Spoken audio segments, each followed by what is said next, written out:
Everybody, okay, last day.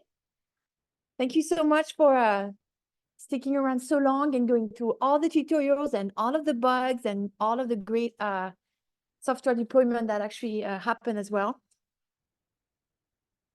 Yes. So what we're going to today, we're going to do a lot of ambient noise seismology. We will show you how we are going to use the cloud to do ambient noise cross correlation. We'll get to do a large scale deployment of our new software on the cloud to do really massive cross correlation on the cloud. And then we'll plot the results, and then we can talk about the follow-up from that. We will also have a tutorial on ambient noise monitoring. So there we'll be using our cross correlations to look at time dependence in the properties. And then we'll do a machine learning afternoon where we'll talk about event classification, supervised learning for event types in the Pacific Northwest. So I wanted to show you a little bit of updates from as we go, and we started uploading all of the materials and the slides from all the presenters. So I'll be updating this in the next couple of days. You can see we started updating some, and it's deployed. Today we're day 5. You can see I put all of the Seisol tutorials. They are shown here, and I'll keep updating as the day goes. So this is gonna be one form for you to go back to and look at the waveforms and the waveforms. Look at the slides, and then you all have access to this book. This is gonna be our ongoing project to curate the training materials and for educational purpose. Eventually, the hope is to transform this into a graduate level course on the topic, or at least using some of these subtopics to develop a course. And so just stay tuned that things will continue to get developed on this book. Okay, so let's get started. And would you mind confirming on Zoom? Things are showing nicely. Yeah, okay. So I wanted to introduce, we have such a diverse group of participants. We've done a lot of wave field modeling and earthquake characterization. This is another piece to it. It's about trying to extract information about the Earth from the ambient seismic wave field. Our SCOPE project has supported the refactoring of a code called NoSPI. We published this work in 2019 with Chenqing Jiang. And we refactor this code to be more cloud native, more Python-like, object-oriented work. And so you can see it's migrated to what we hope to become a community software on GitHub. And the main developers and science here are Yiyu and Quanfu, who will be continuing delivering this the tutorials. And so we hope that you use GitHub as a way to bring on new topics, the discussion, contribute to expanding this software. So I'll talk briefly about the principles behind ambient noise seismology. The Earth is constantly vibrating from many sources. It can be from a tree falling, can be from a train passing, the ocean swell. There's a lot of waves that propagate in the subsurface, and they may not appear very coherent, like an earthquake waveforms, but there are some weak signals that propagates always underground. And the principle of extracting the information about the Earth from ambient noise, called that ambient noise. It's not noise, right? It's an ambient fields. It's a wave fields that propagates with not a very distinct impulsive signal. It's just diffuse because it's a lot of overlapping sources and scattering. So if we collect this information about the ambient field between the two stations A and B, there is some signal, some waves that will propagate, in probabilistic sense, that will propagate between A and B. And that waves that propagate between A and B carries information about the subsurface structure. And it's a way for us to maybe do, that's the structure that we want to image. And so we want to find the way to extract this information. For that, to extract coherence, we do a cross correlation. This G is related to the Green's function under the appropriate condition. But it's the cross correlation of these two time series, which I show as a snippet of data. It may be 1 hour window length. We do the cross correlation, and that will result in a function that looks like a response of the Earth. What I wanted to bring in this community here is the importance of caring about the scaling of this problem We have the data is continuous. We trim it with small snippets of hour-long windows. And so in terms of scaling of this problem, it is linear in time. It's almost independent even with time because we trim the data in hour-long windows and we treat this separately. So we can use distributed multiprocessing for treating the idea of time. Every window is treated as independently from the next window of time. The problem with cross correlation is it's this n square problem that we pair stations. And so it's quadratic with the number of stations. So the scaling is very poor here because as we move toward using more and more array seismology, more and more sensors, we have lots of station pairs or channel pairs to cross-correlate with. So in terms of a strategy that we're using, and especially with NoSPI, is we're using a shared memory multiprocessing to deal with the n square problem of pairing of the stations. And so that has been a challenge to really migrate ambient noise seismology to big scale, is this difference in scaling that we have to account for.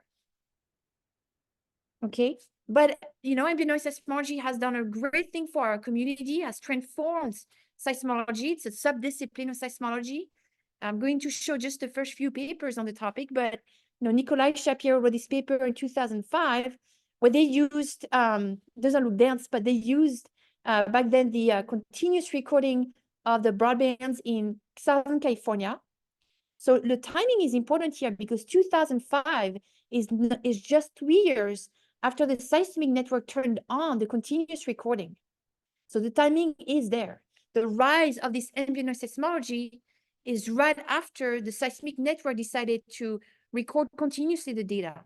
Before that, they would only send snippets of data when there's an earthquake. But now they've been having, after a couple of years, they have 2 years of data. And that's the rise of ambient noise seismology, from harnessing information from this continuous time series.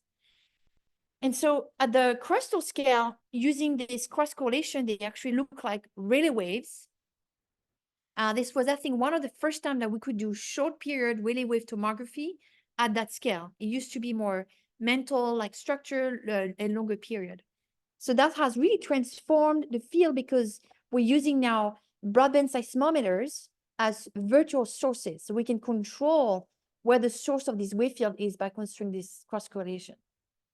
For those who are not familiar with this, we have the entire half day or the entire day that we can talk about this. So I'm happy as we walk around to explain more the theory behind this.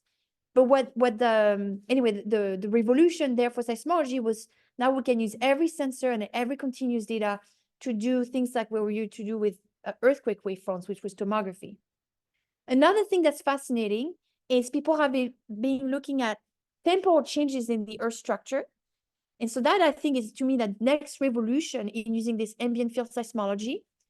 The French, again, Florent Bringuier wrote in 2008 a paper that looked at measured DVV. This is the change in velocity, dV, so it's a relative perturbation in velocity shown in these dots and color-coded as a function of time over years. And so what you can see, this is the example of Park Fields, 2002. Many of these time series will start when the continuous recording starts. So 2002 onward, 0 is shown here, it's negative up, but you can see a lot of changes. So this is 0.06%. Okay, maybe it's not a lot, but it's a very significant, statistically significant change in the relative velocity of these waves. And so it's comparing this correlation function over time. Earlier, this is the work from Christopher Senschel-Fender and Wegler 2006. This is the first paper to do this in the natural system, where they measure the changes in velocity in the natural system. So Christopher and Wegler, and then had Wegler and Senschel-Fender about earthquakes. But these one were the first to also compare the velocity with groundwater level. So this is the other area where ambient noise seismology has or is making a contribution, is to realize that this velocity shown on the axis here, this is 0 and this is time, blue and red are the two sides of the correlation function, is entirely correlated with the groundwater well that you see in black. That's the two. This is where ambient noise seismology is contributing to environmental seismology. And then there's this other, of course, dynamic system that volcanoes during eruptions, before the eruptions, that people are use this technique to monitor changes in the velocities as a way to try to find precursor signals or post-eruption signals. Whether or not the velocity goes up and down before the eruption is still unclear, so I don't think we've solved the problem, but there's still some really significant changes that occur with volcanic activity. So you can see here in one example, I think it's Kilauea. Okay, so the type of workflow for ambient noise seismology is as follow, and I'm just spelling out the way we've designed it with NoSPI. I'd like to know that we actually hired a software engineer to help us do this work. That's why it looks very professional. Not to comment on our scientists, but we really worked hard on making this code as performant as possible, but general as possible and Python-like. So it has a lot of Python classes, a lot of distributed, a lot of functions wrapped around functions that wrapped around functions. But it's supposed to be, we find it quite versatile. So I just wanted to break down the organization. Is first, we organize the data. And I think all of us used to do that. We had data from a temporary deployment. So we had a hard drive and we clean our data like year, day of year, channel. Do we pull the channels together? Do we save the data in H5 file? All of that is decisions that we used to make. And then we tailored all of our workflows around this kind of organization of our data. What we're trying to do is we want to provide flexibility in how people want to organize their data, because there's still a lot of choices to be made, for like DAS recordings tend to be H5 files, minute long, nodal data, you can still have some SegWi, mini seed, all of that is not something that we should impose, but instead provide ways for the community to just, absorb, learn that structure and use it. And so for that, our software engineer, Carlos, wrote what we call data store. It's a Python class that just read and analyze the structure of your data in a way that you can just call this now a unified Python object. It's called a store, a data store. And that's one way to call and say, find all the channels in that data store. It's a method under this class. And so it's one way to say, despite the diversity of how you organize the data, enter the ecosystem of NoSPI using this Python class. You don't have to reformat the data or choose how you're going to organize it. You just write a Python client that will just, reorganize data, and now you're within the ecosystem and everything else will work accordingly. Okay, so that's one way to bind and bring on people. It's actually to allow for flexibility, provided that this Python class of data store is done.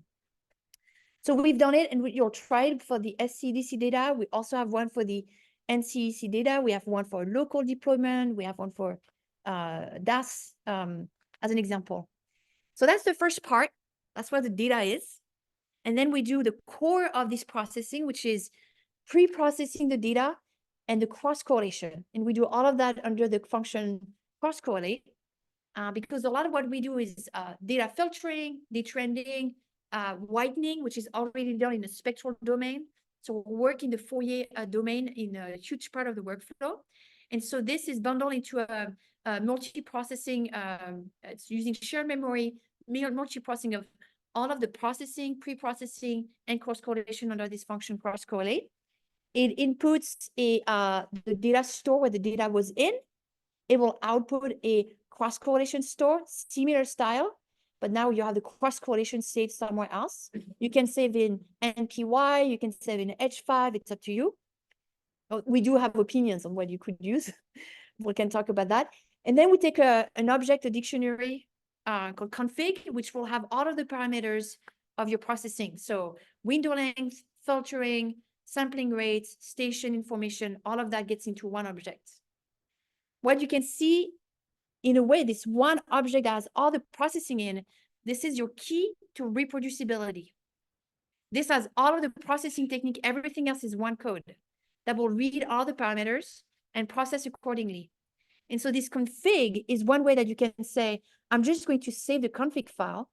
Everything else will reproduce according to, or we process according to that one dictionary. The cross-correlation is heavy and square. There's no way around this. We have not yet implemented a CUDA version because on the cloud, actually, GPUs are quite expensive. So we have not gone to that step. But if you want to contribute, that's a perfect step forward. So once we download the cross-correlation, which is a huge time, we may end up with billions of cross-correlation functions. So we may end up with terabytes and terabytes of data products. At this step, we may want to stack it all. Over time, we're able to reaggregate all the data. This is your map reduced there, but in the data space, where we took some of the data, processed everywhere, and output terabytes of cross-correlation, and then we're going to reaggregate, stack over time, and create a stack cross-correlation function that will carry more information, higher signal-to-noise ratio, may be useful for tomography. So we'll do that. We can also do that with shared memory. We'll do that with a stack cross-correlation function, which takes the CC store, the config file, and the output stack store. Okay, so we've done this on the cloud. And turns out it works on HPC as well, because we always develop on our local environment, which is a simple Linux machine with 48 cores or so. And that's our recommendation. Do not develop on the cloud. It's a lot of money. Develop locally, make it work locally, and then test it on the cloud, and then scale on the cloud. So what we are designing for the kind of cloud-native ambient noise seismology is to leverage existing cloud-hosted data on S3. We'll talk about what's available in a second, where somebody else pays for the storage of the data. This is another place where we can store all of our config files, right? We can distribute the configuration of our jobs as a kind of to demonstrate reproducibility. We don't have to store the cross correlations. We can say, hey, here's a config file to reproduce everything. It might be cheaper to reproduce and recalculate than storing your data products. Not sure if the journals will be happy with that, but I think, at least we can demonstrate reproducibility. So there, the storage may have hundreds of gigs per day of data if you do Git DAS, or if you do large-scale archives. The cross-correlation will happen using batch deployment. It's your parallelized processing, orchestration of multi-instances or nodes. This is your using your elastic compute, and we'll do that this morning. So it's called a batch deployment. It uses containerized software to do that. And that we can output about terabytes per day worth of cross-correlation. It's kind of cumbersome to deal with. And the stacking can also happen at the same time when we output on S3, read from S3. We do this data flow from that bucket. All of this is completely on the cloud, and you don't download any of that data.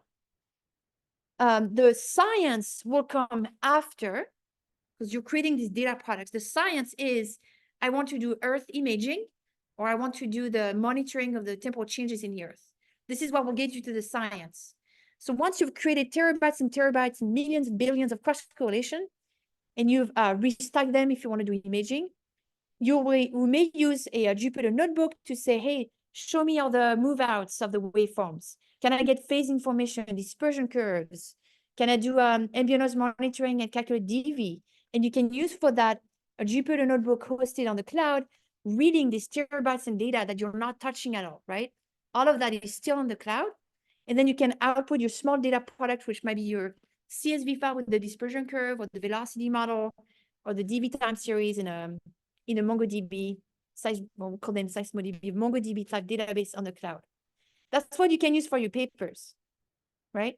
But all of these processing costs money, it's true, but storing all of this data product to demonstrate reproducibility costs money as well. So what we're proposing is to stay as much as possible on the cloud and really only save and store the config files and the science output. So another reformulation of this, the cloud native workflow, what I anticipate we'll do, we do toy problems on the cloud with Jupyter notebooks. We read the data, we set up our right parameters, we tune our config so it's the right window length, frequency band, and whatnot. Then we deploy it using batch services, using our containerized software. We use Jupyter Hub again to query this S3 bucket to do quality checks. And maybe we'll do that for science as well, notebooks or beyond. And then when you download the data products, we're talking about small CSV files and PNGs. Everything else stays there. That's so by what I mean in cloud native, this purple bucket here is everything on the cloud, and that gray one is on your local, right? So you're only touching the science bits after that. Okay, so hopefully today we'll make images like this. This is an example where we've cross-coded, I think, a year of data. I forgot. But this is the Southern California cross-correlation function, the classic 5 to 10 second filter for a linear stack. Cross-correlation function is two-sided. That's the definition of the cross-correlation function, multiplication, like in convolution like that. And you can see that the waves propagate from 0 distance, that's your virtual source, and it propagates in both directions. It's symmetric. And the wave speed is about the one of the Rayleigh wave at the cluster scale in California. So this took only the HH stations. We didn't do any strong motion sensors, which actually you can. But we use about 300 stations. So n square of that for the cross correlation on using a spot instance, 64 instances. We output 2 terabytes of cross correlation function. It took half a day. And then we restack everything. We still came up with a stack. This plot is 23 gigs worth of data. So you actually cannot hold that memory. It's actually a lot of cross correlation functions, about 50,000, 45, I'm exaggerating. So, we don't want to download and plot 23 gigs, right? But you can do it on the cloud because you're reading, you can read sequentially and all that. And the plot took 10 minutes to make. That's slow. So that's one example that you can start from there and do tomography. Another one that we'll be working on is ambient noise monitoring. This is an old example, but this is the idea that you look at this cross-correlation function. So imagine, take a slice here of space, interstation, choose one station pair. And so you see there's 0 energy at 0, and then there's some energy on the both sides.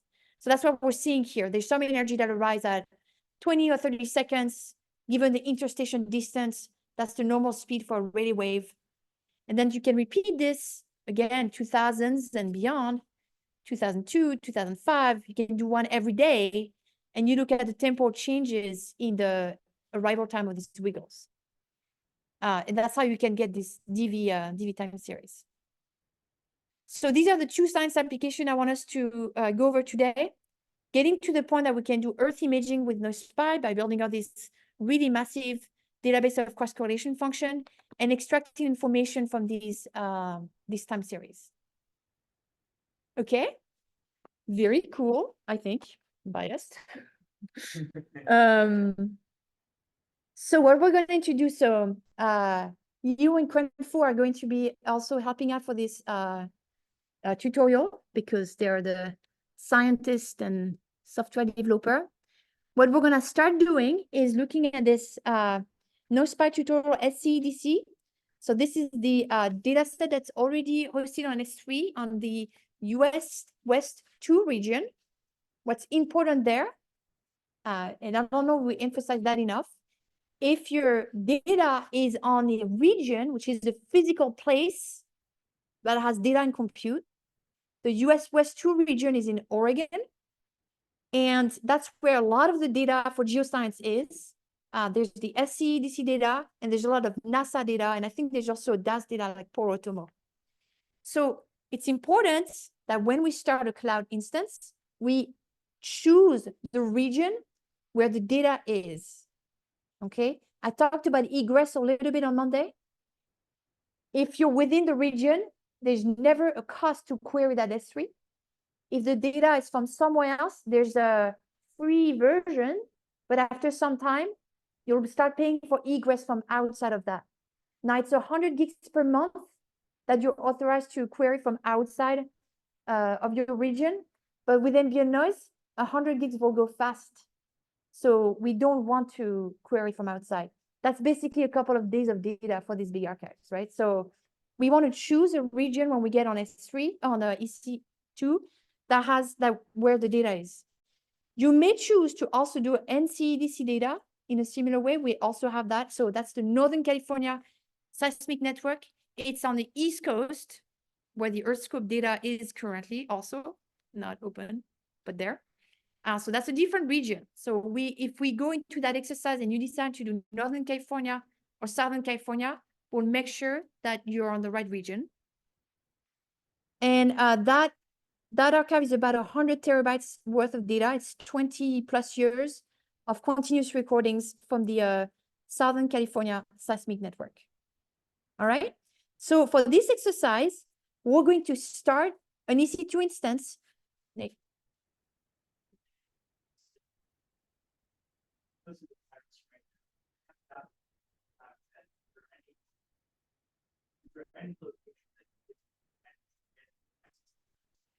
Yes. So the question is whether or not there's any specific location or region to choose, given the availability of the data, or for the iris specifically. So for temporary funds, things like that. Ah. Okay, so my personal opinion, to take that for what you want, NASA has put all of their data on the US West 2 region. If you care about near surface environment, where you say, I want to mix long-standing time series data with long-standing geospatial data, I would choose the US West 2 region. So anything that has in a intersection of geodesy and seismology, I think, well, for geospatial, I think US West 2 is good. To put it there. Again, I would not want to pay for storage though. So choose what you think is right. But the EarthScope right now is on the east and it has, I think, the GNSS data. So, but you're allowed to move. You just choose a different region and process there.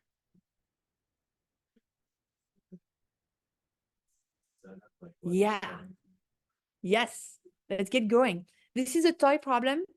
We're not going to do big for now. This is just to get you understand NoSPI for a couple of station pairs. And then we'll be doing the batch deployment later on. So we're not going to choose a very big instance. I guess that's what I meant to say. All right. Let's do this. I'm going to log in to AWS through my way. And then open a cloud instance, login to the cloud. And we're going to start an instance. I think like T2X large for this first one. With Linux. Oh, these questions are already great. So look here. I was in Virginia. We found actually on the couple of days we've tried, it's important to know where you are. Because you can forget where you are and we don't know, we cannot find instances. So choose US West 2 in Oregon before you do that. You do anything. Some people are already starting. Oh, yeah. Okay, so let's start this.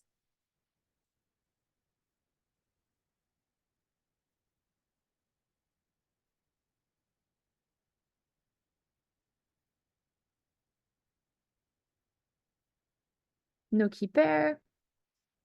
One important thing is the security group is tied, I think, to the region. And so EU was actually trying to fix up a lot of the security groups, but the access for the Jupyter Hub that we had issues with yesterday was because some of you were not in the right region and we could not have the right security group attached. So really, that's important. Use the default security group, but be in Oregon. Yeah, I'm trying, let's see.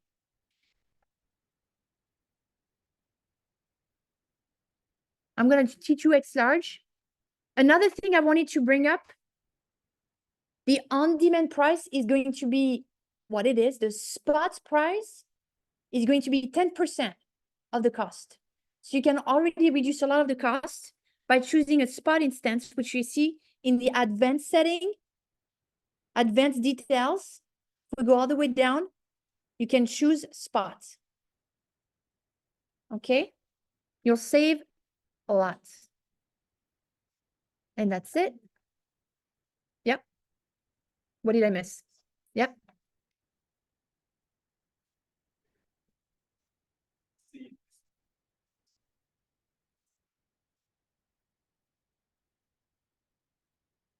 Keep your name. Ah, yeah, pardon. Yep. And there's another fun setting. There's the IAM instance profile. Ooh. Be sure to set this.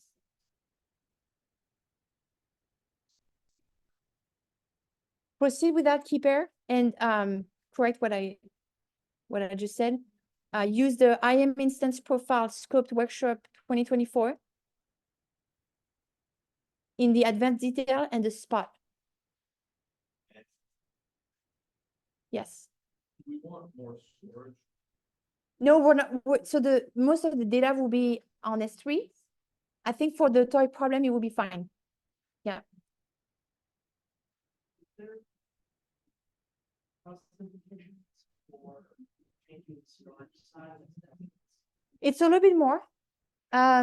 It depends so is there cost implication for increasing the storage size locally? It depends if sometimes we use strategies where we load all our data in memory, but sometimes we may want to dump some of that memory onto a file. And so some workflows might benefit from having local SSD storage. And actually for large scale cross correlation, when the n square is too big, like we've had that strategy where we would use local storage to dump temporarily on disk.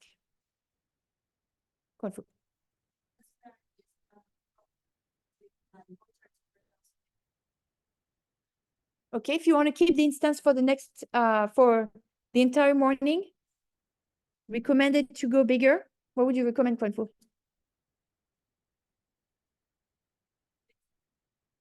In storage? Okay, so X large is fine.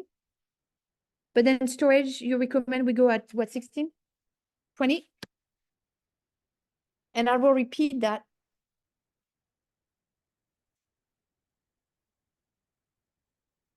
I will repeat what we just did. So name your instance with your name. The normal Linux AMI. I chose T2X large.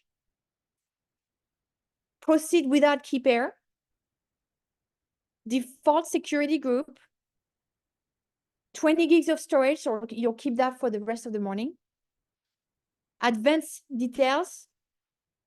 That's our IAM instance profile, scope workshop 2024. And choose spots at the bottom.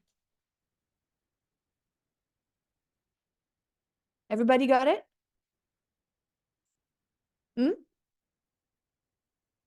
Well, sorry.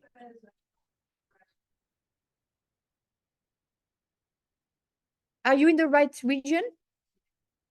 Oregon? Probably your instance is gonna give you the same error.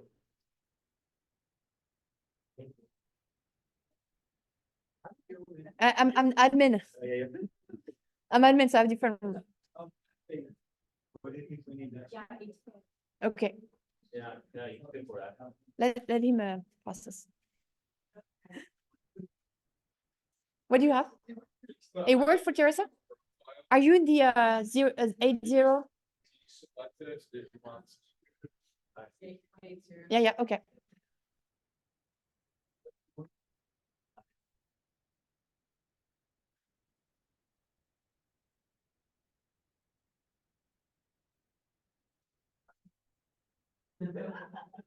Okay, we'll walk around some for who did that not work? Do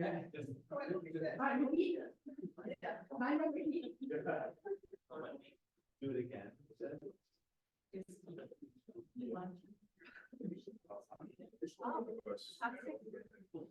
I didn't change it. Yeah, just Oh, I retried. That's it. just read.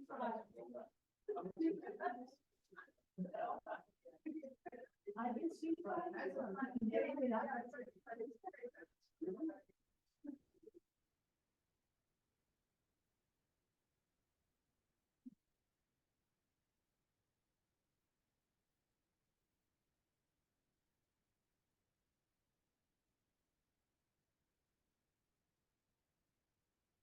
Okay, Who's got it, who's still not working? For who is it still not working? Marlon? So everybody's gonna be good? Okay, we just have to be not all clicking at this exact same time. Maybe it's actually a physical computer behind this. Marlon? Did it work? Okay, repeat. Let's repeat, yeah. So for those, I'll watch for Marlon, but for those others, please open your instance using the connect, EC2 connect.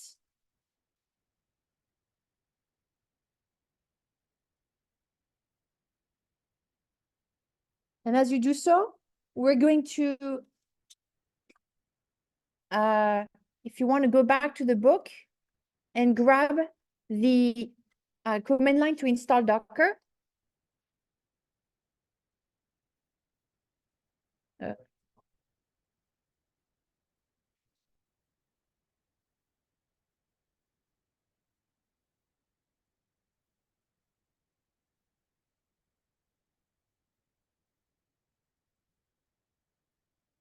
So I always go back to this, click here for the book. You go into Cloud AWS 101, and then you can copy paste the Docker download.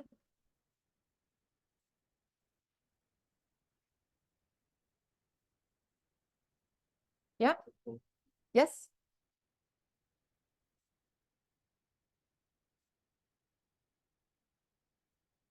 Oh, no. Install Docker first. I will put in Slack the command line.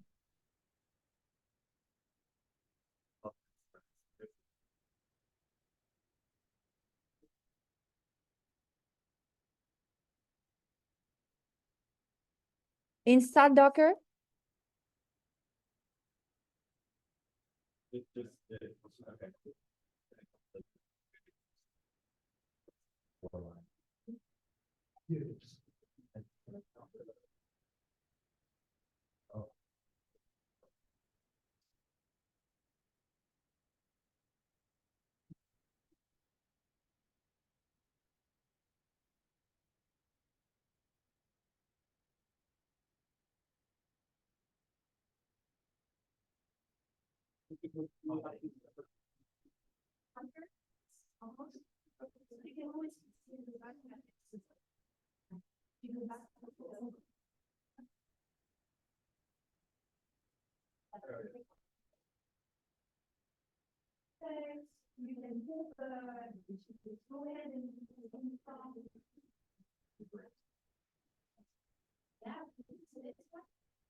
There's another one, but the problem with the other easier access is they come on, and then a year later they're depreciated and no longer supported.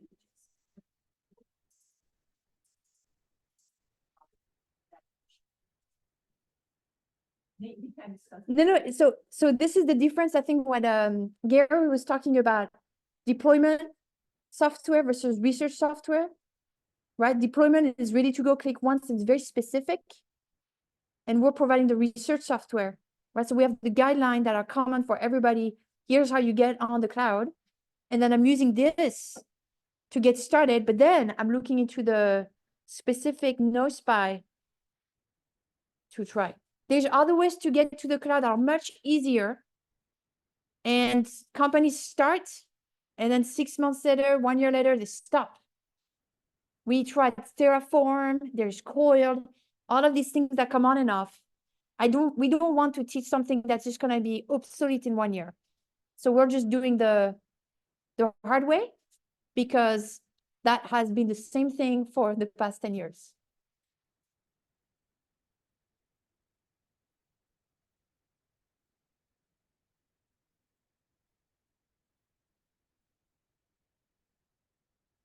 Okay, so for ambient seismology introduction, we'll be pulling this NoSPI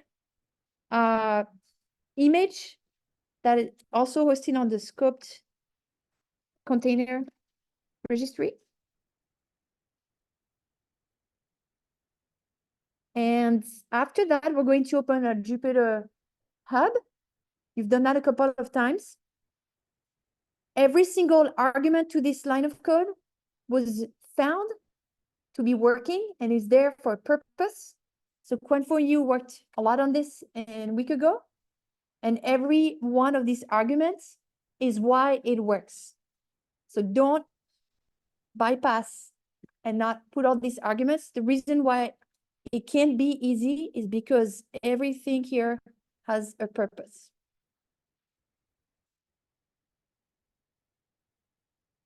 What if I like load a Docker image, the wrong one, and I just take a new one and put it on top? Ooh, can we do two? I think it's really like Docker Compose, where you can have two containers or Compose. Yeah, and what's the difference? Can you load a container within a container? If I load the wrong Docker image, start the wrong image, and then I do the same command with the right one. Does that mean to Okay.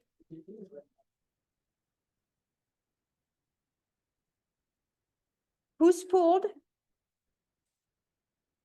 Have you pulled the Docker image? Okay, good. Who's running it or did a Docker run? Almost there, 2 minutes.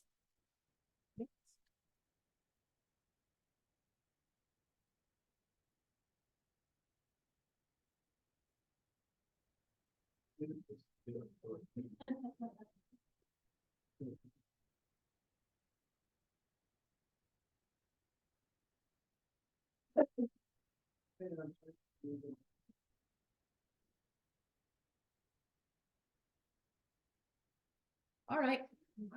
So now does the magic works, excuse me. Open the address so you get back on your instance. Open the address. Edit. Remove the S from HTTPS. I'm gonna make it fail. Ah, isn't it beautiful? And then But it works for me since they already say copy the address in the small list. Yep. And I paste it. this, No, the other one. Oh, there is two squares. Below public. below public. Yeah. This is square. Yeah. Oh yeah, you can just do that Exactly. and copy. Paste it. Perfect. It's good out of the way. Thank you very much. And then I think it was just scoped. Oh, Yeah.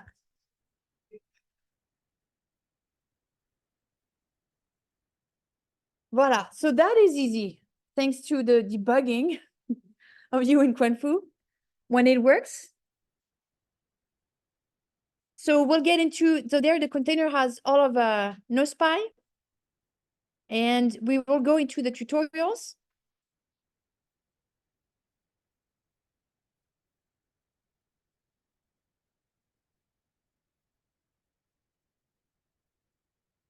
And then we'll do the SCDC data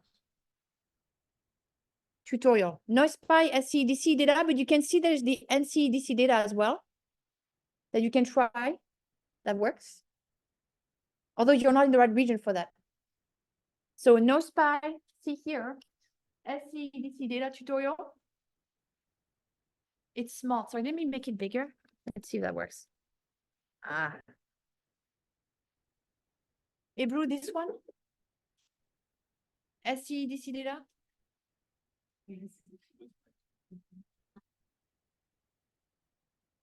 Yeah, thumbs up. Dominique, do you have it? It's launching? Yeah, It's pulling. Okay, good. Clarissa? Yeah. How do we know, is there a way to look up based on an experiment or something, which data center it'll be in, which region we should be in? That's a good point. The question is whether or not there's a way to find which region the data is stored in. Because in OpSpy, you would notice you never actually know whether there's some clients with specific names that points to different servers. So you don't necessarily know, you just know the tag for the server, the data center. I think your scope is probably considering it. I think OpSpy is already anticipating this migration of the Scope data on that. It's a good feedback for them to make us aware of where the data could be. Yes. Ideally, they would just be in one spot. What even Northern California and Southern California? Yeah, well, I think it was the NCDC wanted to do like Earthscope, and Earthscope did not think about the NASA connection. But maybe maybe it will be fine. Okay, did you open the notebook? Yes? Yes, I see some yeses.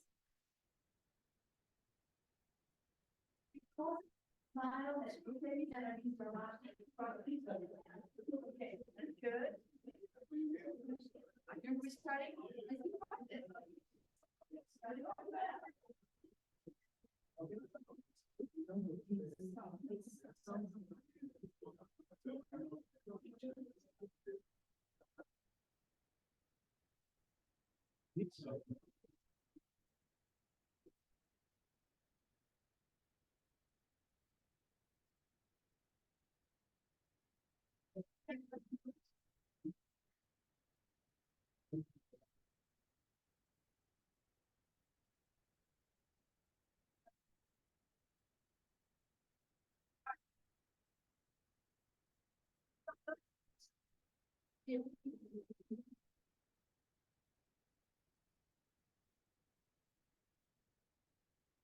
Okay, so what we're going to start and do as we start basically using this software package on which you can start doing science after, but this is the core of the package. We have created a package that has a sub-package for the IO. So this is a separate package that just deals with the data stores, the formatting and all that. So it's called NoSpice IO. We can store in a H5 ASDF. We have a data store for the SCDC data, what we have for others.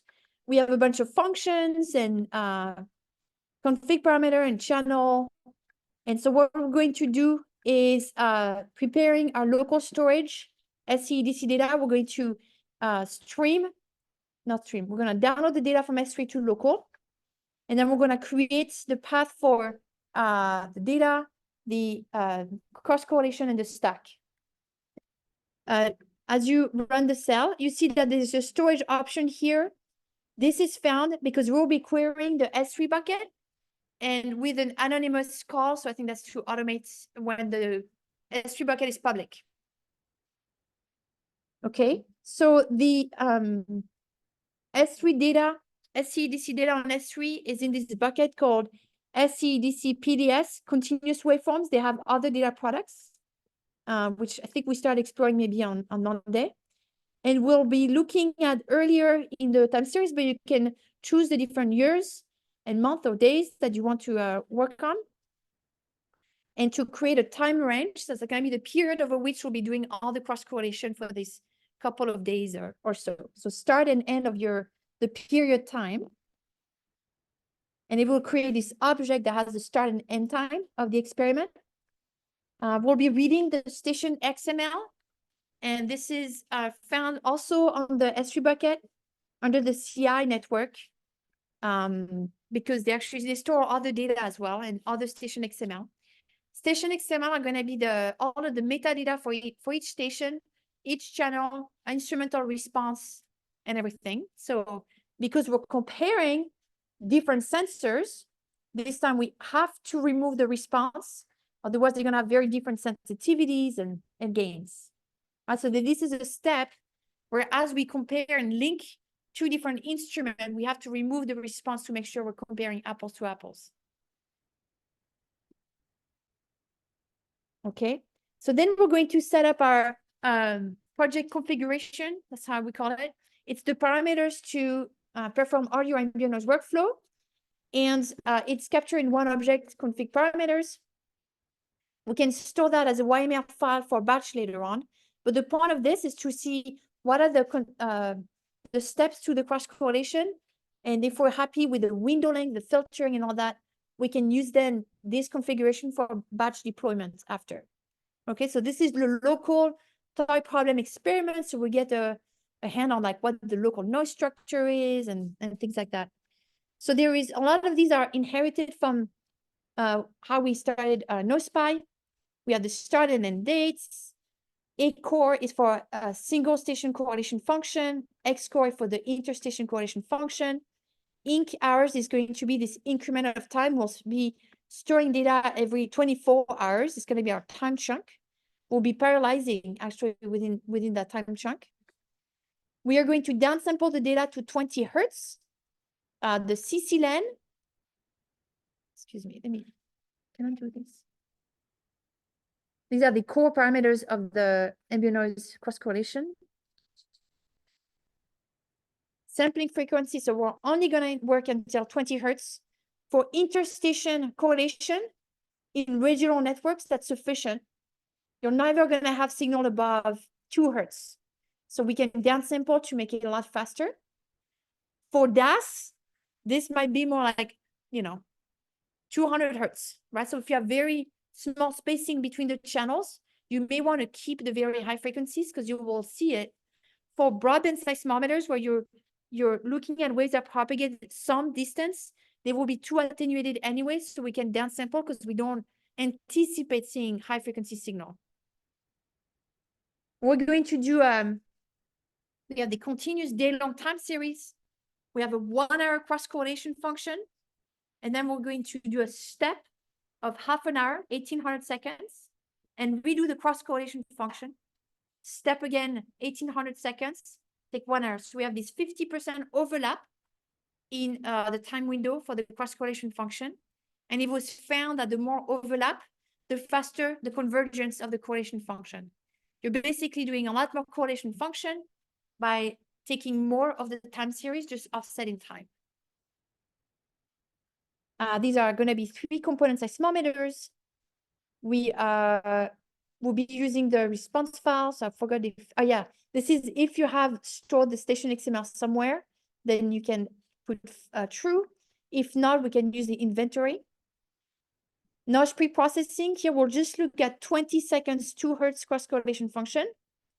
We're going to threshold out the bad windows. So this is removing data that has spikes that are 10 times the standard deviation of the data. We're going to do, so these are the kind of core to ambient noise seismology. This is the pre-processing, so removing outlier. Spectral normalization is the whitening step. So we're going to take the time series, transform in the Fourier domain, and then we're going to try to equalize the contribution of all the different frequencies. I'm going to get a marker. Who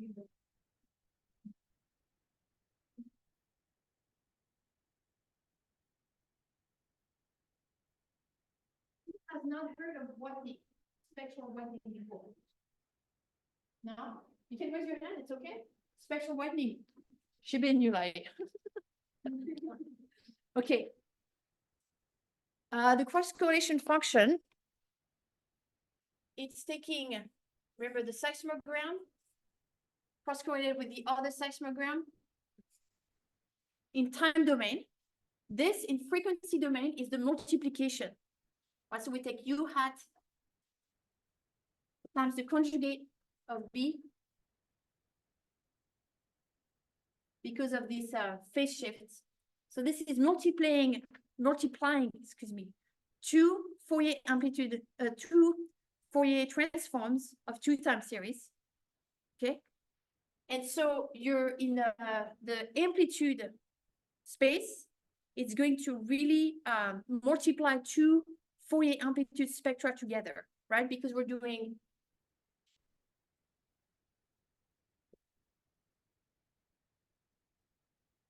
and then we'll have the phase difference between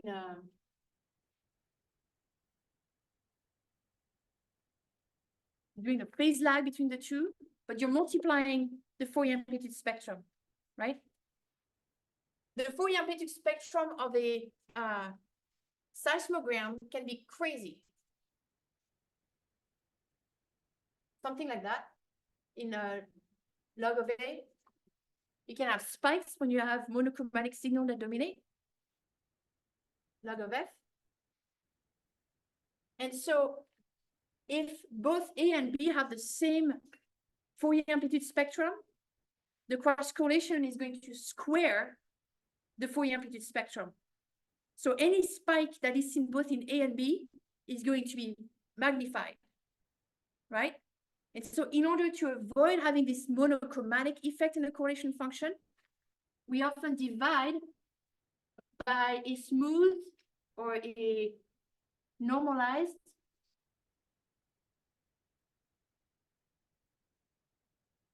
we whiten their spectra, we smooth them, and we divide by that.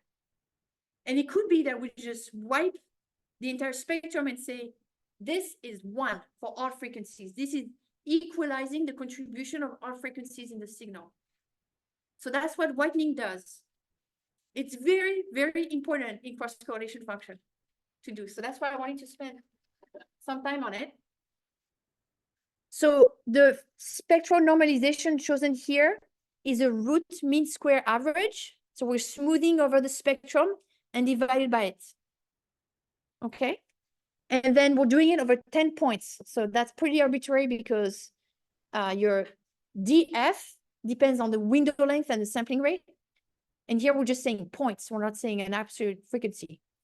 I didn't find that it mattered too much in the kind of crustal scale problems. Time normalization is very important. If you have an earthquake in the time series, the cross correlation, thank you very much, will basically do a phase lag between the two earthquake waveforms because the cross correlation function will be dominated by the strong amplitude in the two time series. And this is how we align earthquake signals, right? We do the cross correlation to find phase lags.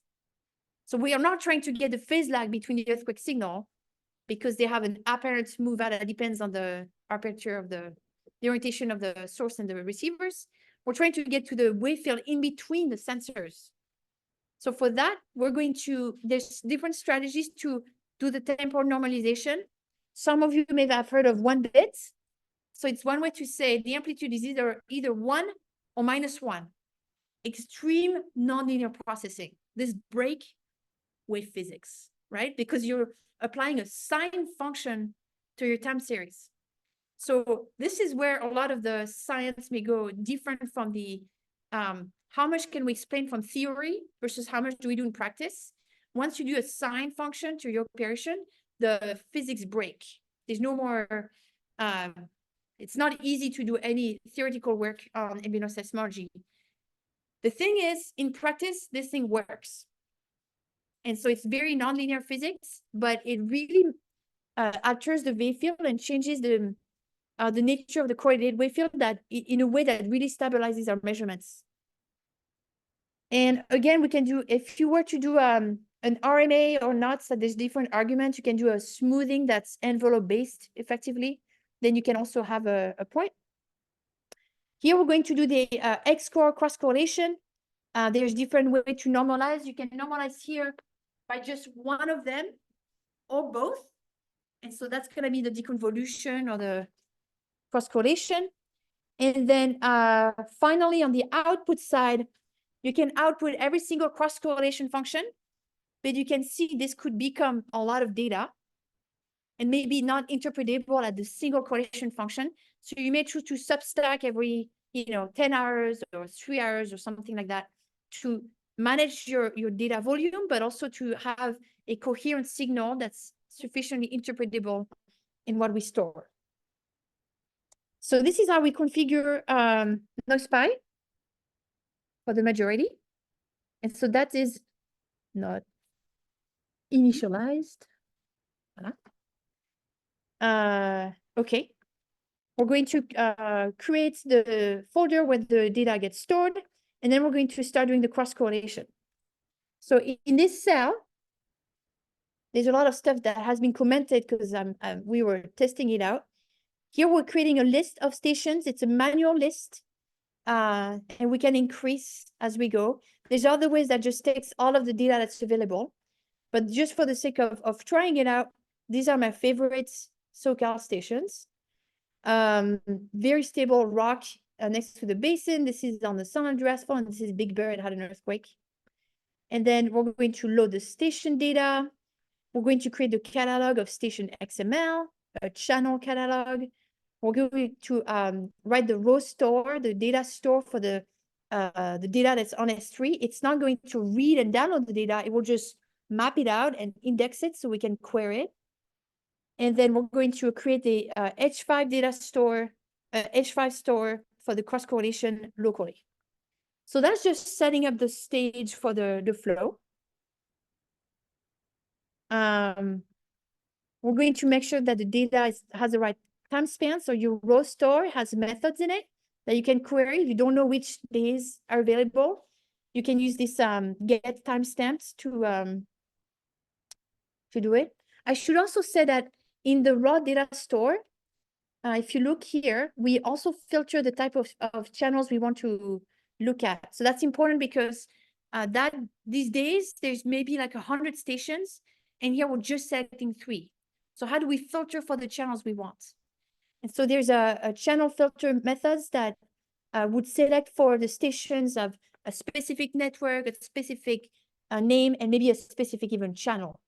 So that's one way to downsize, not take the full thing. You just select what you want using this function channel filter. Okay.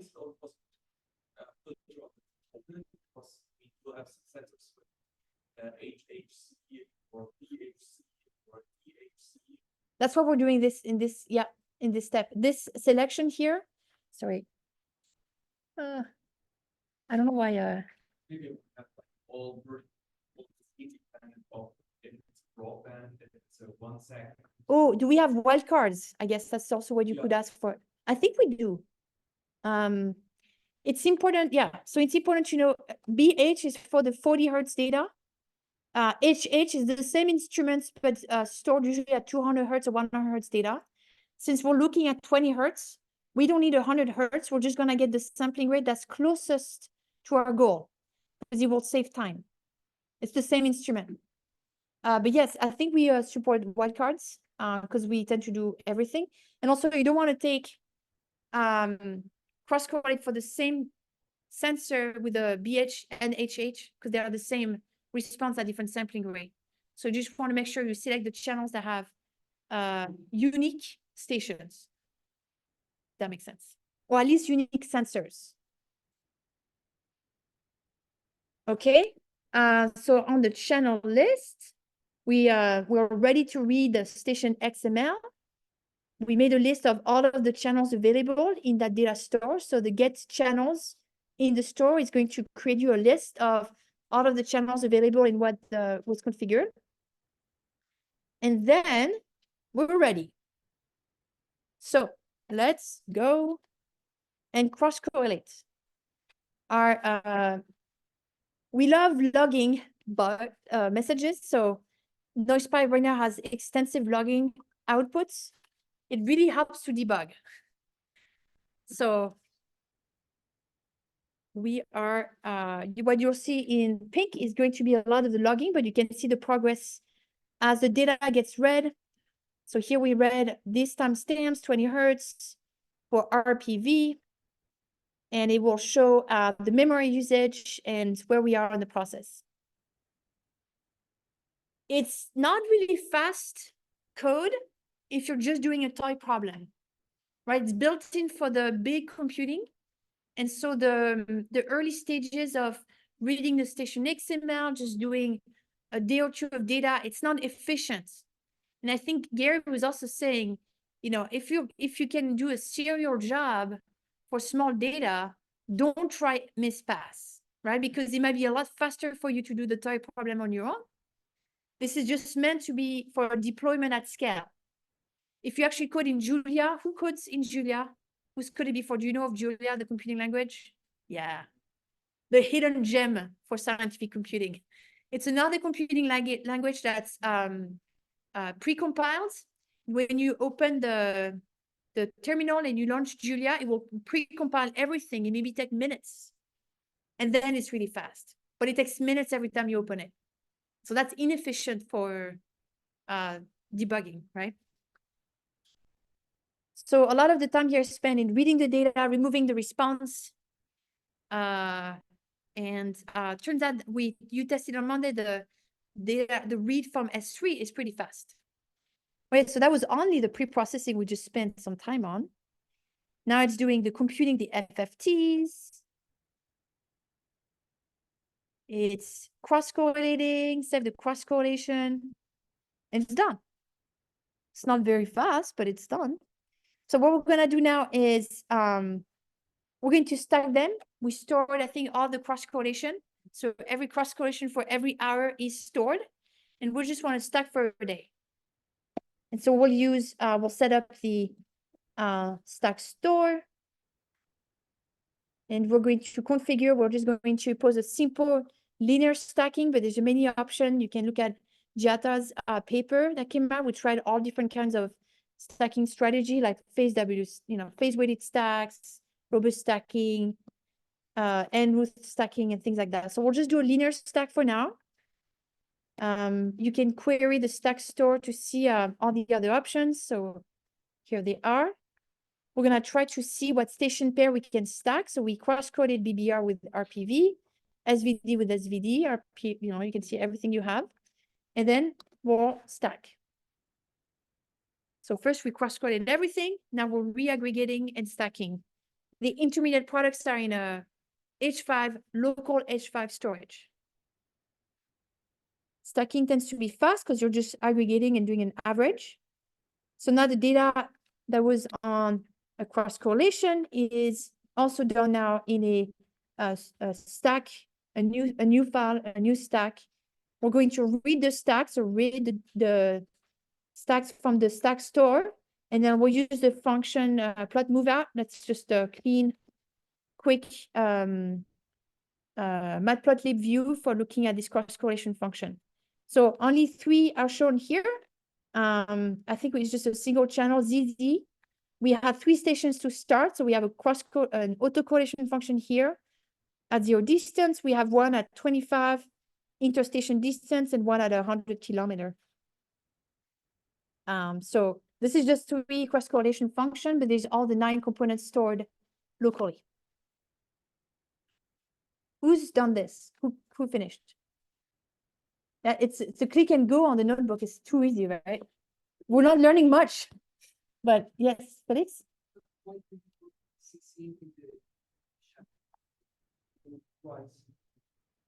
ZZ?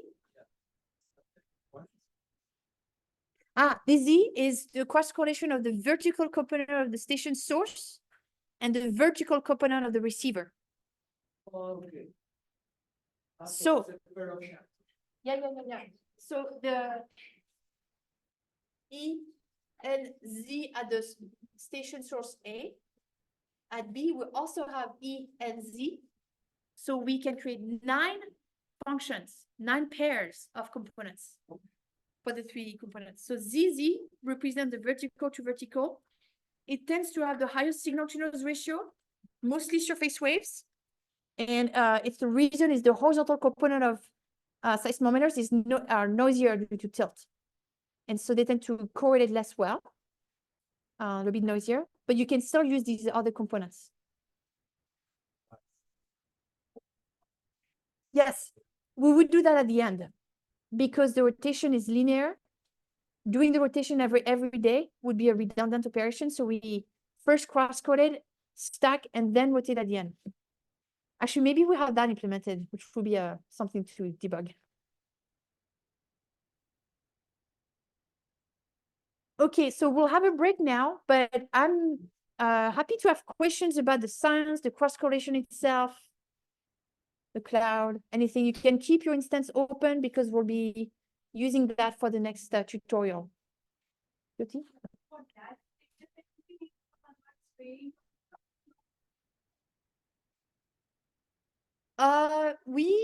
Well, so strain rate should be a time difference. Oh yeah, and then the ground velocity you have to integrate with yeah. So we have not done that. We just do the strain as is so far. But you know, the other thing is you're just comparing channels. So if you're recording the same thing, unless you're changing the sensitivity by adding it, well, actually, no, you're right. It's gonna change the nature of the wave field if you do the integration. So far we have not done it, but what would you recommend? Yeah. That's what I'm thinking. Yeah. So let's see. That would be a static term because it's assuming time independent. And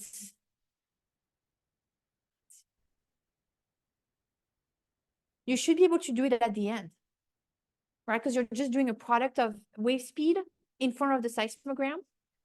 And so if that product is stationary over time, I would first cross-code everything and then do the correction with the products of the wave speed, unless it changes the sensitivities in some obscure way, because it's a nonlinear process. The whitening is nonlinear, so you won't preserve linearity by doing this processing.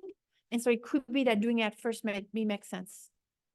But I forgot to see whether or not the cross correlation of the pure strain rate would look like a Rayleigh wave anyway. And therefore, converting it may be a redundant information or processing.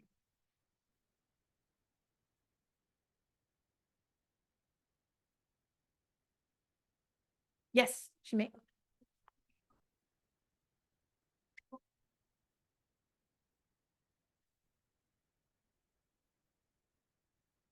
Well, so yes.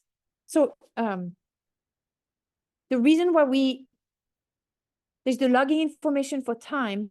The reason why we're doing this notebook version is for you to tune the different pre-processing choices. So this config parameter that we should save at a CSV to do the batch deployment. It's something that I recommend we just do a notebook to test the right parameters. And once we're happy with the correlation function, then we can use that configuration for the next thing. There's code testing for correctness of the implementation of the filtering and all that. It's probably not complete, but in terms of correctness in the filters, I think that's in code testing. Are you talking about correctness or choices in processing?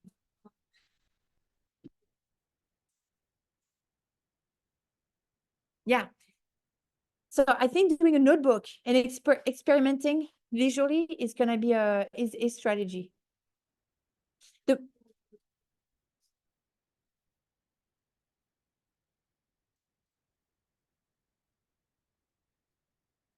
This totally works by pulling from Iris. I mean, you can create the data store as a gate waveforms from UpSpy, which you can do as well. We have an implementation. I'll give you an example. This PNW store is you downloaded all of the Pacific Northwest data. We stored everything locally on a channel combined mini-seed file. And so he just created a new PNW store to query our local archive of mini-seed files, which we downloaded from using Rover from Earthscope. And then the rest is the same, basically. But we have worked locally on that. Okay.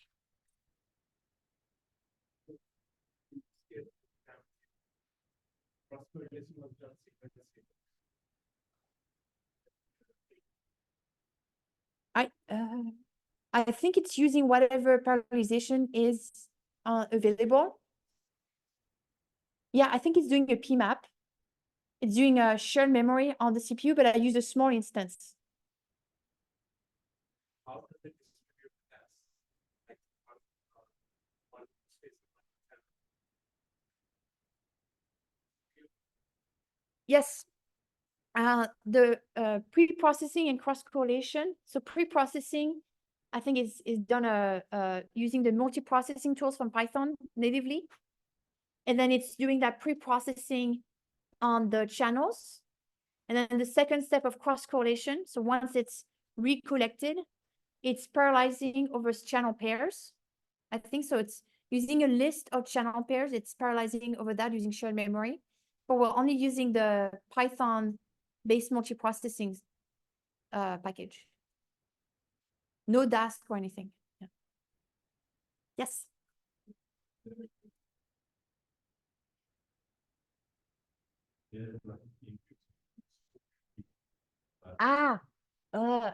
Jata was working on that.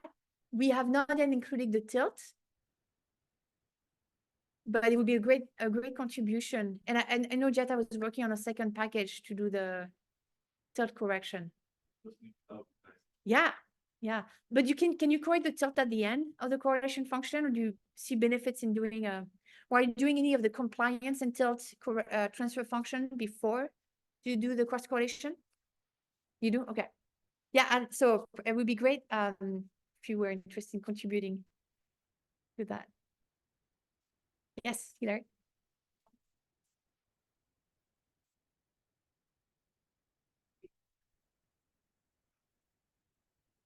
Yeah, we trial and error. We can anticipate the type of volume and memory we want to work with, but usually we've worked on canonical cases only. So for the batch deployment, it will work for the Southern California data set, which has like 3 to 500 stations. So we square that. So we found the memory that was needed for that problem. And then we've done some example with DAS, but it's mostly in the previous NoSPI version, we calculated the memory that was required to store all the data, but I found it's not flexible enough. So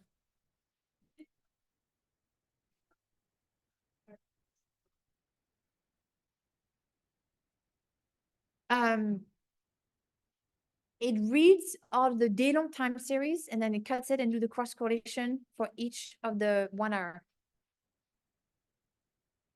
For DAS, it's a problem because you have too many channels. Yeah. Oh no, I don't do that. So on DAS, what we do, sorry, my gut reaction. 1 month of DAS data, that sounds crazy. It's a lot of data. So what we do, we just have minute files. And actually, you wrote a paper on cloud native workflow for DAS and how to store the data in small minute file that you can re-aggregate for several channels at a time. So you can chunk the data in time, minute, space, hundreds of channels. And then you can re-aggregate the data that way. Because in general, if you have a lot of memory, that's great, but it doesn't seem flexible enough to go from one machine to the next. So we worked more on how to scale up from laptop to the cloud. But the thing about the scaling is you can see these are small instances. So what we learn on the laptop is something we map on the local instance because they're not really powerful machine there. But instead, we're going to parallelize over days. We're going to distribute the workflow onto many instances for the different days. But the n-square problem requires some minimum memory to allocate. And so we just did a trial and error for how much memory was used. In real life, you just try it. And if it crashes because there's not enough memory, you boost the memory for the next, start again and try a bigger memory instance.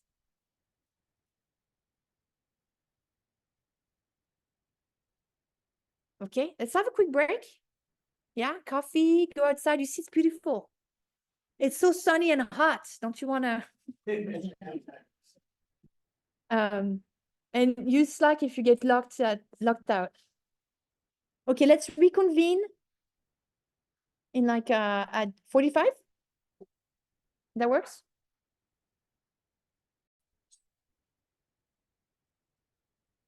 So you still have your instance open. We'll do a little bit of a background on the topic, and then we can dive into the tutorial as well, which is in the same container.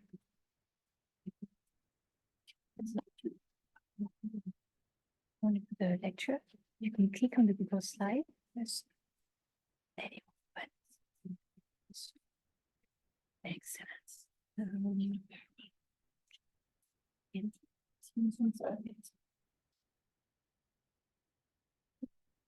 Wenfu also is a postdoc. She introduced herself, I think, at the beginning a little bit, but it's been doing amazing work for adapting Python and making a lot of temporal changes in subsurface properties. You want to do the presentation? Yeah. I would like to lead that. Go for it. Device. So, hello, is that okay to hear me from the back side? Good, thank you. So, in this morning section, Marine has introduced this HPS book. So, I just want to guide you to find this page. So, you come to like HPS book, and there's a ambient seismic field, this one, and there are so many like many notebook here. And in this section, we are going to use this monitoring, like noise pi tutorial monitoring. And in this tutorial, actually, you can see many like steps here. So in the tutorial, the first part will be like using the same code like noise pi to get the noise correction function. And then next part is to using those data product to do the monitoring as a post process on the output from the noise pi. So yeah, so let me, oh, you all can see the slides from the book. So let me just start with the full screen. Yes. Okay, so this part, so Marine has mentioned that there is like a bunch of advantages to using ambient noise signals to do the monitoring, like earthquake related signals. Like you can see this time series, this is dB over V by measuring from the ambient noise signals over time. And here's flipped, so you can see the earthquake related drop and also the recovery after the earthquake. Like we can see as a healing process over time. So it's earthquake case, and some like volcanic activity, like here the dV/V time slot, and some earthquake related drops, and also some precursory related to magma phases, active phases before the eruption. So, and also the groundwater monitoring, like in this study, they studied like over near 20 years data to make the dB/V, like this black curve, to see the near surface changes in seismic velocity.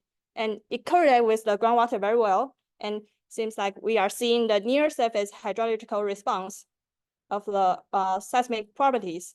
So just list out some cases. There are a bunch of papers already used like monitoring method to study the near surface property changes over time. Yes.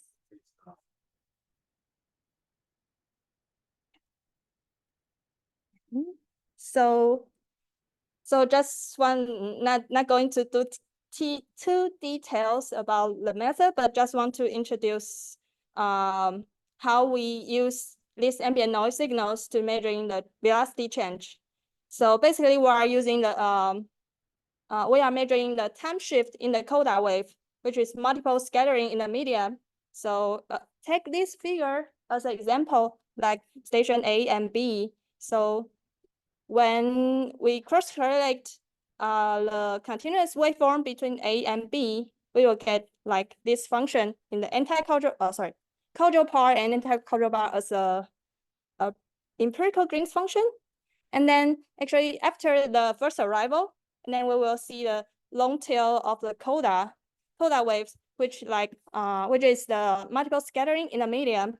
So that means the multiple scattering means that it will much more sensitive to the structure perturbation or sensitive to the change in the media. So that's why we can see that tiny velocity change or property change over time in the waveform. So for using ambient noise signals, traditionally we using the entire maybe year or decade stack for getting only one stack for image purpose, like ambient noise tomography, and that is stack for long time span of the data to get one final or average waveform between the station. And to do the monitoring, actually we do the same thing, but divided the data set to different timestamp. Maybe we do every day cross-correlation, like daily cross-correlation or monthly cross-correlation, and then we will get the bunch of this kind of correlation between station, the same station but different days, and then we can target at the coda waves. Seems like we assume the wave field doesn't change that much, so we can see the media change in the coda part of this empirical Green's function between these two stations. And not only the two stations, but single station also work. Yeah. So how we measuring this change? In this tutorial, we are how we measuring this velocity change is targeting at the coda waves, and on this assumption linear change over time. I mean, as uniform distributed changes in the media. So we will see the time delay or time shifts in the coda waves and get this delta t and refer to velocity change. And by doing that, for daily correlation to the long-term reference, then we will get the time series of the dV over V over time. Yeah. Good. Yeah. So there are many methods to measuring this time shift and dV over V. So in the tutorial we are going to use later, it's stretching technique. Basically, just the basic concept is because we assuming the uniform distributed of the wave field change, so or property change in the media, so we can easily thinking of we stretch or compress the waveform to find the best fit between the daily and the reference. So try to find the changes between this long-term average waveform and the daily correlation function. Yes. Sorry.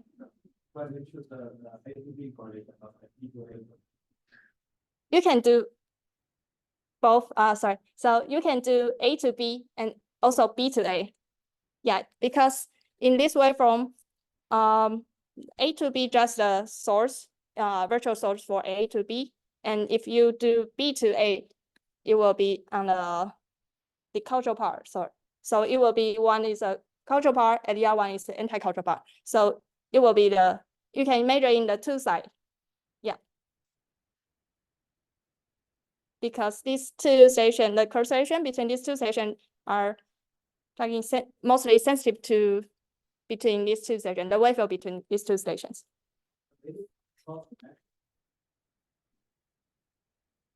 Yeah, it's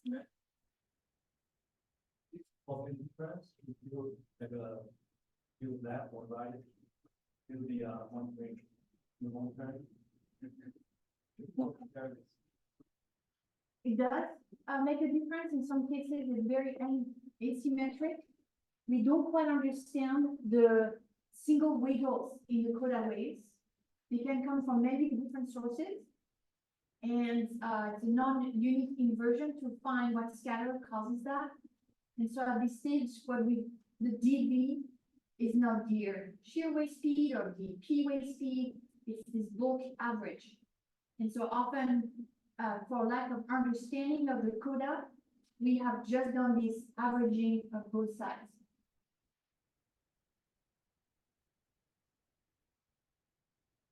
Yeah. What are the mechanisms that explain the changes in velocity, or what is just the change in groundwater? Or are you looking at other mechanisms? That's a very good question. So the question is like, what's the mechanism causing this seismic velocity change? So actually, the seismic velocity change is an observation from our like seismology aspect. So the mechanism could be like bunch of like different like sources or origins.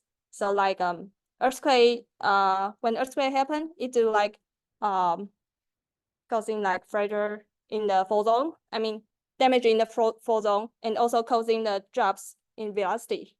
And also the after earthquake, there maybe have the or like we could find a long-term healing process. Yeah, that could be also a reason, as you see here, one of the mechanism. And so it's not just we are measuring the groundwater, but yeah, many things could like causing seismic velocity change, and we are doing the observation on that. Yeah, thank you.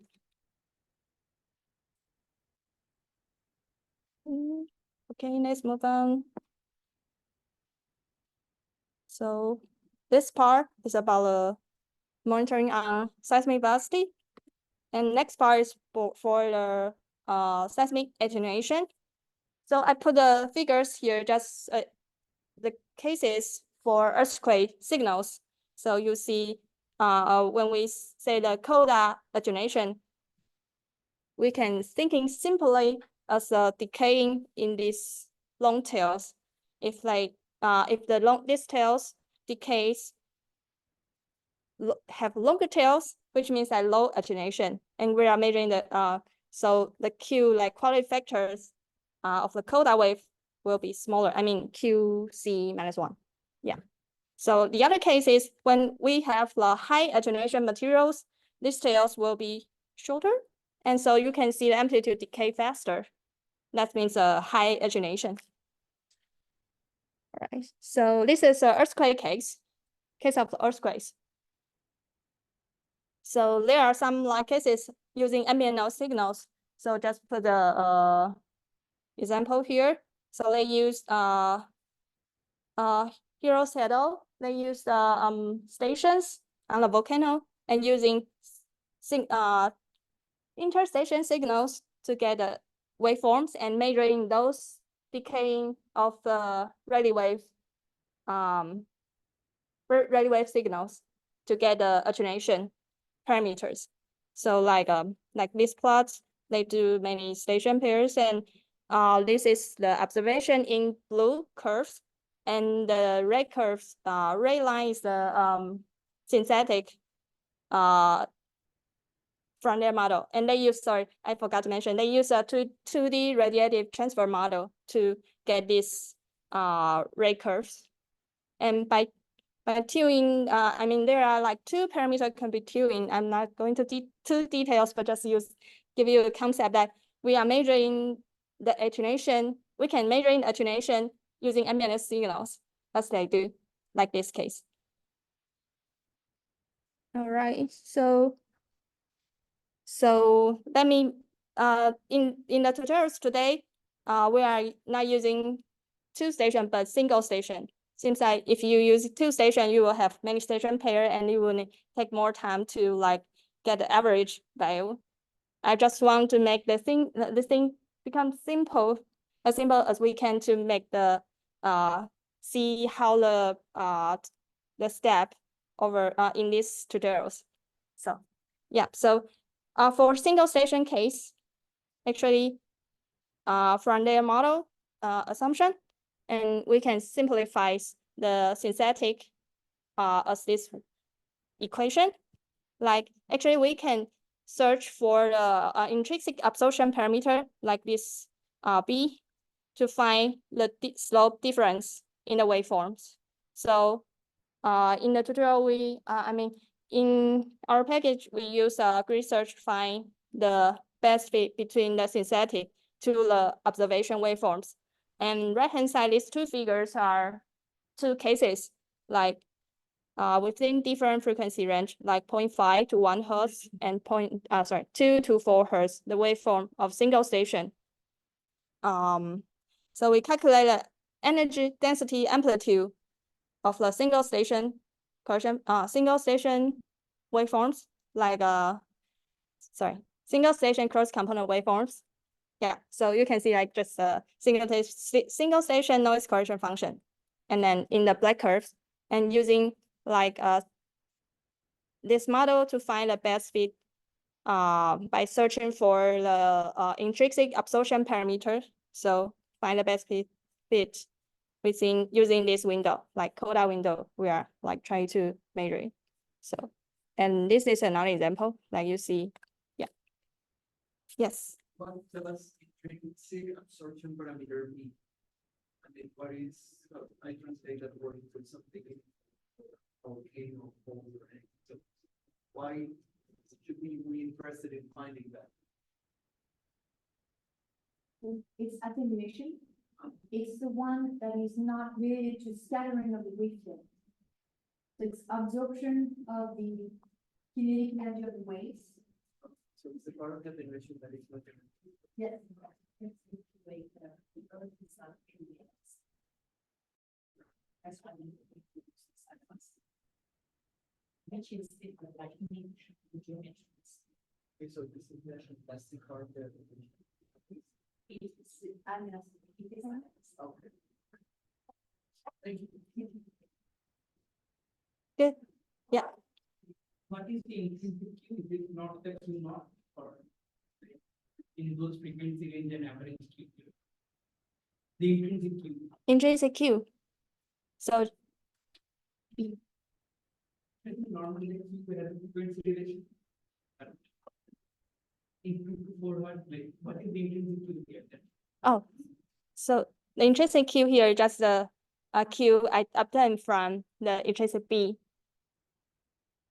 So sorry. So this Q is this Q, and actually we are searching for the intrinsic absorption B, and get the intrinsic Q here. Are you plotting Q inverse or showing it? Q inverse? Oh, this is Q. Yeah, this is Q. Yeah. So.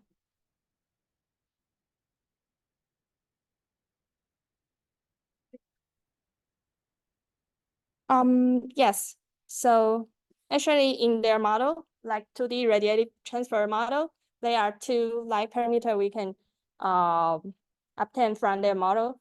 One is intrinsic absorption parameter, that B, and the other one is scattering mean free path. So both these two can be solved.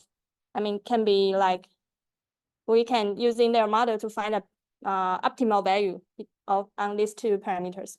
But we simply want here we using single station case. So we are only the scattering mean free paths here only affect the amplitude when we test the model. So here, because we need to find the best fit between the observed and the synthetic, so we need to rescale the waveforms to find the same like water level of the amplitude.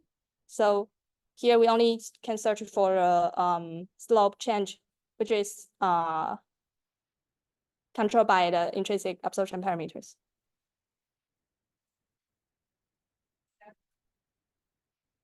This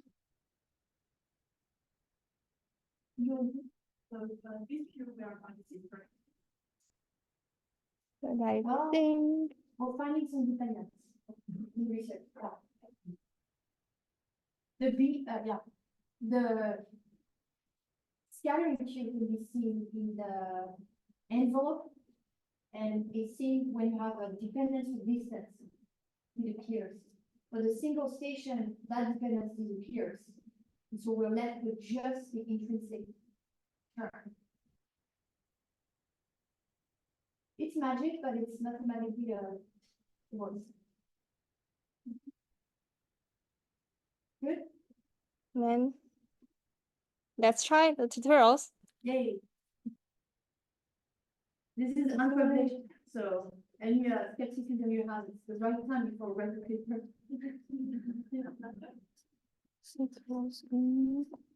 All right, so you on the Jupyter lab or EC2, right? So okay, so let me. I'm gonna ask about the grid search again. Yes, Do you guys consider other options for the optimization? not yet. Okay. You know, research is not too bad. You sample the full thing. Is Yeah, it for but the this- stretching or for the For the attenuation. yeah, I think we could be smarter about this. It seems like that would actually be a complex problem, right? It's pretty well behaved, yeah. So some kind of estimation. Yeah. Sample. Or you could do like a binary search sort of thing. Kind of like grid search, but you start by picking out like two ends and you decrease the like area that you're grid searching. Is that the octo something? I can understand. I can see what you're, yeah, what you're doing. Okay, let's start it. So where to find the notebook is in NoisePy, tutorial, and monitoring. And then you'll see the monitoring demo. This one, I click on it.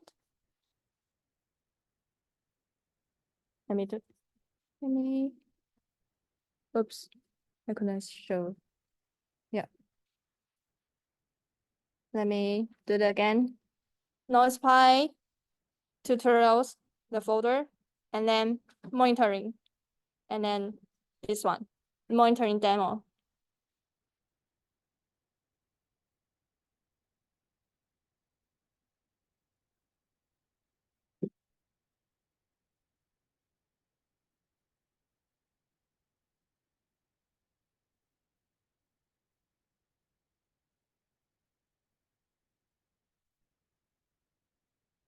You find it, everybody?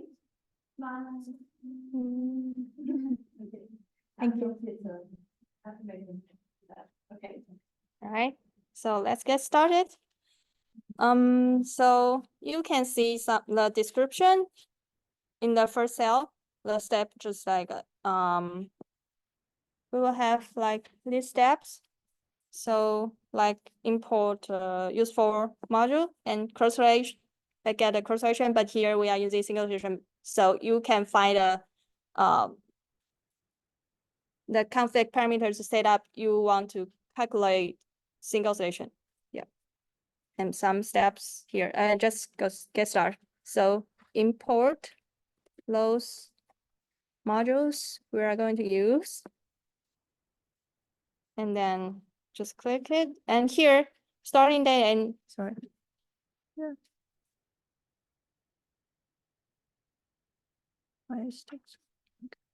So here, the started date and end date. The original setting is 1 month. You can change to like 3 months or 4 months or 5 months. Just need more time to calculate the noise correction functions. So for 1 month data, it seems like take 5 minutes, around 5 minutes to get a noise function. You can try the 1 month first and then till change to 3 months after the first round, you get a result. And you can just play on those parameters. So I will make it like 2 months. Sorry. And then what happened? Oh, there's no 3 months. Okay. And then the next cell is just config files for calculating correction functions. So using NoisePy. So it's the same as the first section in this morning. So get the config parameter setting before, and then starting day, end day, and the frequencies, like sampling rate of your final data product of the quotient functions, and then some like window to calculate the like correction functions, like, yeah. So components, and here you will see if you want to calculate auto correction or cross correction.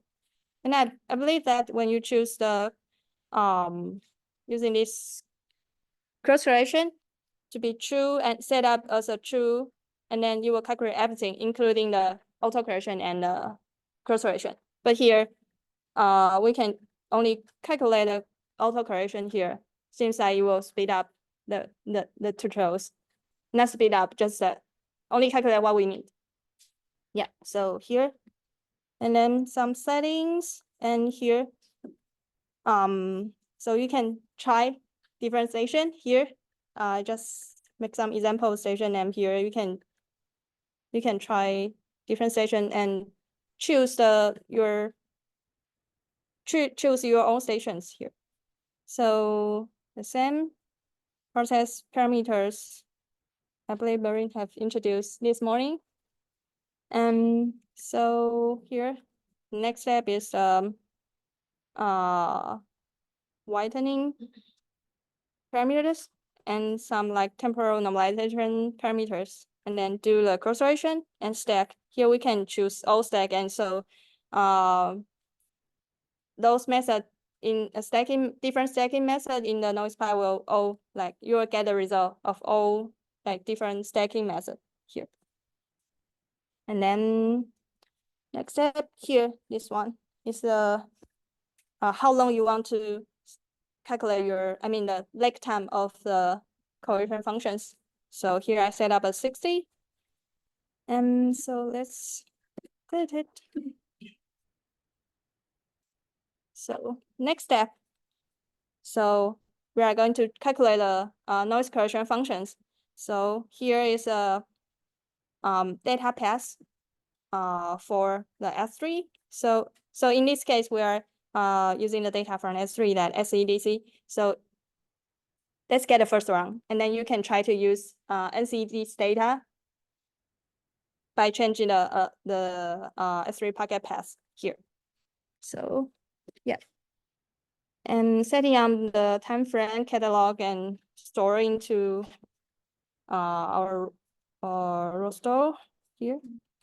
I can pause here. You can choose other stations. So I put out a list of the CI stations. You can also use the NCDC station if you're now becoming familiar with data stores. But LGR is cool. It's running through I-5. It's got the highway all around the stations. It's got very consistent good noise. So well, like 20 years. But please try other stations to see use. And yeah, you can change the station name here, the config stations. All right, so next step is to calculate the noise correction functions. So in these cells, you will set up the path, because the folder name where the data product output, and then just CC store here, and we execute this like starter correction computation by this command, and then here we will save our like config parameters into this YML file. Seems like we want to know what we are calculating, what parameter we are using, so you can save like the config file by using these two lines. So it's running now, and you can see the information in the log files. And so after you start running this cell, you will find, yeah, so the output is here, and you will see the waveforms start to like being output in this file, in this folder. Yeah. So Yeah, so now we need to wait for the waveform calculation.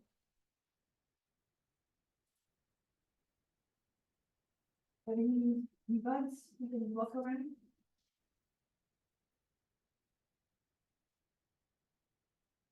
What station do you use? Same?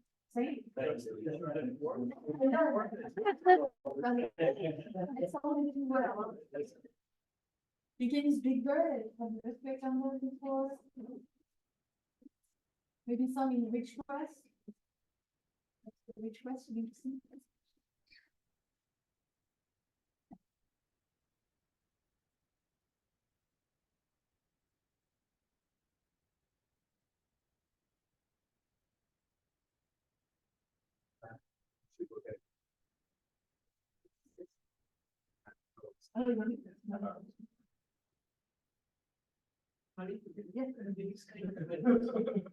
Yeah, where in an earthquake happened, you have to remove that station.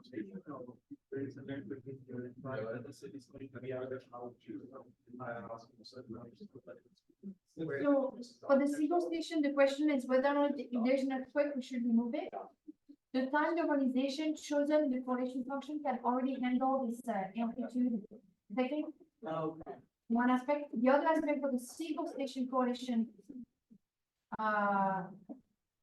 really is the time aspect, but the wave field, if you're close to the earthquake, is really from underneath. And so it's actually kind of good. Here, it's gonna change the nature of the wave field potentially. It's hard to see what in the coda is from the structure versus the noise source. It tends to be more diffused. The coda is more distributed, more diffused than the direct wave. This is why if we use the late coda, we have less effect on the noise source directions. But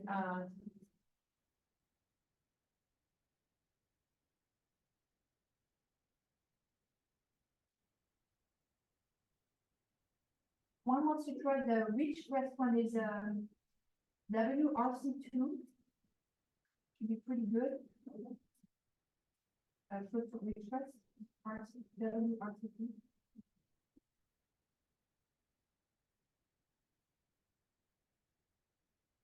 Yes.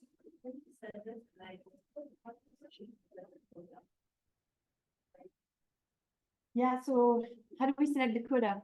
We've done one. So it's kind of like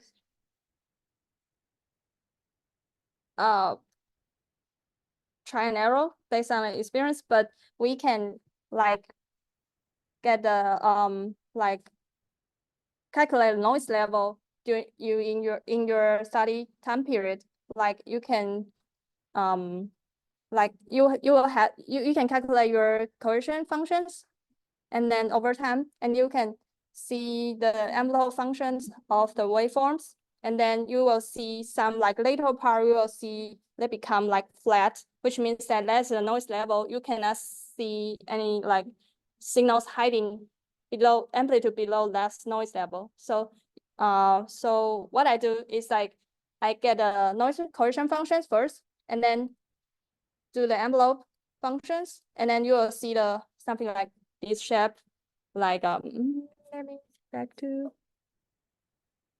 the slide. Where can I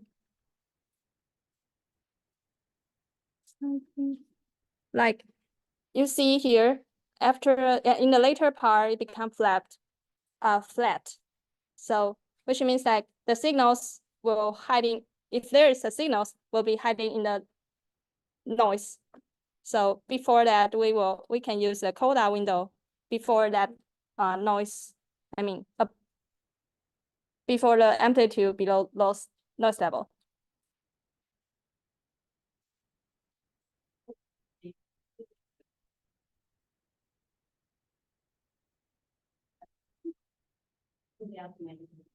So in the later part, in the later section of this tutorial, we manually select the window.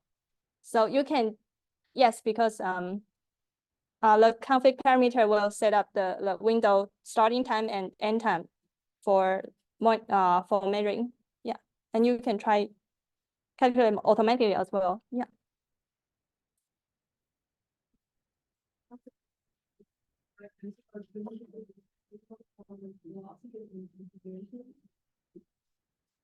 In this case, yes, but it's that for demonstration. And in some other cases, I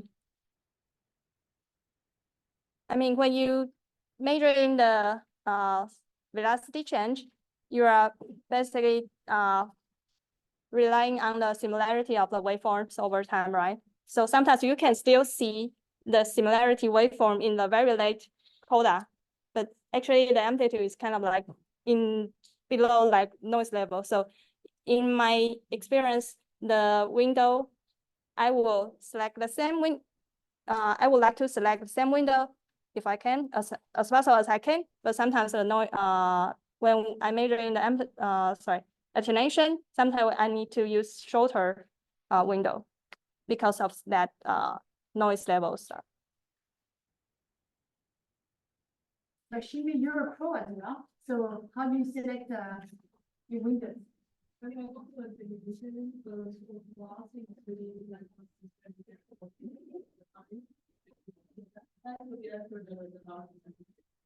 Yeah.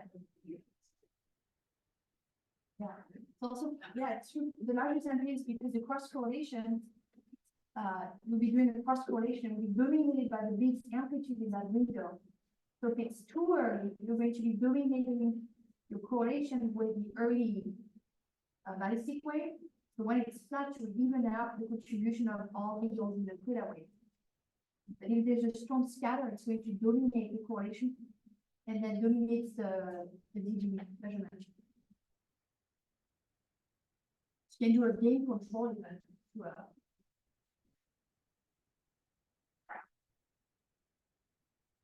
I'm curious, like, do you like extend I mean, using a longer time range to run in this, or you are using only 1 month?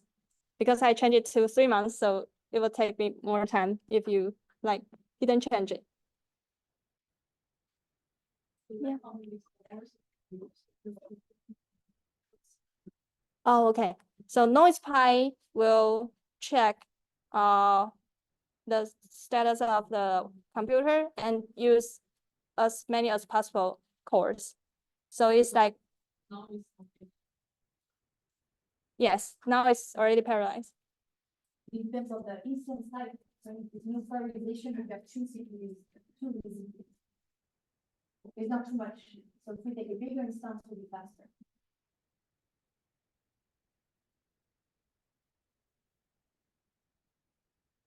Right. Yeah. Yeah. So you see it's coming up like 17th day of the month. Okay. And also the CC, the folder. Yes. So Okay. how much to do? This one. Yeah. Get some coffee Yeah. while waiting.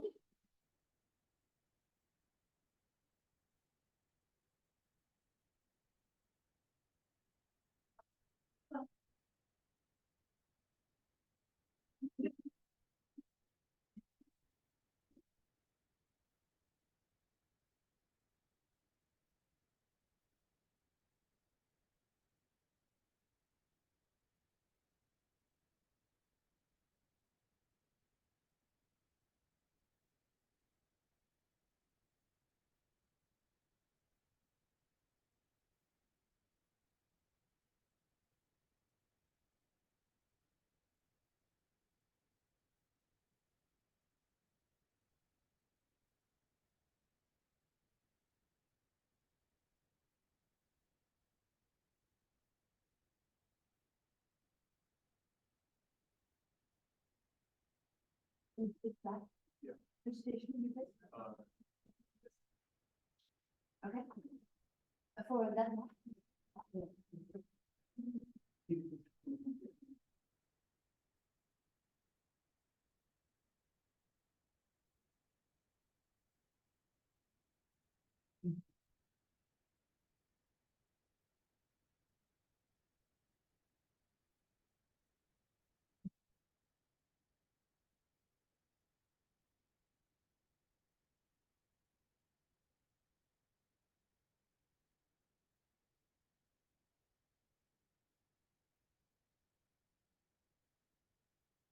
It's okay.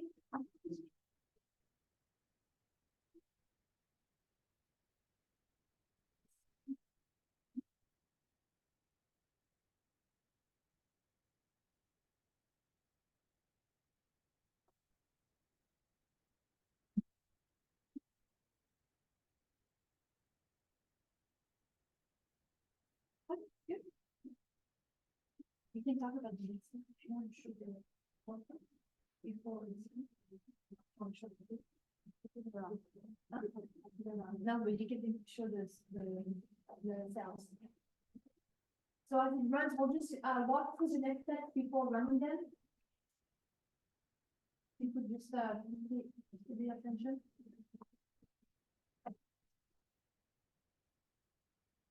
Okay, so next step is that, oh, let me say a little bit about this one. So because now we are calculating the noise correction functions, but if you already have the waveforms, you can like using here to reading your like noise correction function that which you already calculate. So yeah, it's a way, and you don't need to wait for it, and because you already like, calculated. And so next step is like check what we have in the CC store, the data output, data product from NoisePy, and then check the you can plot with the data. Oh, I know how to like we have this part, our output, yeah. So yeah, the next cell is like you will see the output as this one, like for east to east component, the waveform over the windows, and the final state of the time frame you are selecting. And you will see this is east component to east component at the LJR station, and next is east component to north component, and for each windows and the final stack waveforms, and then so on, east to vertical, north, yeah, etc. So next step is,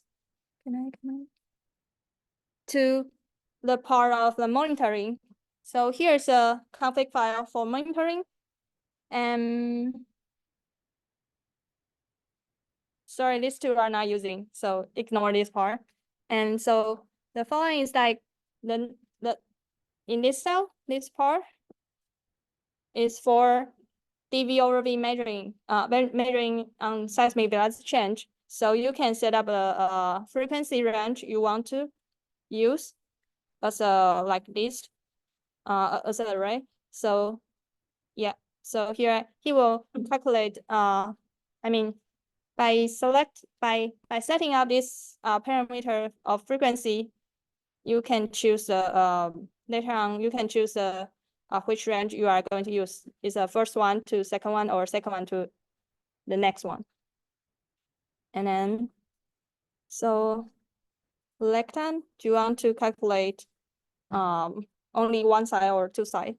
If you set up as one side, you will only calculate the positive.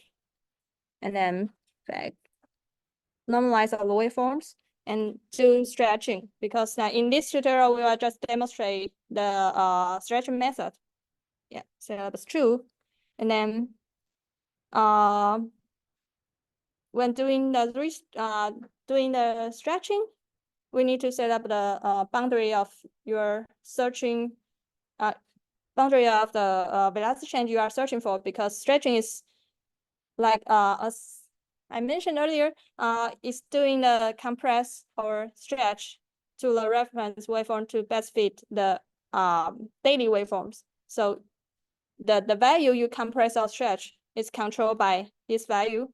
So you will do like, for example, here, if you set up as 0.02, which means like the maximum compress value is like 2%, and to stretch as 2%. So you will have minus 0.02% to 0.02%. So doing the grid search, and how many, the interval will be depending on this one. So the next one, the 50. So you will do the 50 tries between the 0.02 to minus 0.02. So compress and stretch. Like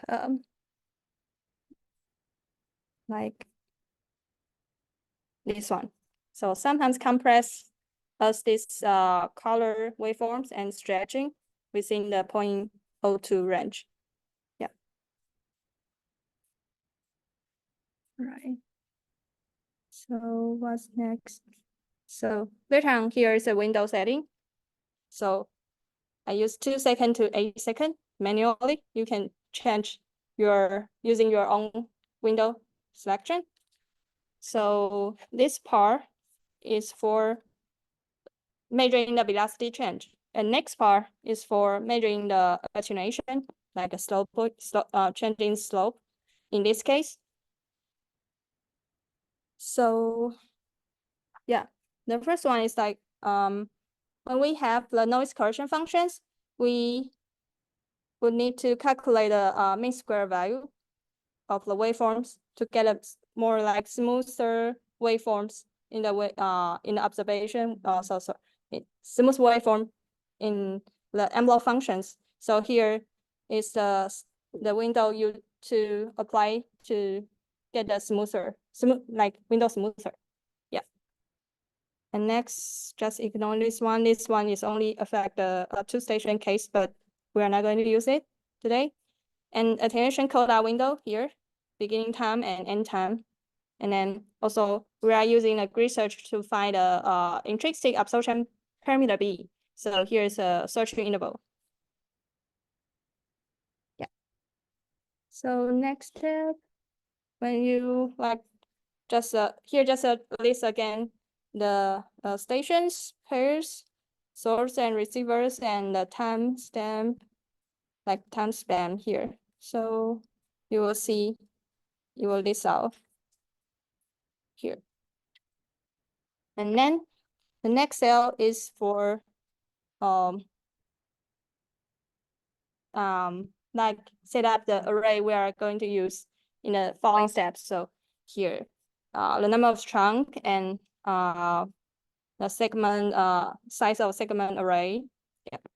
And then this one as well, you will see the dimension of the these parameters. And then next step is reading the data from the data product from NoisePy. So we use SDF CC store here to read out the data. And then so this step, we start to calculating the seismic velocity change. But before that, we set up, we would like to see the waveforms first. So here, just to select the frequency range, we are going to see the waveforms to filter the waveforms. And here we only show you first one example, one component example.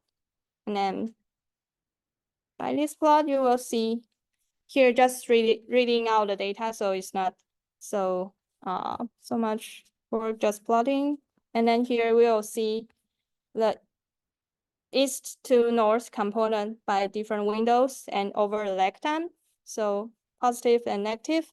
And this wave, the second subplot is middle subplot is a total stake for the time frame you are using. And then the staking number for each day. Good. Keep going. Okay. So next step is check the waveform co-similarity between the reference and the daily waveforms. Here you will see just plotting. Here you will see the positive lag time, how similarity between the reference and the current for daily waveforms. Yeah, by windows. And you will see the correlation coefficients over time. And then next step, start to calculate a dV over V.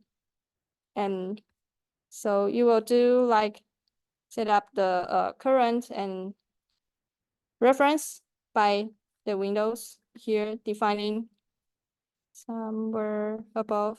Yeah. And then do the stretch by using these functions. So it will give you the probability value and the uncertainty, and also the correlation coefficient, like similarity between the current and reference. Yeah, and for the output. And you do the positive lag time part and negative lag time part, and then plot them here. Sorry, this figure haven't been updated, and you will see the correct result in your tutorial, which you are running. So you will see the time series, and then above this cell is the one component case. And then next step, we are going to calculate the three component, like not three components, three cross component, like east to north, east to vertical, and north to vertical. Yeah, and so again, do the stretching here, the same process, and making the reference, and then do stretching this part, and then check. It will show you if the result have been complete or not. And then plot them together. You will see this plot. So three components result, three cross component results as dV over V, and the average of these three cross component results, and then the arrow and the truncated arrow after average. All right. And let me see, where is it? I'm finished. You finish, and you can start to run the rest of the cells and see.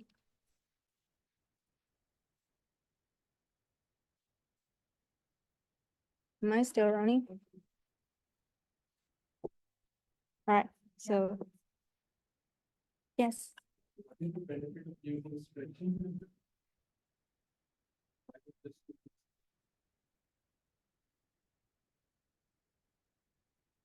the benefit of using stretching. Moving cross correlation is susceptible to cycle skipping as you get the input product. It's not a transfer function that, and give like three components, you mean, by the other, that's what we do for the cycles cooking problem.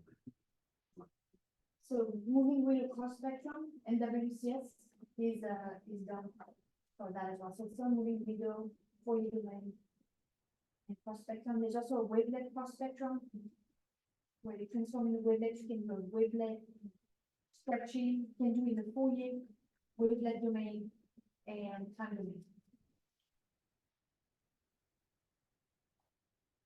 You can explore the spy has all of them implemented. There's more parametry to working.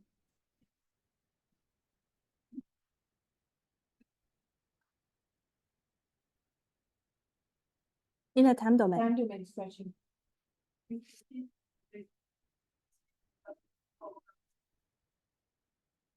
Use bandpass filter to get to the different frequencies, but right now it's broadband or whatever. I think the expression that's a default. Nope.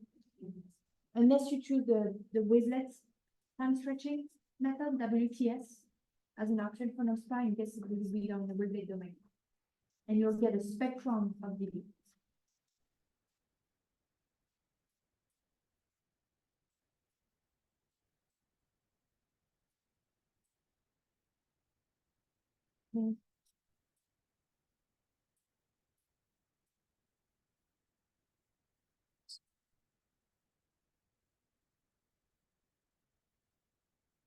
Yes, I'm going to just.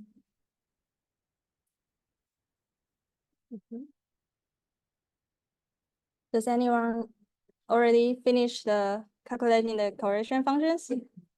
Yeah, and so you just keep clicking on the next cells and you'll finish your part for measuring the dV over V. And next step is going to like measuring the attenuation parameters.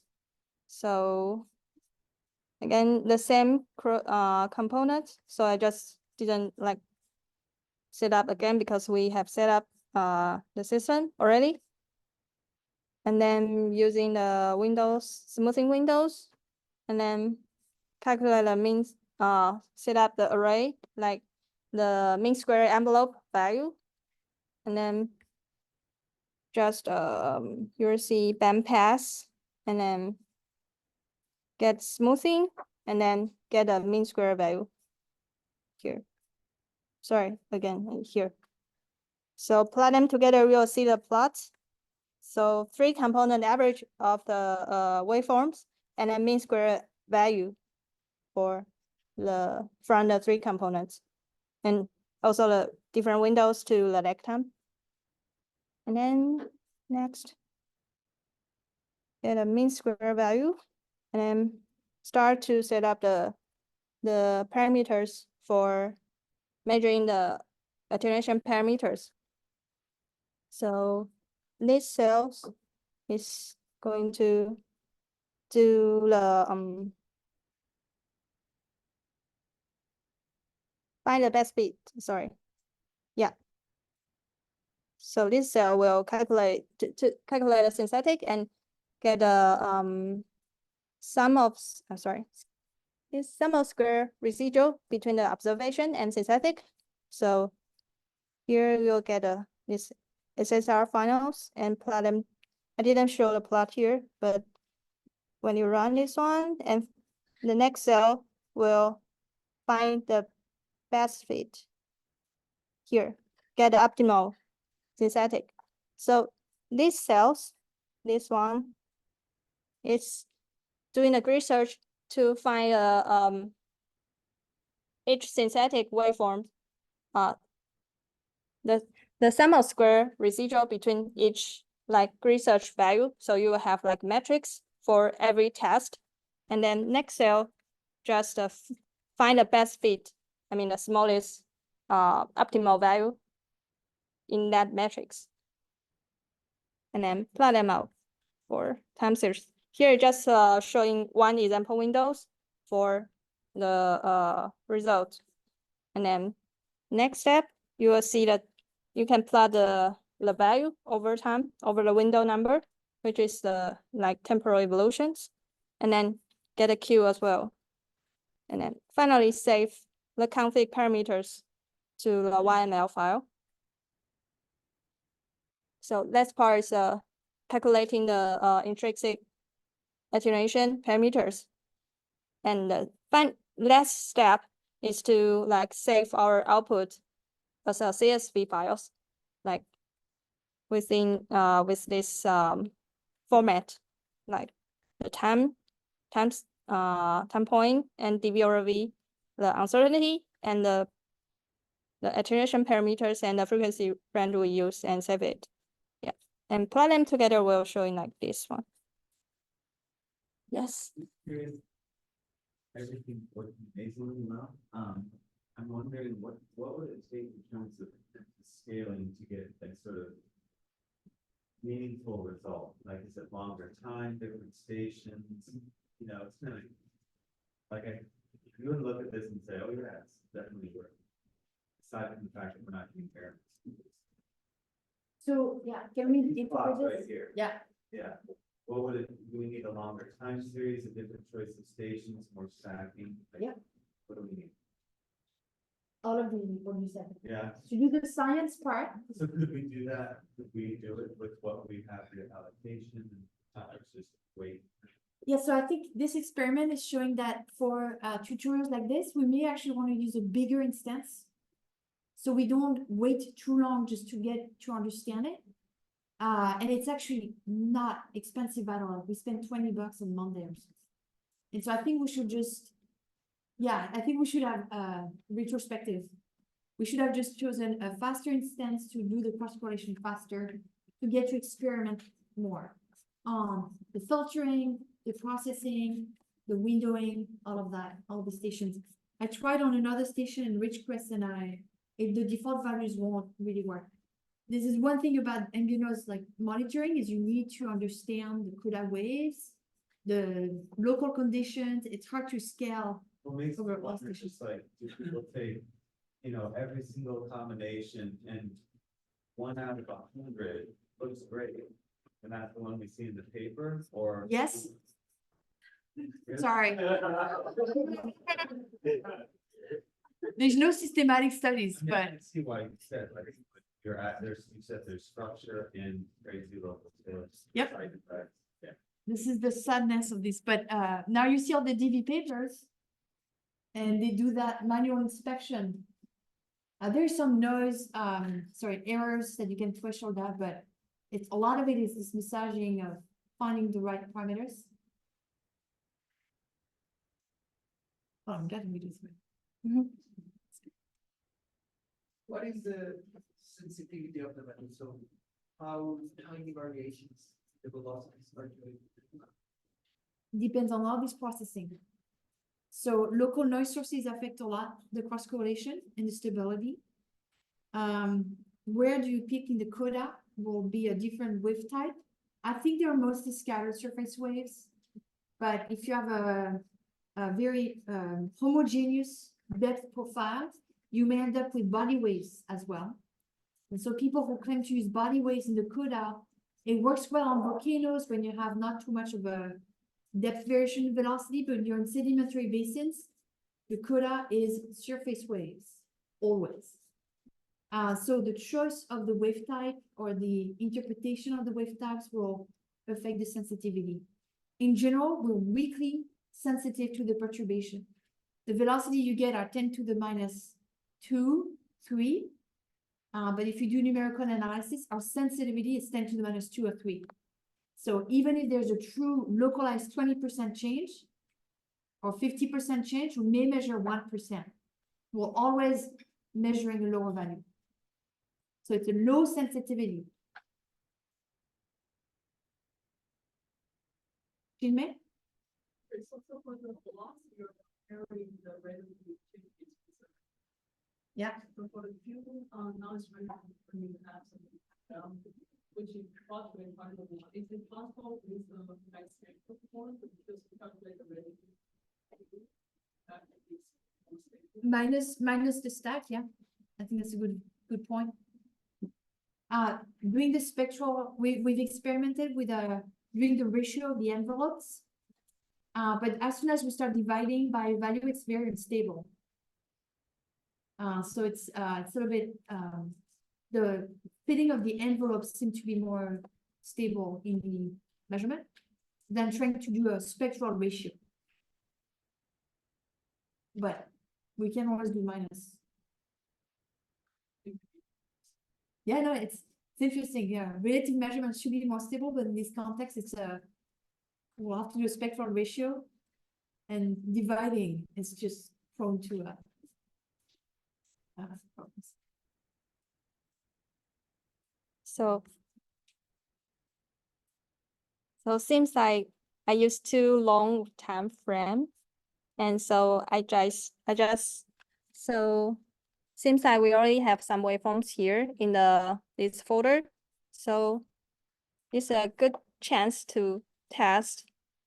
Like we are not calculating the waveforms. And so I mark this command and this one and open these two and show work on like the waveform you already calculated. Just yeah. Just in case you still waiting and you want to see the waveforms you already have, and you can do like this way. And then you will see everything running in the following cells and should be the same. These are waveforms, and then similarity between the reference and the dV over V and the arrow, and cross component result and the final average, and then the attenuation part, mean square value, And then the example here. And the final result here. Yeah. Yes. The variation of the key is very large, like, is it realistic to get this large variation into that simple? Well, that's where the science starts. Water has huge effect on the wave speed and attenuation. In controlled experiments in concrete, the fluctuations in Q with respect to dV were much greater, factor of 2 instead of 2%. So much more variation from Q. But this is where we're trying to do science, is understanding how much of that is a nose tools or how much of that is structure. These are large fluctuations, but they are not unreasonable if we consider the effect of water on attenuation from laboratory experiments. But of course, this is where the science discourse is.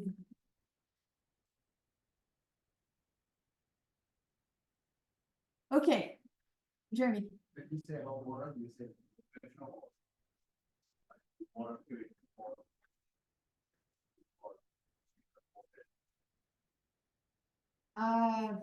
The experiments I was referring to were partially saturated. So it's mostly filling pores on the concrete, some published, but there's other studies on attenuation for porous media, I think more in the exploration, geophysics world and rock physics. And I don't quite know if it's fully like, even distribution of water content in the pores connectivity, pore shape, that's out of my expertise, but yeah, it's fascinating. Yes. Are there any studies that look at like the correlation between like especially whenever wave gaze we see changes in the like quality besides That's a great question. I think a lot of these logarithmic recoveries that we see in DV and earthquake rates in post-seismic or after slip, all of them must be somewhat connected, in part because the bulk healing of the velocity, we often map on the faults, something that we see that could be actually distributed around the faults. There's a great paper from Capron and Marone, I think 2013 or 2014, where they looked at the difference between, or the equivalence of having a bulk changing versus a on-fault friction change. So they did that analogy of, or this correspondence between bulk taking the deformation and mapping that onto a frictional property that we infer as being a friction mechanism. So it's a great, yeah, it's a great topic of discussion.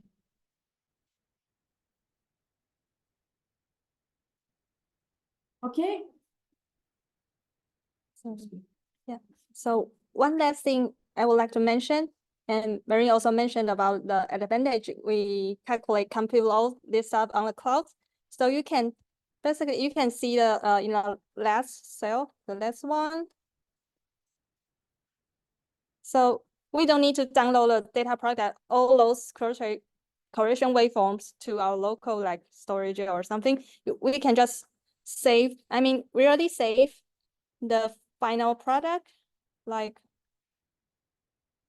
these CSV files as a final output, and also our config files here for calculating the correction functions and also monitoring. So we can just download or save these 3 files, and we don't need to like have the storage and some like other like big like storage to keep those waveforms. Yeah. So.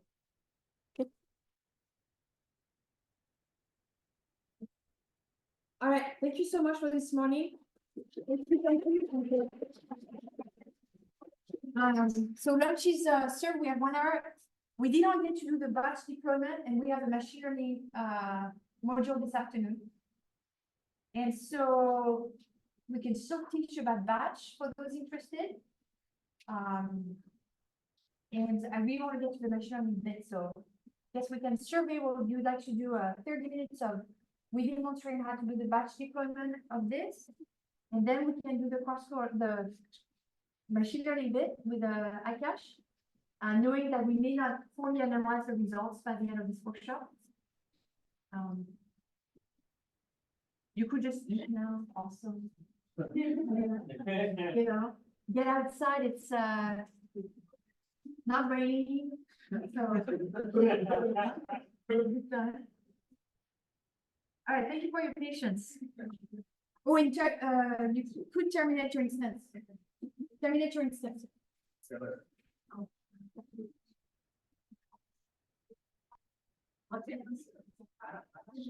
Somebody's paying for it. Yeah.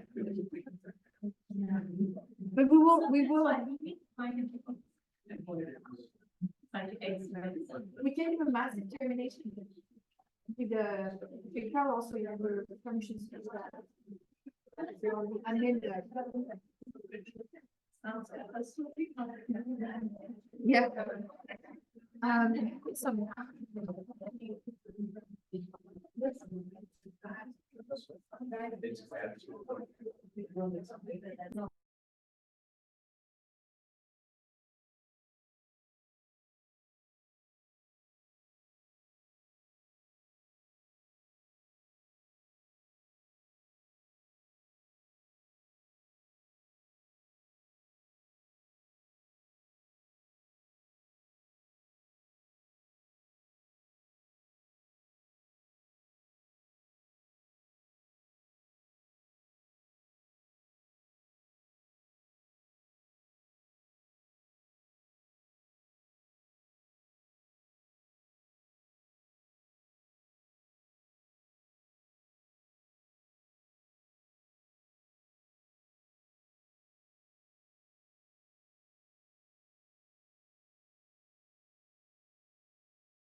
Should I turn on the video as well? Yeah, that'd be good. Okay.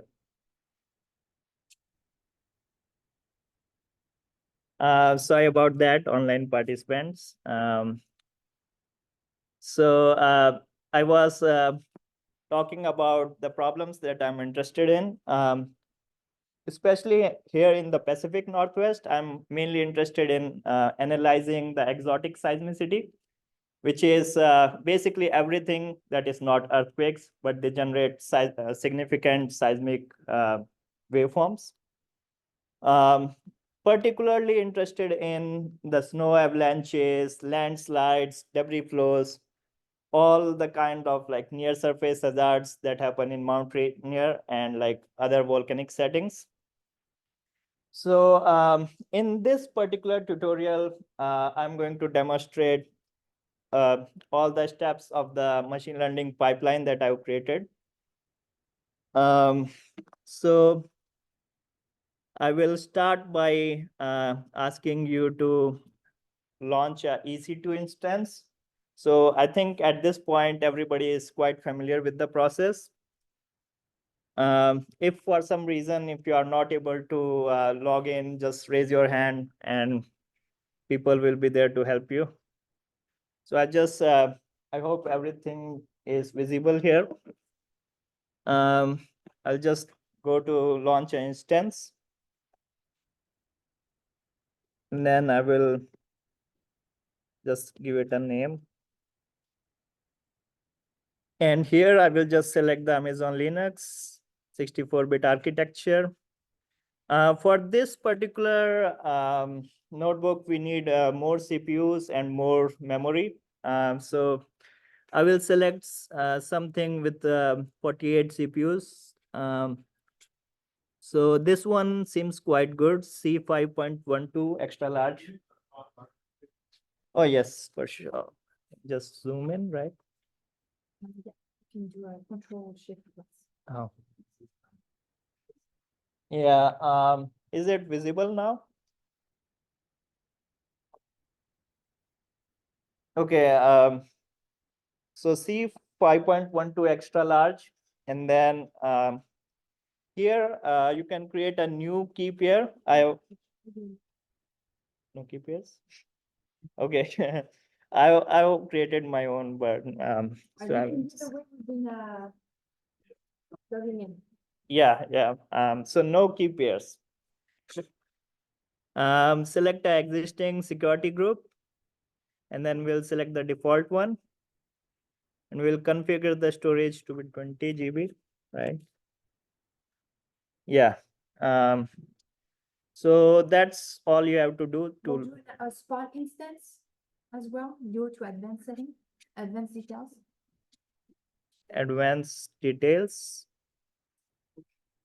Go Which one? workshop for the, yeah, Where? IAM instance profile. Instance profile.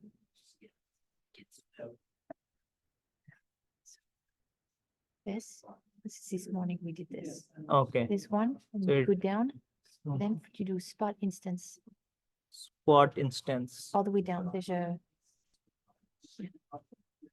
This is cheaper. Okay. It won't affect calculations. No, it's just good. Yeah, that's correct. Yes. Yeah, let me zoom in again. So go to advanced details here. And then the second option here is IAM instance profile. You select the scope one. And then go all the way down to the purchasing option and select the spot instances. So that should be all. And then we are going to launch the instance. So the instance is launched.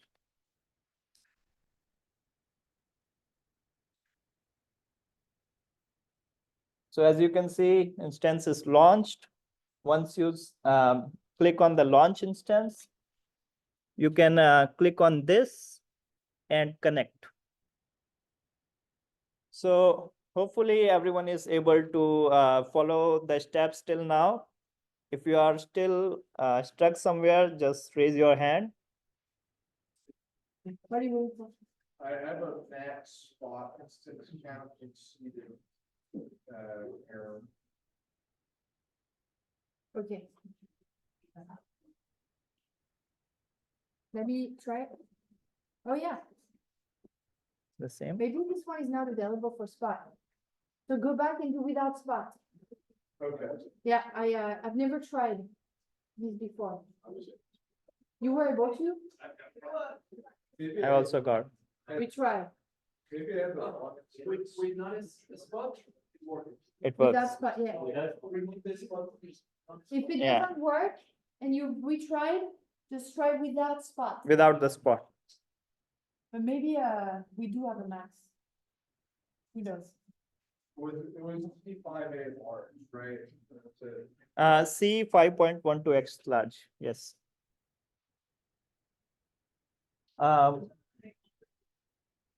What? Sorry? Yes, we can Yes. do determination if yes, okay. Are you still using your old instance? All right, I'm gonna do blank delete. You're No, actually, going to delete, so to repeat the process. no, let's continue. Thank you, yeah. All right. So someone had a problem with the spot, and the solution is just like terminate the instance and like restart the instance without the spot option. Once you select the connect, you copy paste this and run this on the, sorry. Yes. Oh, once you select the connect instance here, you copy this code, chmod. It shouldn't be if there is no key pair, right? Chmod. No, we've done to EC2 instance connect. Oh, okay. So that's a different thing, right? Yeah. Okay. So if you don't have a key pair, just select the EC2 instance connect, right? Yes. For me, I have a key pair, so I'm going this way. And for me, it's just I have to copy paste these two codes here. So I'll just copy paste them.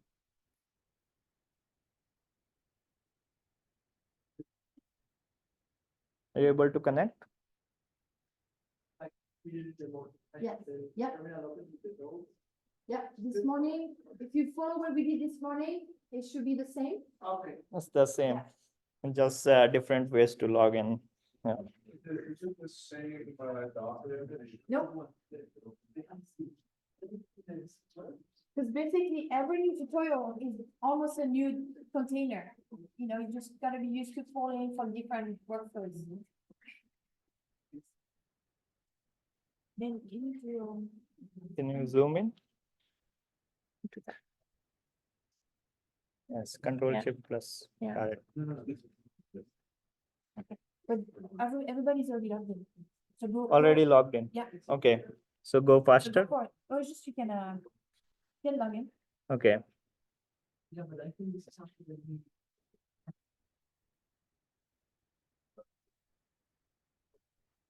So I'm logged in, as you can see on the screen. Hopefully everyone is able to log in too. All right. If you still haven't logged in, just raise your hand and yeah. Yeah, people are coming.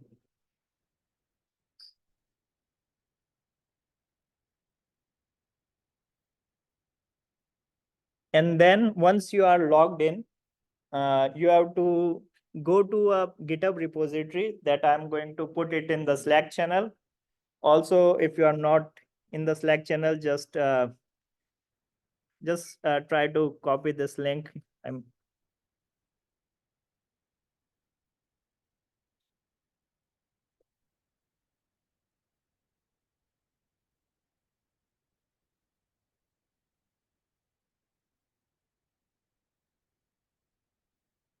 So this GitHub repository that is posted in the Slack, or you could just write the code in your browser and reach the repository.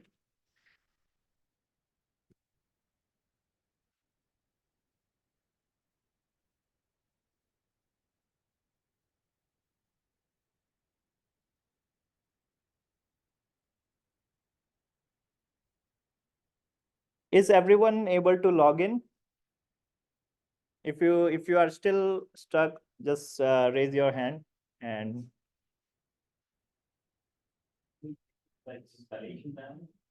yes. So once you have reached this GitHub repository, you can just scroll down into README, and there's a command for instructions, installations. So you just copy paste this command as it is suggested. Don't skip any step.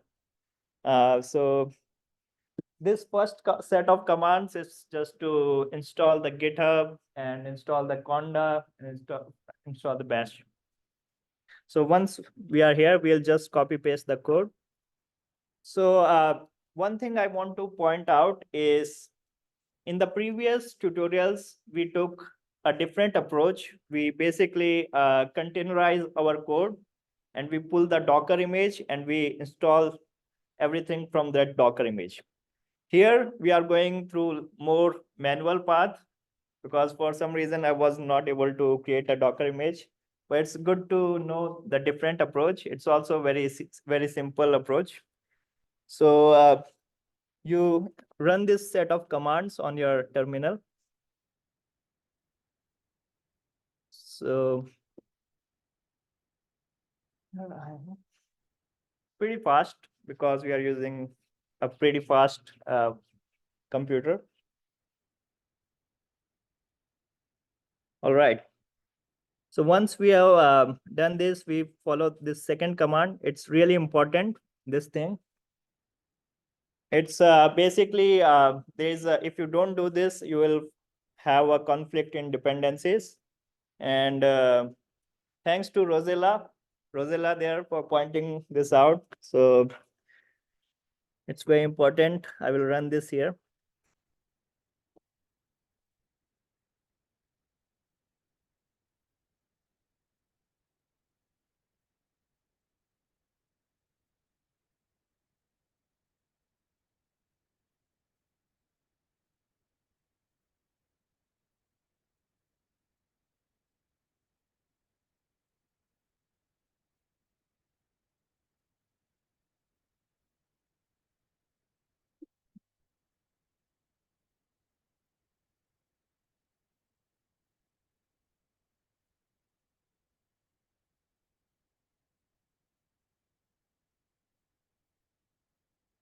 Hopefully everything is going smoothly so far. All right. So the next step is we will clone the repository and then we will install the requirements, necessary dependencies. So just copy paste this code and run it on the browser.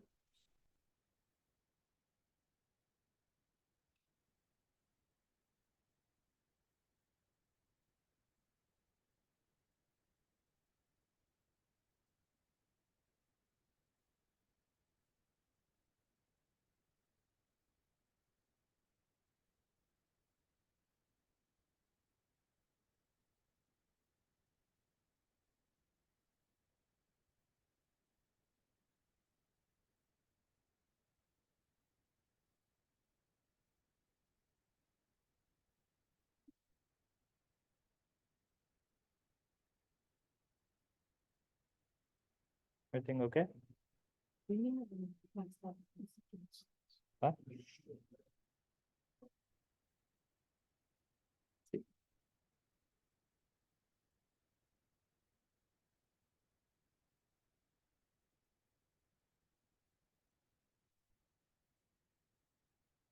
Shouldn't take more than 1 minute. If it's taking this something wrong.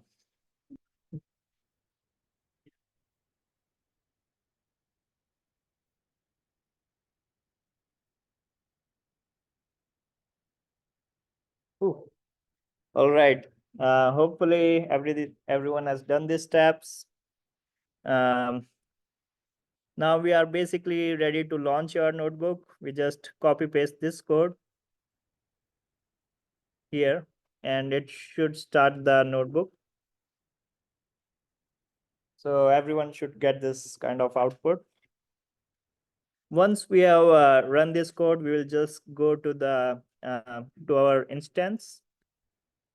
We'll click on our instance. And there's this thing called public IPv4 DNS. We'll just copy paste this. Hopefully everyone is able to see that, this thing. Oh, this is, yeah. And then we will open another tab here. We'll just copy paste there, put a colon and put a port of 888, 4 times 8.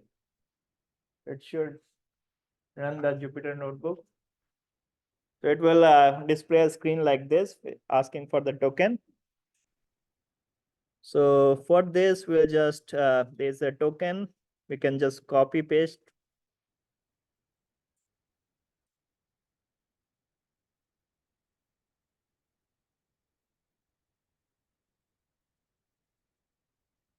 And woohoo, we are inside the GitHub repository. So for this particular tutorial, we just have to go to the notebooks here. And we open this one, ML classification workflow for scope.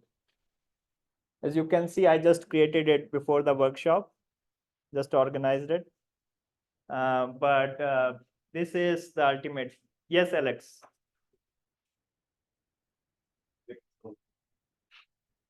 What happened? Link is the GitHub link? Okay, just give me.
Yeah.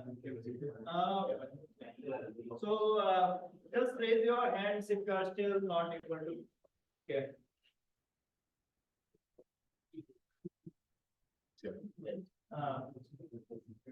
Okay, so go to that.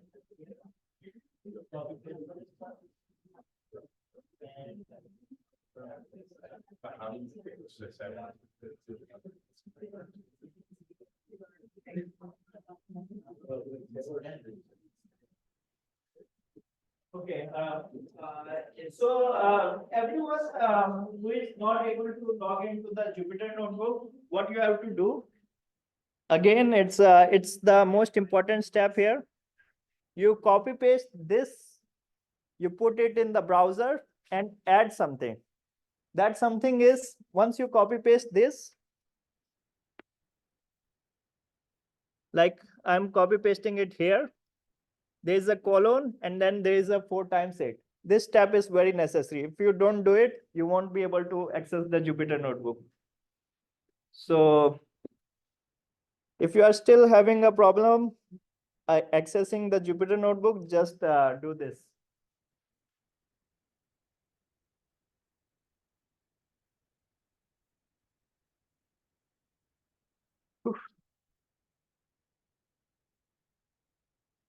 So is there anyone who has not accessed the Jupyter notebook still?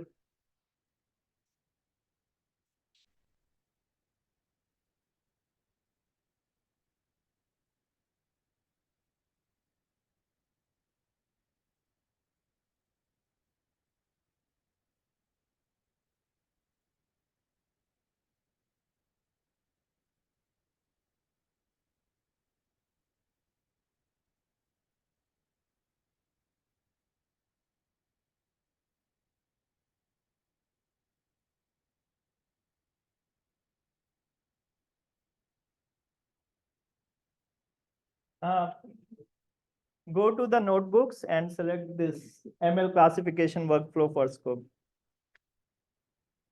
Is everything okay? All right.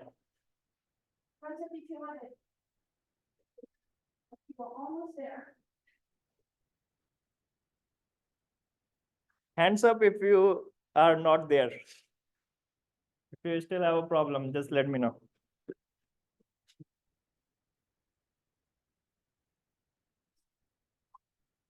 All right, it looks like everyone is able to access it pretty easily.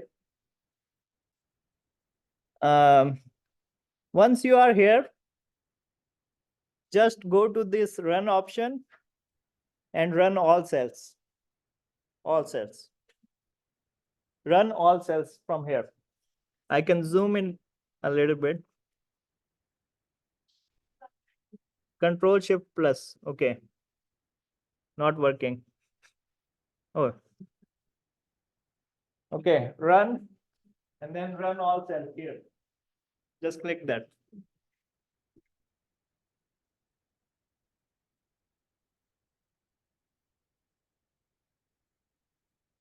All right. Assuming everyone has done it, I'm just going to proceed to give a presentation that will explain why I'm doing this research and what are we expecting from this code and how does the results make any sense. So this is a long Jupyter notebook. It will run for 25 to 30 minutes. By the time I finish my slides, hopefully you should be able to see all the final results. And then I will walk through each of the cells to explain what each cell is doing. So let me start the presentation.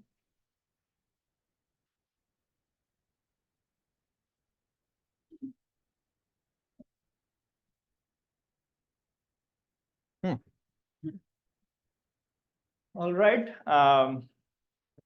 Just raise your hand or just ask around if you still have technical problems. And I know everyone is, it's a last day of the session and last session. So everyone is like, want to call it a day, but I just want your attention one more time. I promise it's a really fun and interesting presentation. So unraveling exotic seismicity in the Pacific Northwest using machine learning. This is the project that I've been working for a few months. I've presented something similar in the SSA and taken some slides from there. I would like to acknowledge my collaborators, some PNSN people, Alex in the back, and Dr. Mike West, Dr. West Helen, Dr. Steve Malone. All right. I would start by giving some motivation why I'm doing this study. So I would like to take a case study of this very massive landslide that happened in northern Canada. There's this region called Elliott Creek. It's about 250 kilometers north of Vancouver. And there was a massive landslide that occurred on this creek. It was so massive that we can imagine if there is a cliff and we dump like 25,000 cars from that cliff. It's basically all of the Canada's cars. So we dump all the Canada's cars from a cliff. It's that big.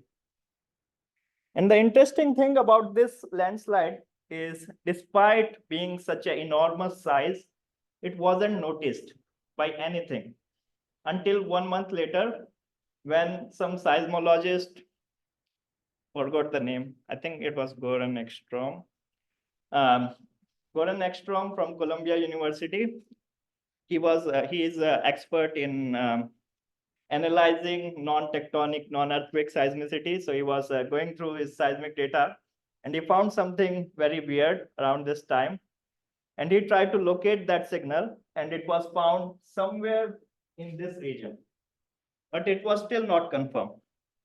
And it was confirmed later by some helicopter tourist agency. For their official, they saw it on the ground that there is something out there, and it's a massive landslide. So this is the glacier, the retreating glacier, and this is where the landslide happened, and this is the lake. So this big landslide happened, and it all dropped into this lake, and it created a massive debris flow or like flood, which destroyed all the vegetation nearby. This picture is taken from the point where this massive glacier used to be at some point of time. Now it has melted down and it's continuously retreating back.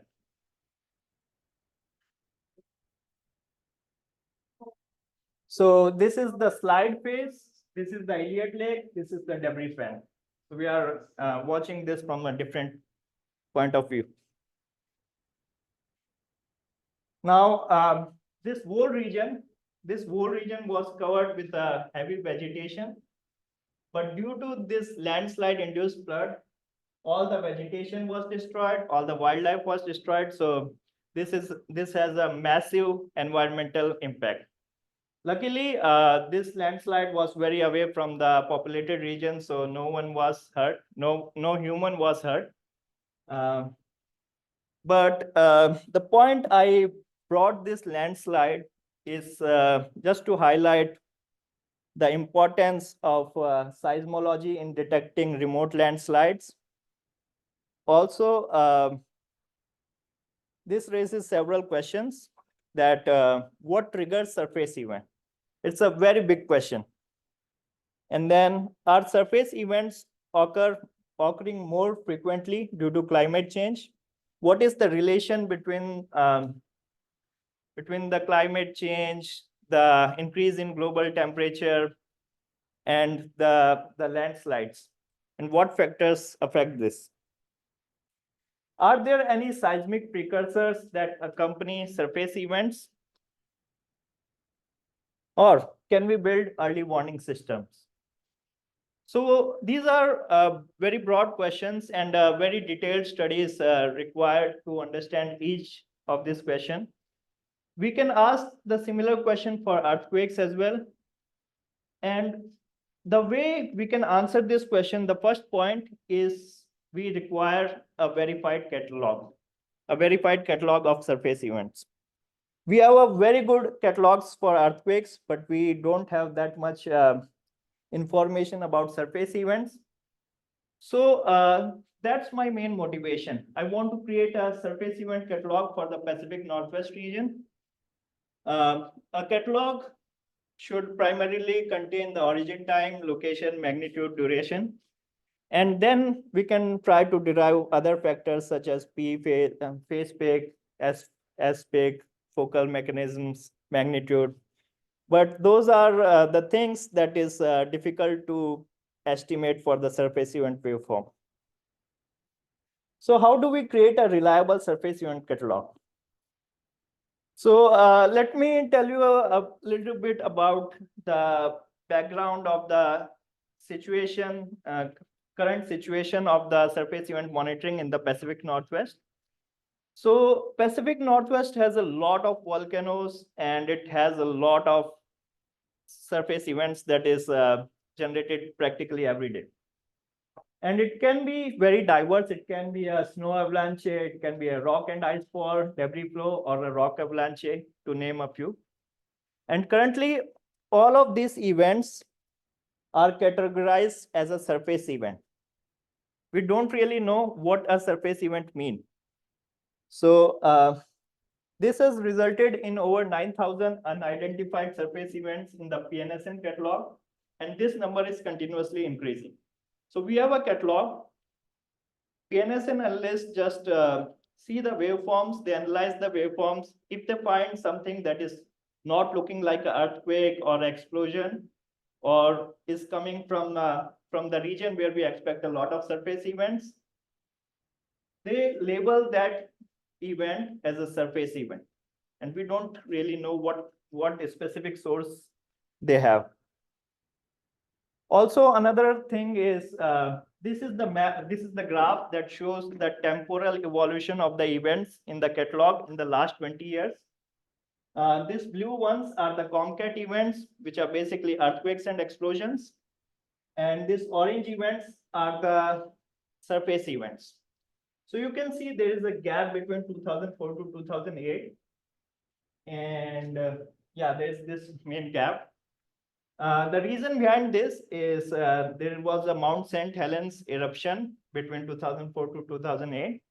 And analysts were very busy analyzing the volcanic seismicity, and also the waveforms were too noisy to pick any surface event. Also, another thing is that the COMCAT events are constantly increasing over the years, probably due to the better detection capabilities, and we do not see a corresponding increase in the exotic events. So this indicates that we are likely missing a lot of surface events in this catalog. So current catalog is not a full catalog. We need to detect more events, and we need to refine those detections. Like, we need to understand their sources. So one way I propose we can do this is we can run a machine learning model on a continuous seismogram using a window. So suppose, imagine these are like the waveforms from different stations, and we run a window. And as the window is running, it's classifying each window based on what it thinks is the waveform is from.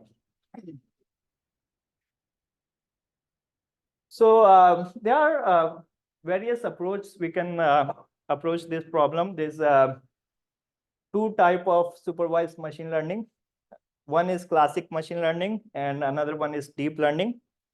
The main difference between these two is in classic machine learning, we extract the features, we specify the kind of features that we want to extract. So for example, mean, max, variance, kurtosis, we know the meaning of the features. And then we can extract the features, we can select, we can reduce the dimensions of the features. And then we can train and tune our models. In deep learning, the features are automatically extracted. There is also something called a hybrid approach that involves both steps. There's a, like we can specify the features as well as we can automatically extract features. So these are the main difference. I explored both kind of models and various models in each approach. The main goal here was to find the model that provides best classification performance, so I can use it as a detector for surface events. So this, I know it's a very, it's something that everyone may have known, but just to recap, it's a general pipeline of any machine learning model. So first thing is we need a labeled data set when we are talking about supervised machine learning. Then we extract features, and then we train our model on each of those features. And then the model is learned to recognize. So we will put in some unlabeled test data, and we will output, it will output the source labels. Okay, so labeled data set. So the labeled data set that I'm using is the PNSN data set that was created in last 20 years. It was compiled by my PhD colleague, Yu. And this map shows the distribution of these events. There are 4 classes: earthquake, explosion, surface event, and noise. So earthquakes, this map shows the distribution of earthquakes. So we are taking all kind of earthquakes, intraslab earthquakes, the subduction zone earthquakes, low frequency earthquakes, no low frequency, just like typical earthquakes. And the magnitude range is between 0 to 5. These 4, they constitute the main components of the seismicity in the PNSN. The way noise was compiled was we selected the waveform that was before 50 seconds before any event. So it was compiled that way. Okay. Yes, yes. And related with that, how do you define the duration of each event? The duration? The duration, I mean. Yes, So I think you didn't use a fixed window, or how do you do that? Yes, very good question. So each of these events, we are using a 150-second window. That window is starting 50 seconds before the origin time, 100 seconds after the origin time. We have assumed that these events are short enough that most of these events are contained within that window. And as per the duration of the surface event that I would detect through continuous data, we are still working on it. So if there's like 2 consecutive windows that is labeled as surface event, we could just select the detection time and run the STLT detector, but that's a work in progress. But each of this event has a 150 seconds window, and we are assuming that these are short enough. And actually, we are not assuming, it's from our experience that most of the windows are within that, most of the events are within that window. So the noise was compiled by selecting 150-second window before the P arrival. We have tested that the noise does not contain earthquakes or explosions. The explosions are mostly quarry blasts or single shot chemical explosions. So we have very well curated data here. Now I would talk a little bit about the feature extraction process. So feature extraction is used to basically reduce the dimensionality of the input data. We can reduce, why do we need to reduce the dimensionality? It's because a lot of machine learning algorithms, they do not work very well with a high dimensional data. There is something called curse of dimensionality, that in a very high dimensional feature space, everything starts to look similar and the distance does not really make sense. So we can, and the goal of the feature extraction is to extract some specific characteristic that will allow us to discriminate that particular event from the rest. So for example, if we talk about earthquakes, you can see the main frequency range, or like the P arrival by S arrival, frequency band ratios, spectral ratios, stuff like that. So we can extract features from time domain, spectral domain, spectrogram domain. Here are some examples of some of the features that previous studies have used. And these features are compiled on the experience of the analysts, that what they look typically when they characterize the source. So there's a duration, there's a P by S amplitude ratio, which is very popular in earthquake explosion discrimination. Then there's a spectral variation, like how the spectral is being varied. Ratio of ascending or descending time. So if something is slower or more emergent, like a surface event, like a rock fall, it will have a gradual increase. So the ascending time will be higher compared to descending time. And then the rise time, energy ratios. So these are something I called physical features. And also we can extract, just in general, any numerical mathematical quantity, like all these things, which may or may not make sense for the feature discrimination.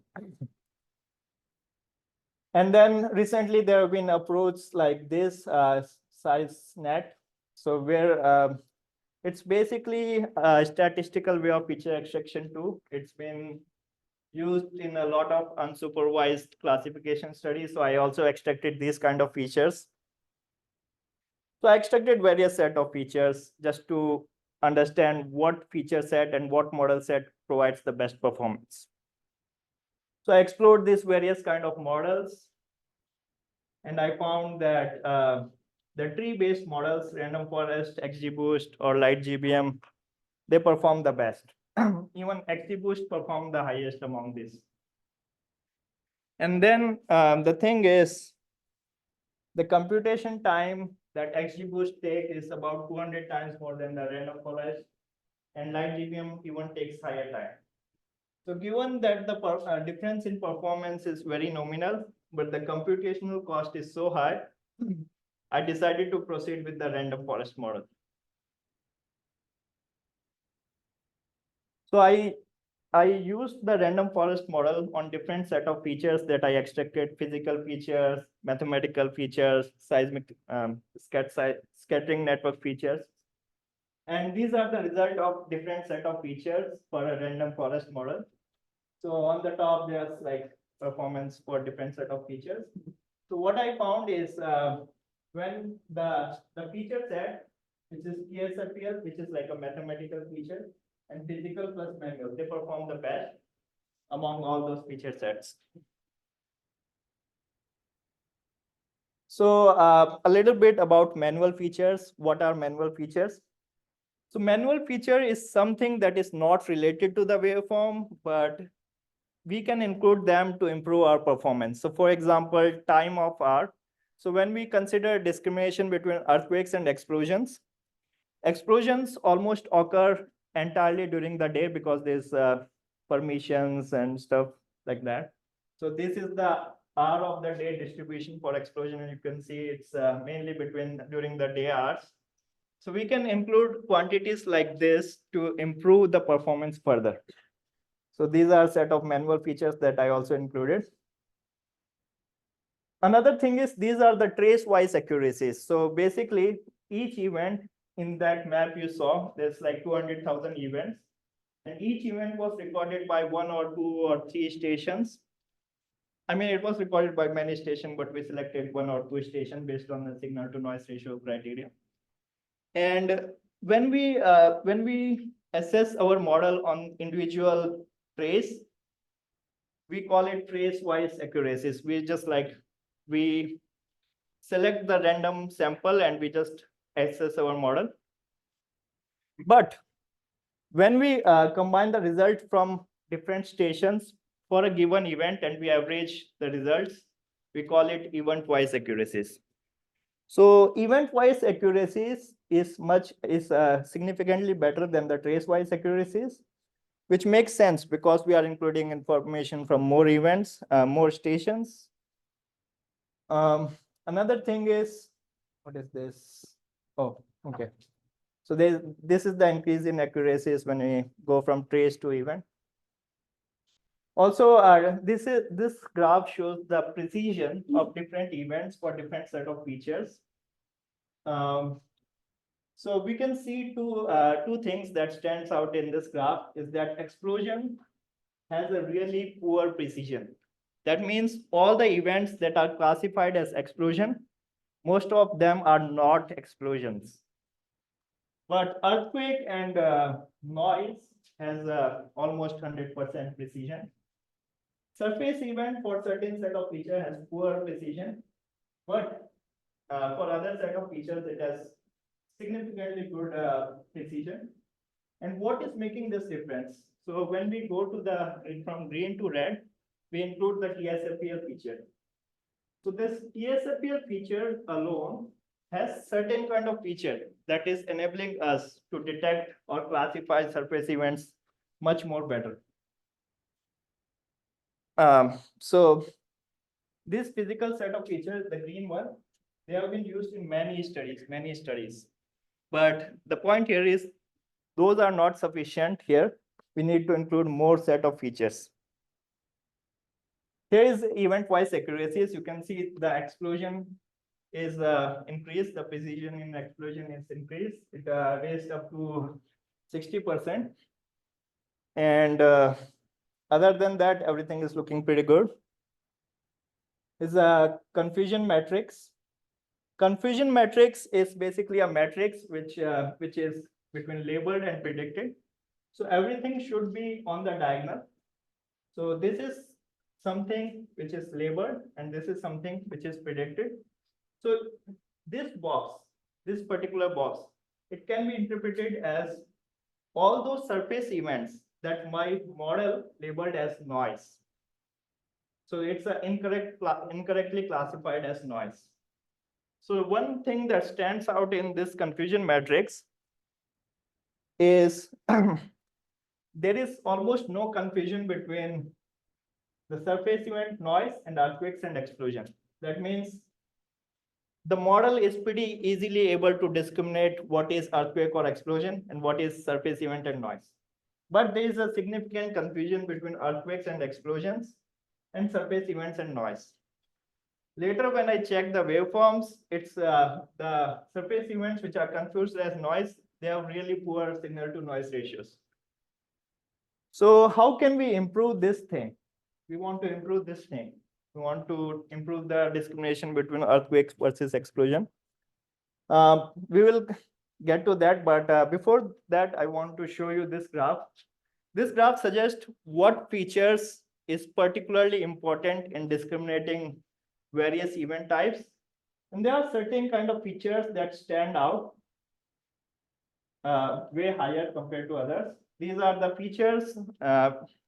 They are called wavelet absolute mean. So we are basically convolving our waveform with a certain wavelet that has certain frequency and certain width. So the top three wavelets, they correspond to the frequencies between 0 to 3. And these features are highly found to be highly important when classifying various event types. Also, this feature selection. So here what we can do.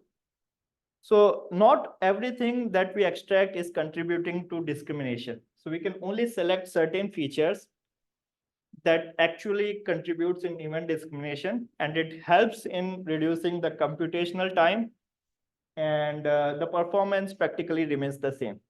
So we can see just like 50 features, we can get the same performance as over 400 features that I extracted previously. Also, the fitting time just keeps on increasing as we include more features. So we can just include 50 features and we get the same performance. So when we deploy this model in a real-time situation or like over 20 years of data, 40 years of data, we can just use the top 50 features. Here it shows the distribution of the most important features. So different colors represent different classes. So these are the mathematical features, and you can see they are pretty good in separating the surface event from the noise and from earthquake and explosion. They are not really good in separating earthquake and explosion. They are like very overlapping in this case, but they are pretty good in separating surface events from the noise. And here is the distribution of the physics-based features, physical features.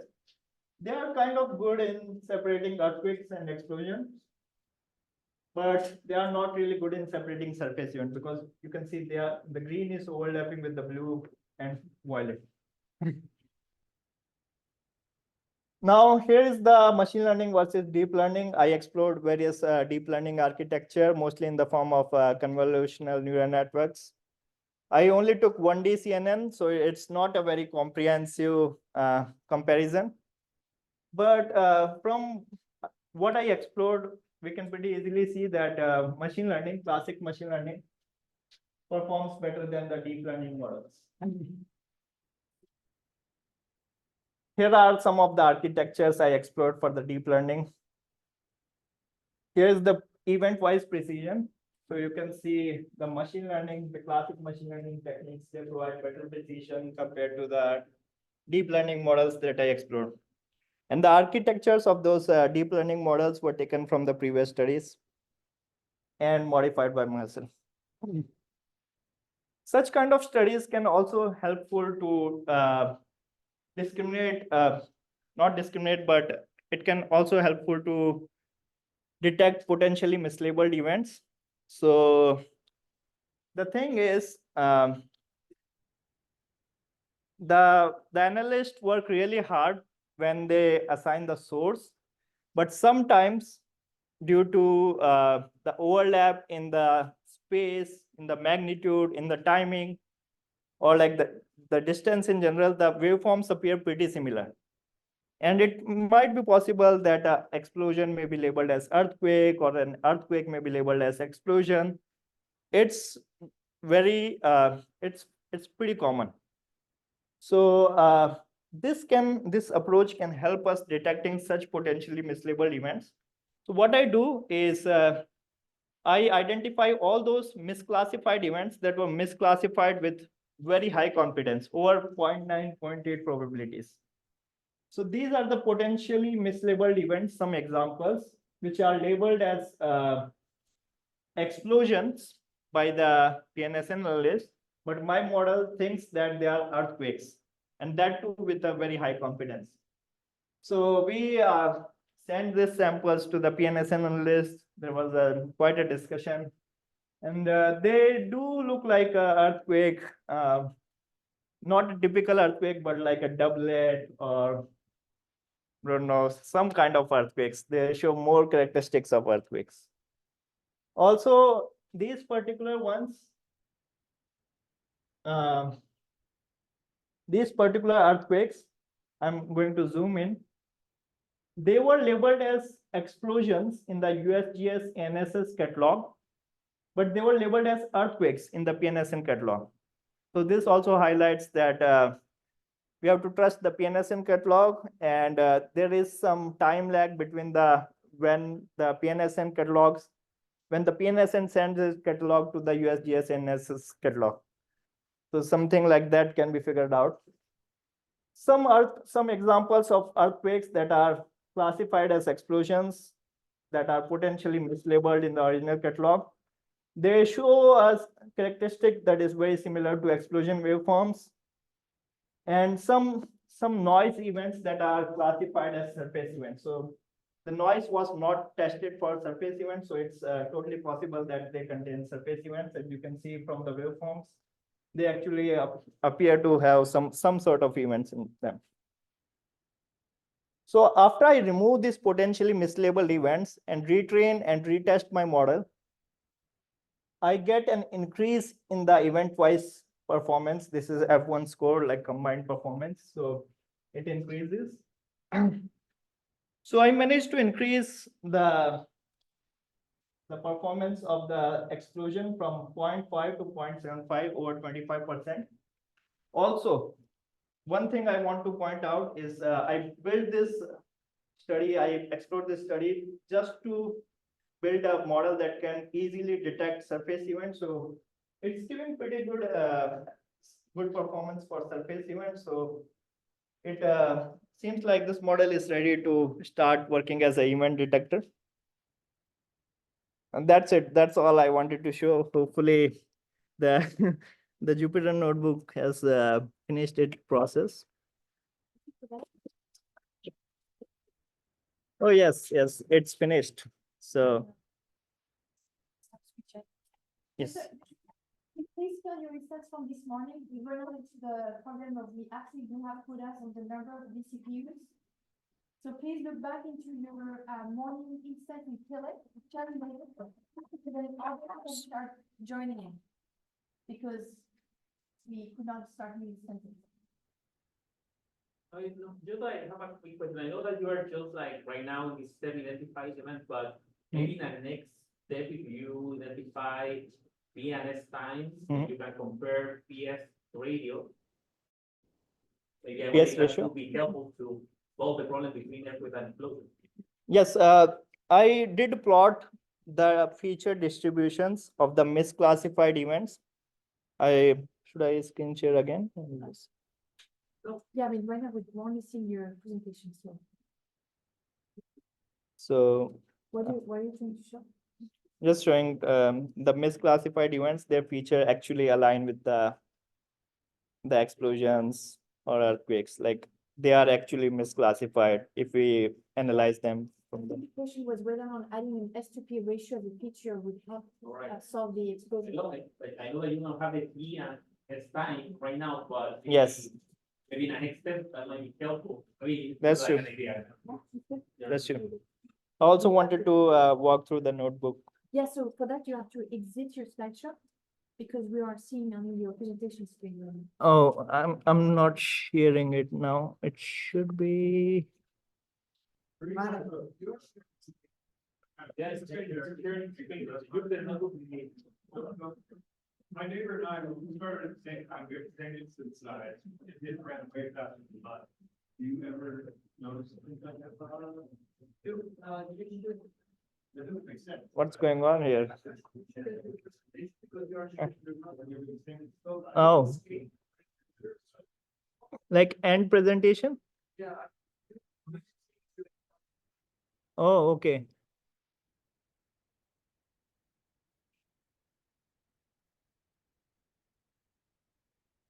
Yeah, how do I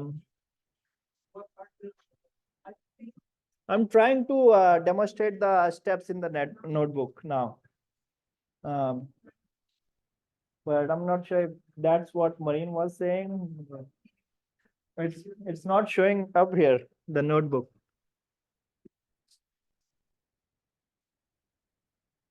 Oh, and my presentation. Okay, got it. Let me see.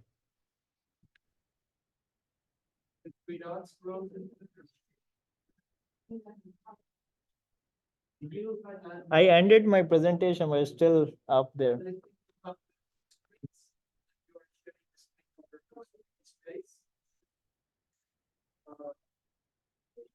Can you come and help me? It's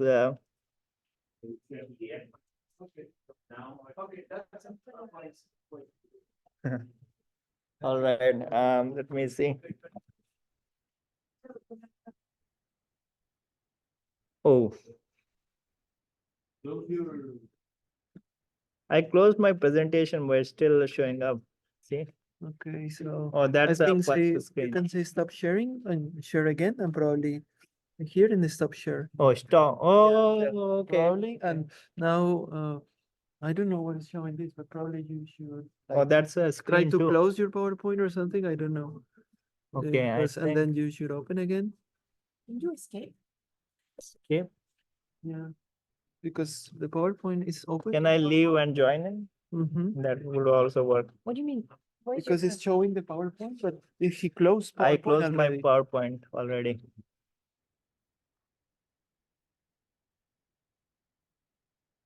And can you do a different desktop?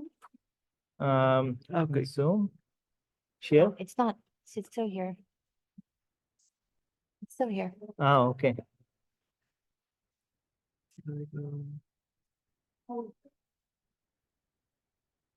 Oh, Yeah, now you can share it. okay, okay. Let's stop that. I'm still confused. So, share.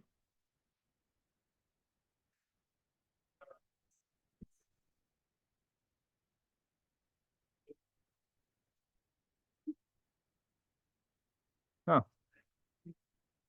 Okay, we're seeing it. Okay, all good. Okay.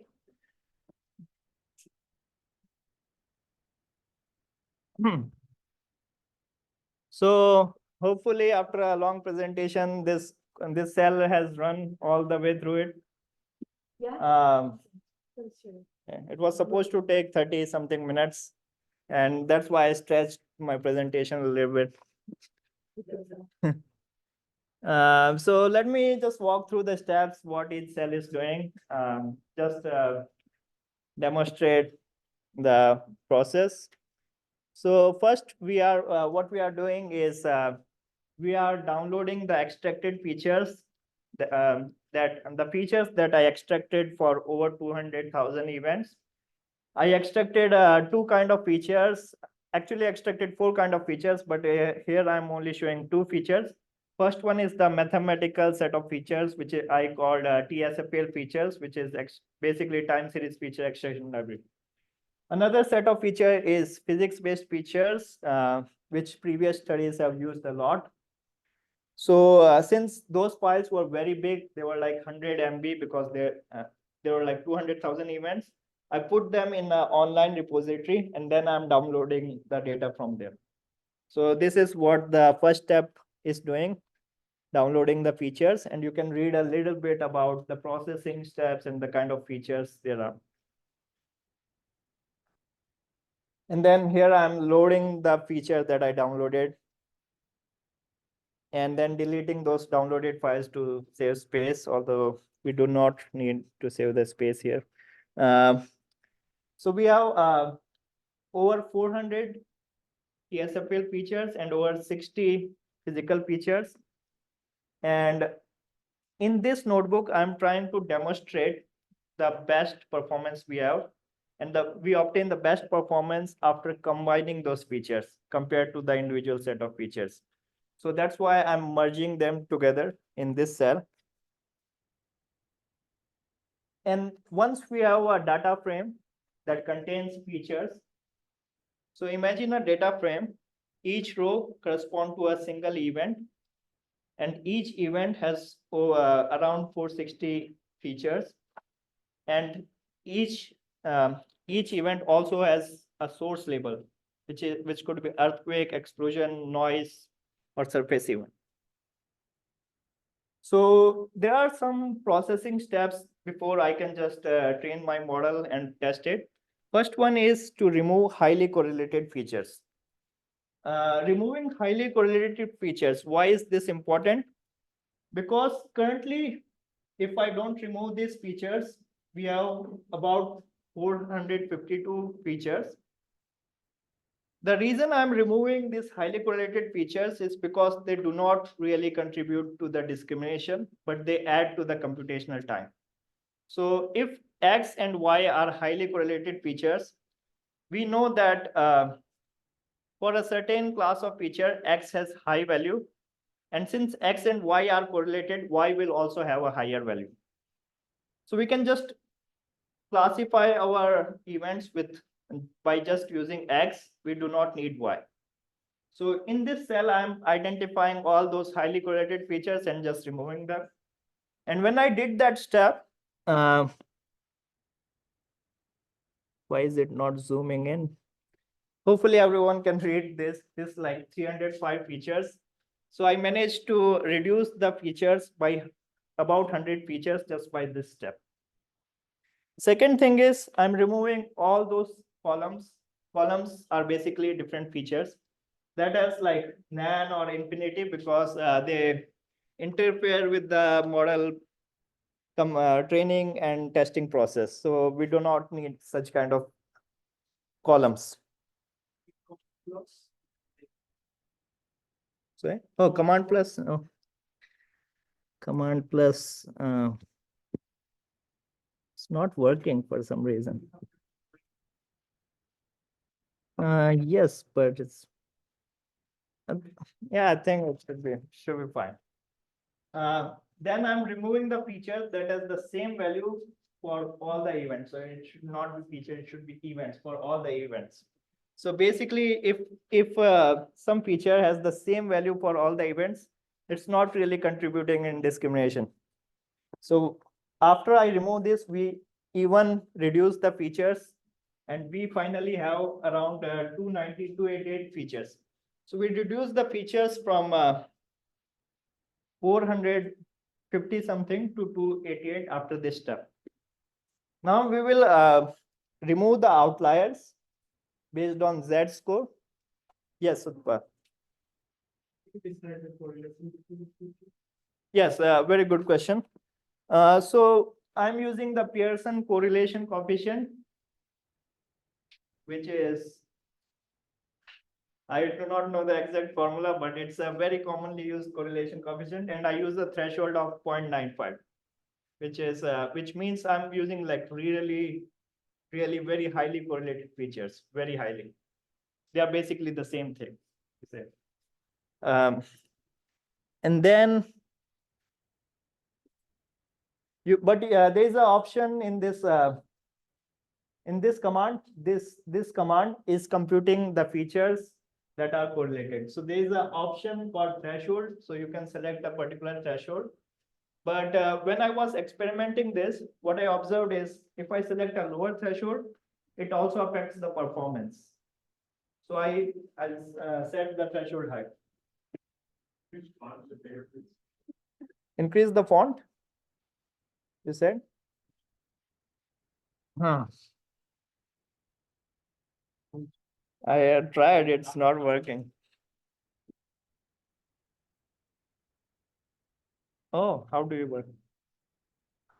Command shift plus. Okay.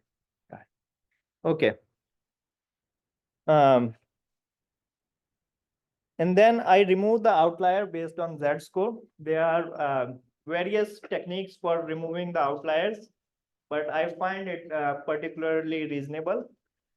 What a Z score means is, suppose there is a particular feature, it has a range of values. We compute the mean of that particular feature. We subtract the mean from each value and divide by the standard deviation.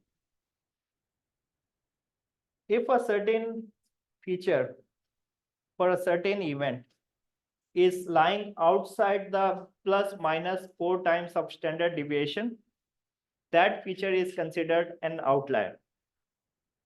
An event will be considered as an outlier if all of its features are lying outside that 4 times standard deviation. So what it did is it resulted in the reduction of the number of events from 2,000 to 240,000 to 168,000. So it can be even further refined, or we can explore various techniques, but I was getting reasonably well results. Yes.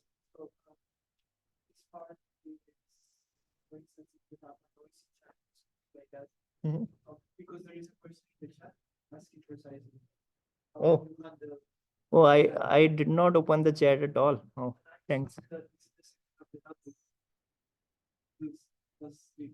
Yes. That's a great question. So noise was indeed a category here also, and this processing is just to remove all those outlying events. So if something has something is behaving, something as a waveform that is different from the other members in the class, this process is able to identify the outlier. Another point I wanted to highlight is I'm only using the vertical components. This is also probably the reason why we are not getting good performance for earthquake versus explosion, because typically we use horizontal channels as well.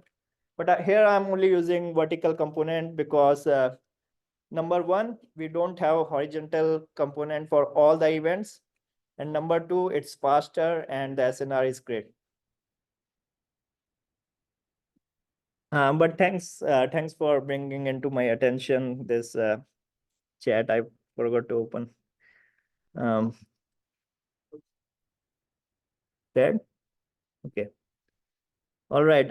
Standardizing the features. Although the tree-based algorithm does not require us to standardize the feature, but it is generally a good practice. So all the values are standardized. And there are various ways to standardize any particular feature. We can use min max scalar. So we are basically dividing everything by the max minus min, the range. Or we can use a typical standard scalar, which is basically we are normalizing by subtracting the mean and making the standard deviation equal to 1. So I use the standard scalar. It's working great. One point I wanted to mention is the channels that we are taking. It's a good mix of HHZ, EHZ, and BHZ. Broadband, extremely short, short period sensors, all sort of sensors. We did not take LHZ. And the more information about the metadata can be found in the used paper. I put the link to that paper in the GitHub repository read. So once the features are processed, we have removed all the outliers, we have removed the unnecessary features, we have the thing ready to go. Then we will start hyperparameter tuning the model. For those who are not familiar with this topic, yes, Utpal. Sampling rate is 100 hertz for everything. So every event was resampled at 100 hertz.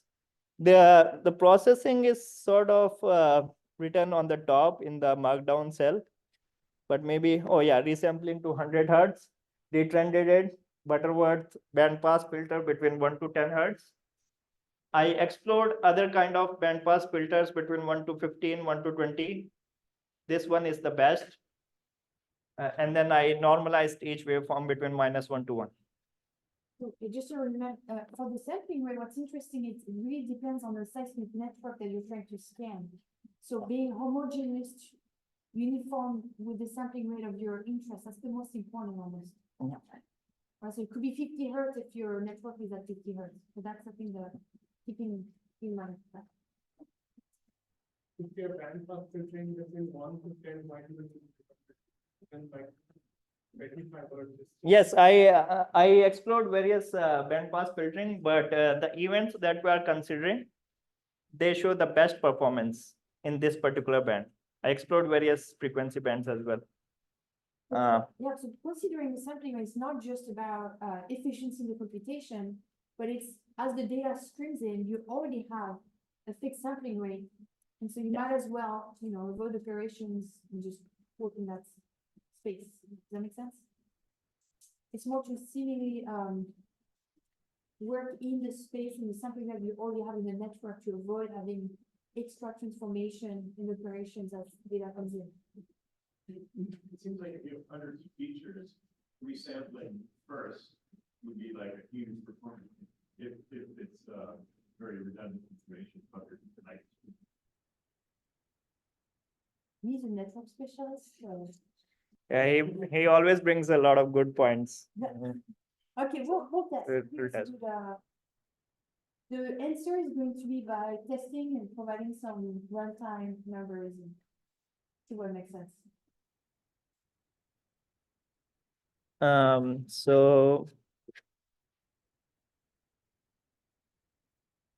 I was here.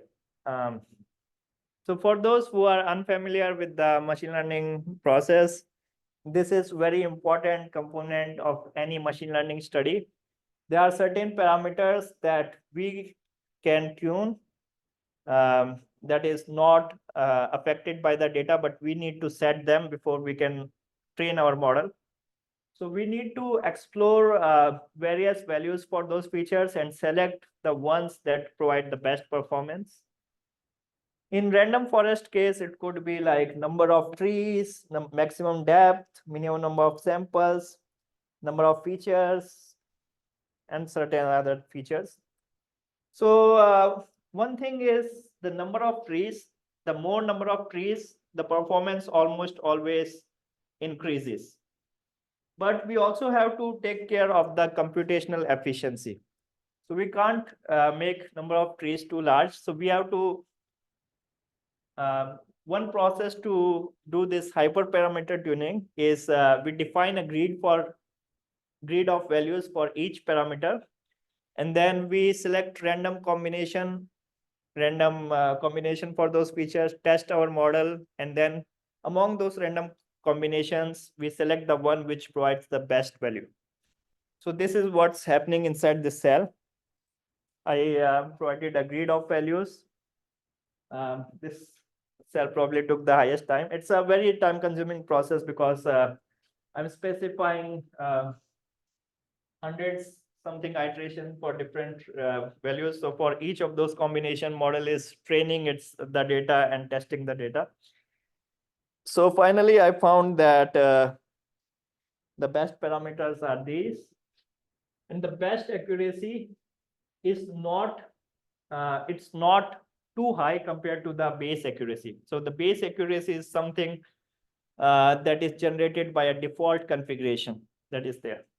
So there was no significant improvement by the hyperparameter tuning. It's basically the same accuracy, so we can just use the base model as well.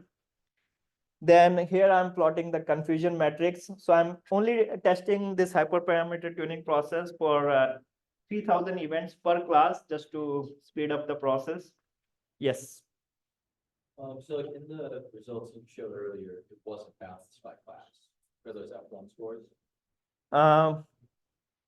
So in that, the model was trained on 5000 events per class and tested on all the remaining. Okay. So that is coming up. That is coming in the next step.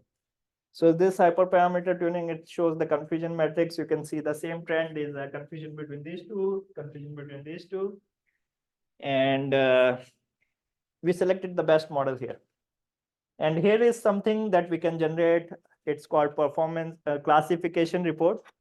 So here we can see F1 score, recall, precision for different classes. So computing the feature importance. So there are various ways of computing the feature importance. And each way has certain limitations and certain advantages.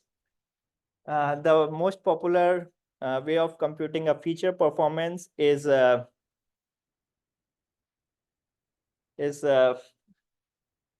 forgot CVs. What is it?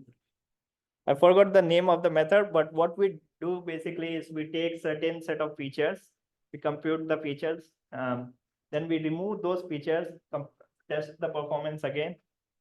Then we remove another set of features, we test the performance again to see which feature has caused the cross validation. Yes.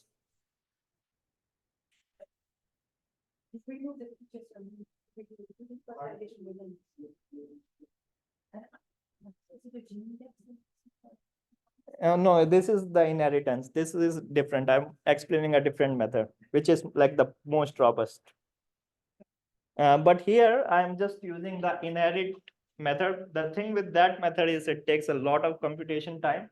So I'm using the inherit method, which basically means for each tree, we select each feature and compute how much impurity has dropped. And there are other texts that you can read. It's basically a very simple way of computing feature importance. But the limitation of this method is it does not work very well if there are correlated features. But then I already removed the correlated features, and then I'm also doing it 10 times and averaging the result. So it should be a pretty robust indicator of the feature performance. So here I'm plotting the feature importance. You have seen this graph in the PowerPoint I showed you earlier. And here is the performance variation with the cumulative number of most features. So I'm taking certain most important features, computing the performance just to see how many features we need to get the same result as the full set of features.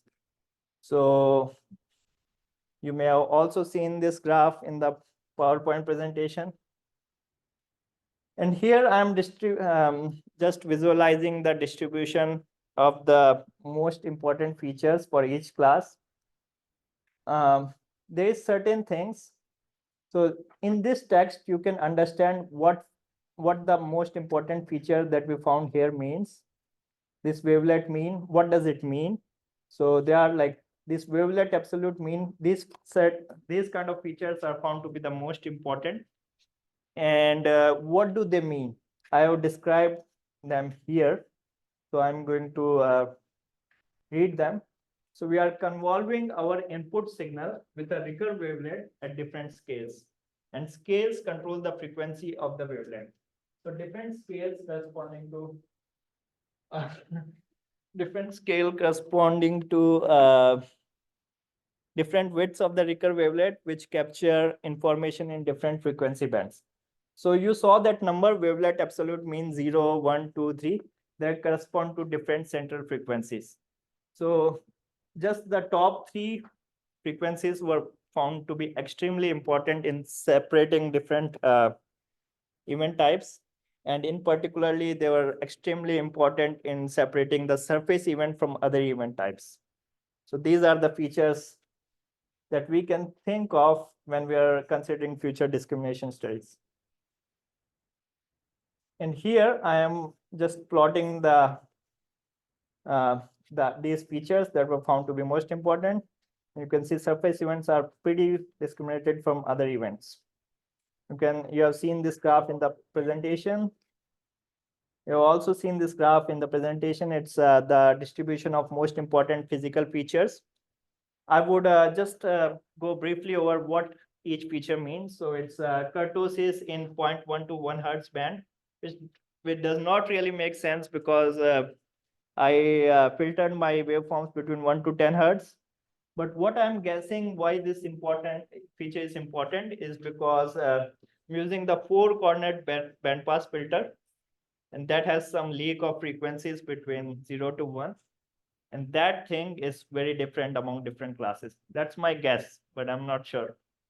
Kurtosis in 1 to 3 hertz band, it's pretty common. So kurtosis, if someone does not know, it's basically the flatness of the distribution.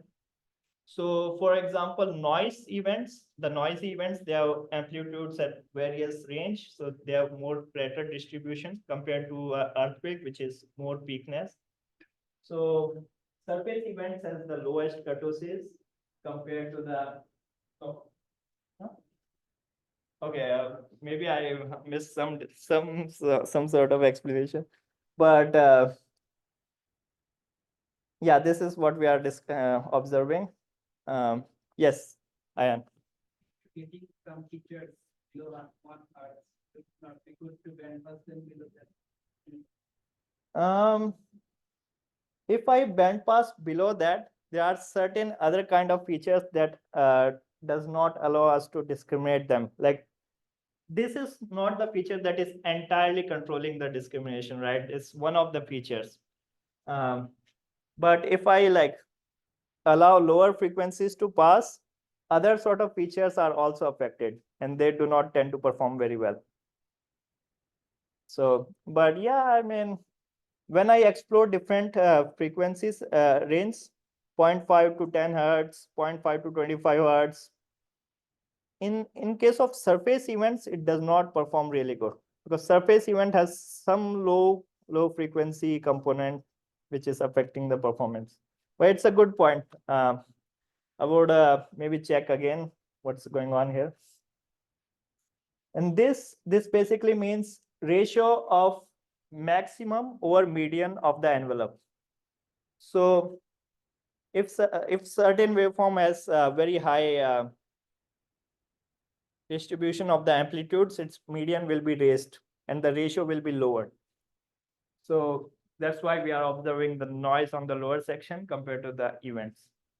And then we have a kurtosis of the envelope or like of the signal in general. So this is the feature distribution. Here I'm trying to demonstrate that adding manual features such as hour of the day of the week, month of the year, they actually contribute in increasing the performance.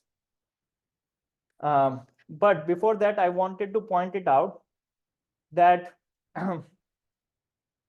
we have two kind of labels here. One that is USGS label, which is basically earthquake, explosion, surface events, and noise. Noise is something that we added by ourselves. In PNSN catalog, we have different various kind of labels. We have all these labels that you will see here. PX, EX, EQ, QB, all these things.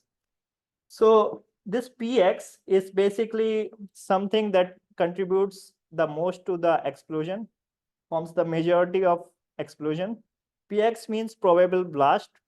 It's a blast that is not confirmed, but it's something that comes from the region that is near quarry blasts, and their waveform looks very similar to explosions. EX, this category was assigned. It used to be assigned way earlier in the time. It's called confirmed blast. These are the kind of blasts that were confirmed by telephone to the agency. And it used to be a routine practice a few years ago, but it's no longer done. EQ is earthquake, QB is quarry blast. I'm not sure what is the difference between quarry blast and PX. I think Alex would be able to more comment on that thing. But I would guess quarry blast are like very confirmed blast as well. And then we have LF means low frequency events. These are assigned as earthquakes. SU is supersonic event. No. Oh, the actual surface event that we are taking. Okay. SU is surface event. UK is unknown. We don't know their source. SN is sonic events. And NN is something I added by my side. It's noise basically. So these are the distribution of the events. So we basically put PX, EX, QB into one category as explosion and earthquake and surface event and noise. And we remove all this sonic and QF. And there's two more categories, thunder and sonic boom in PNSN catalog that we do not take into account because of the low number of events. So I'm demonstrating without adding manual features, we get this performance on all the events. So you can see the number of events in each block. And you can see here that the precision in case of trace-wise accuracies for explosions, it's really poor. But when we go to the event-wise, we consider multiple stations together. We get a rise in the precision from 0.32 to 0.47. So there's like 15% increase. Then we add manual features. We test it again. And this time we get 0.47 to 0.53, which is 5% further increase.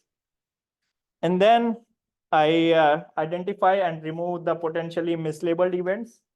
So it goes 0.53 to 0.62, which is 9% increase. So 9 plus 5, 14 plus 15, 29, 30% increase after all these steps, which is pretty good. And in the end, you can just visualize the difference when this is when I remove the potentially mislabeled events, retrain and test my model. This is the original one. And here is the event-wise accuracies. So overall, it resulted in 30% increases. It's a pretty good model for detecting surface event. You can visualize the feature importance, different set of features. Yes.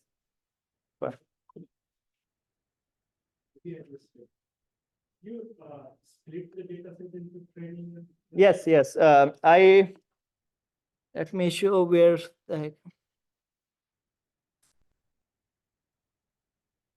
so here in this, no, not here.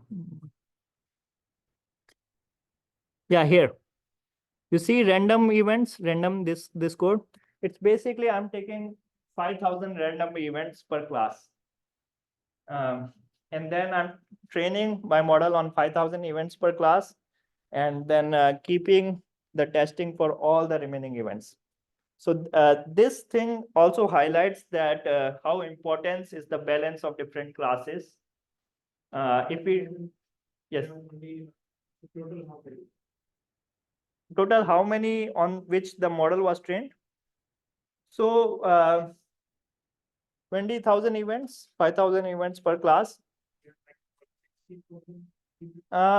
The waveforms maybe not sure, it's around 35,000 waveforms.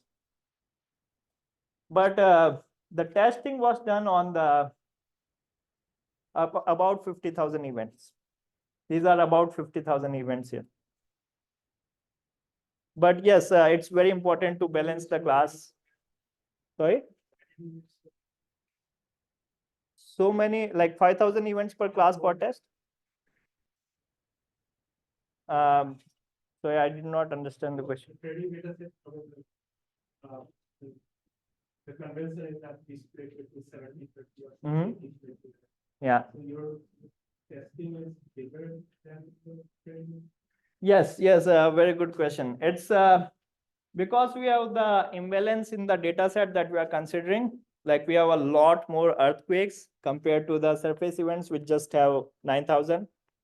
Also, after certain number of events, if you add more events to the training, it does not really result in increase in performance. It just takes more computation time. So I tested with 500 events, 1,000 events, 2,000 events, 3,000 events, and find this number that it's performing well and it's not improving the events further. Yes. I guess it might make sense to report your results for equal number of events per class. Mhm. The F1 isn't going to make sense if the class is unbalanced. Yes, that's totally true. That's why I'm always visualizing all the statistics here. I mean, that's one approach to go, but I wanted to show like even if the data is massively imbalanced, it can still perform really well.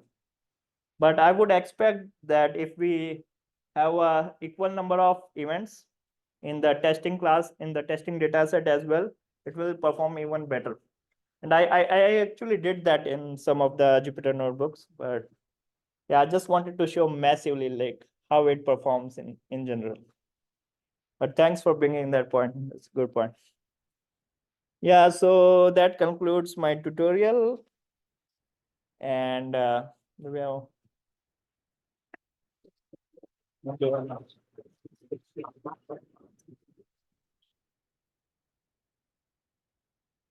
the next person.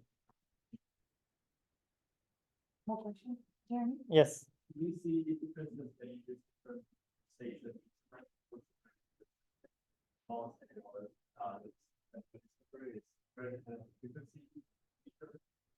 Oh yeah, good question.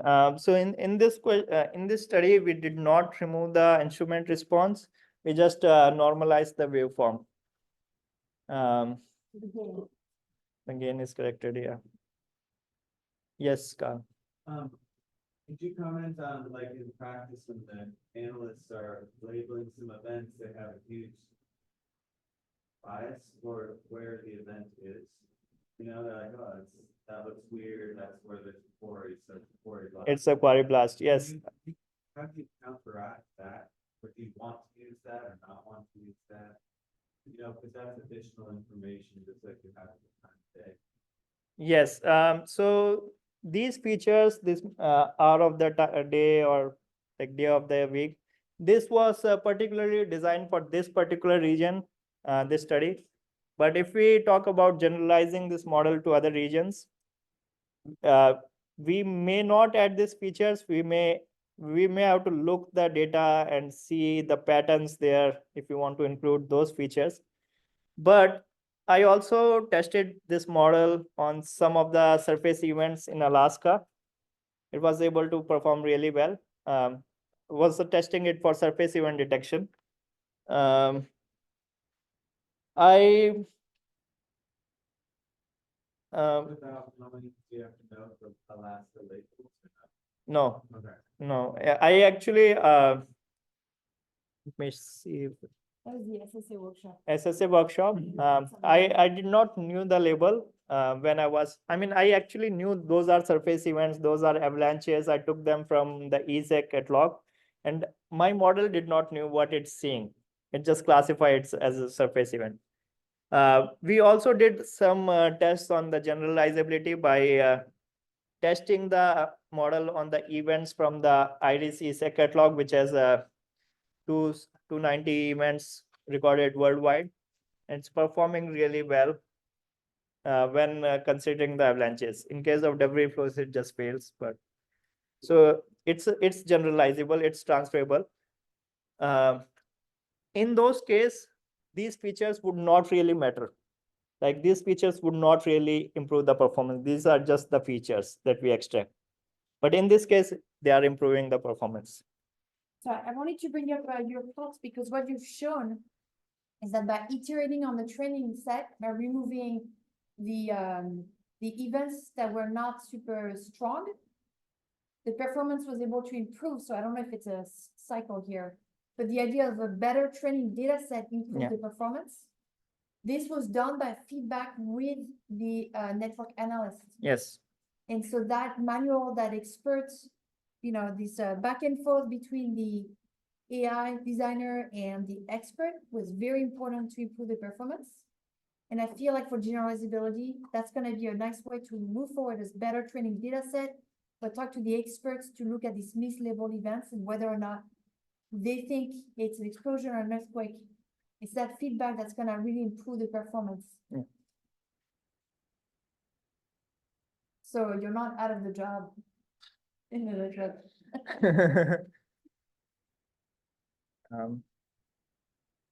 Any other questions? So just to double check, this is supervised. This Yeah. is supervised.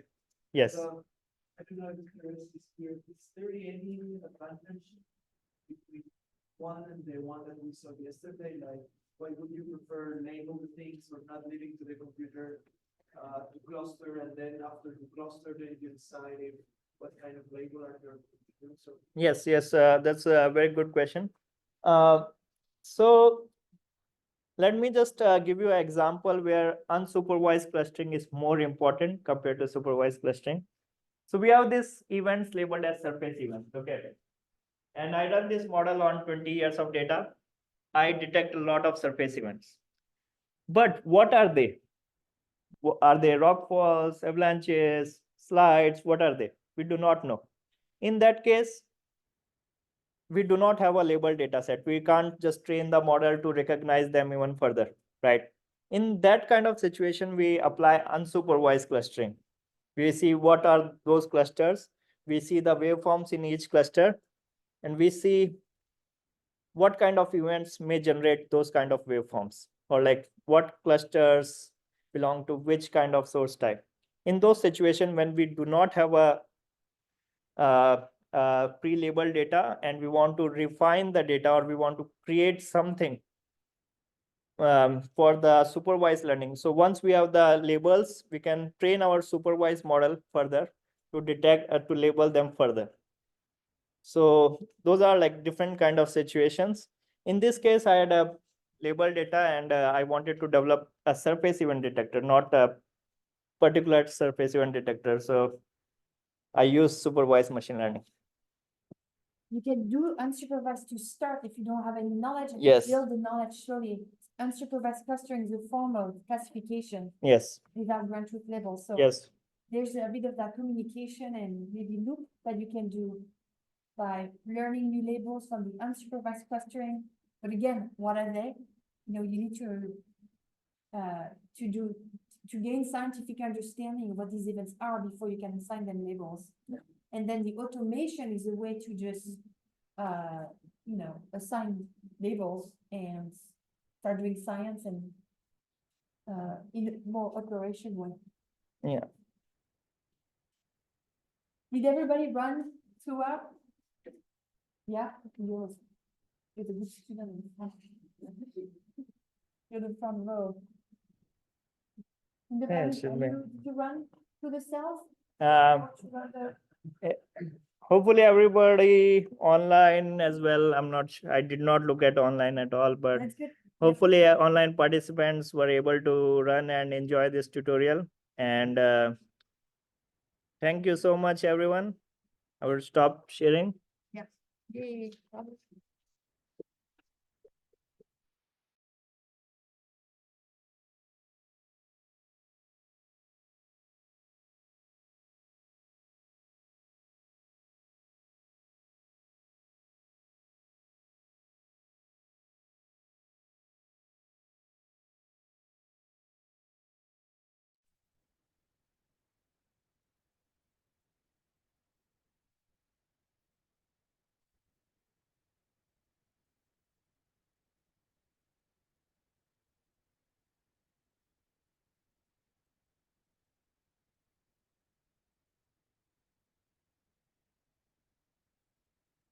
All right, everybody. I'll have to talk until we get the cheese and hummus delivered. So, which might stay, they said it was a very last minute request, so we'll see. I'll talk for like 20 minutes anyway. Yeah, we have 20 minutes to fill, Carl. Don't worry. We will get the survey. Okay. Don't worry. So everyone, thank you for staying on, running all the notebooks, crashing with us, restarting, and still being around to learn about our crazy tools. So thank you. You made it. It's Friday afternoon. I realized that 5 days is long. I was told that, but I'm stubborn. So we filled up the schedule for 5 days. But thank you. It's been really fun. I really like the in-person exploration. I hope online you get to learn and interact with us through Slack. But yeah, I thought it was super fun. For that, we'll need to get your feedback. And in the sense, it's the first time that I think we were bringing participants to HPC and the cloud, right? And these are machines, computers that are really big, and usually it's not very easy to access them, and you don't get a class in graduate school, you don't get a class to do it. So this was our first attempt to do so. So thank you for being the guinea pigs, because that means there was hiccups along the way, but lots of lessons learned. Well, so we know it's the first time in seismology, at least. Maybe. Yay, let's go. Yeah, you were very patient. I also want to thank all of the instructors, students, and postdocs and faculty, and new faculty. It's been really great to learn from all of you. So now we would like you to fill the survey. This is the student evaluation form after a class, but be nicer than the evaluations we get in class. I just posted the link to Slack channel. If you would like to dive into the survey. And that's for everyone, even so guys, instructors, right? We want everybody. Everybody fill it. Okay, so online, if you have Slack, you should also see that Ibru posted a survey. I posted for the first time on Slack. Yay. We're all learning new tools here. Yeah, and so we'll wait until this is filled up.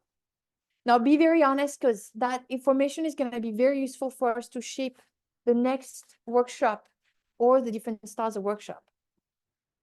And so I can, once we send it, I'll see the refresh.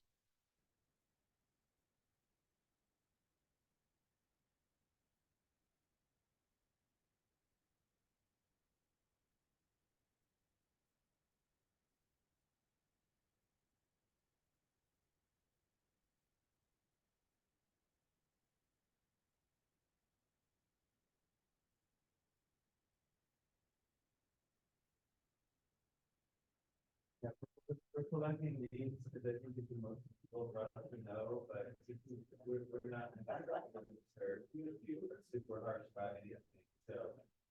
So the eyes will read it. I don't think the instructors will. So.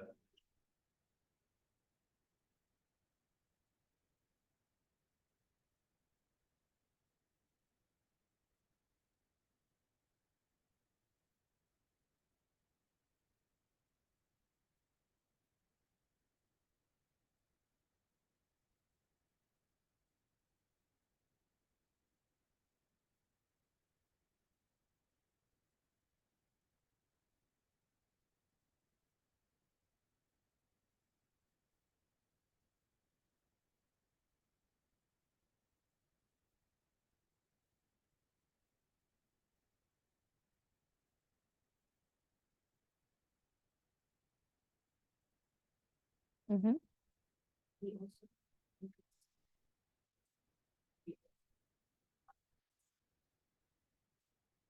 Yep, I just sent it on Zoom. Actually, Felix did that as well. Way, one responded. Yeah, force them.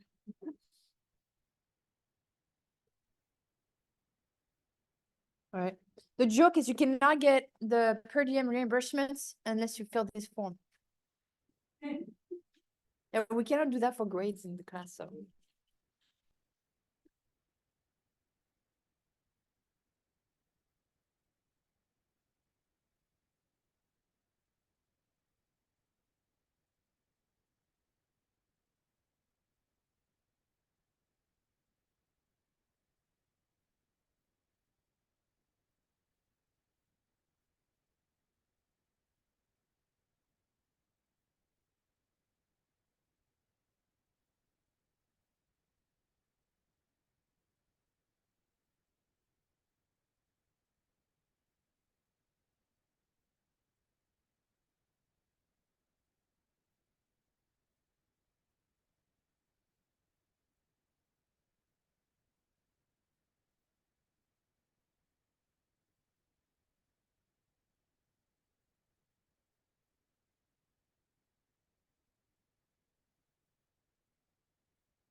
Yeah, we did some cloud on Monday.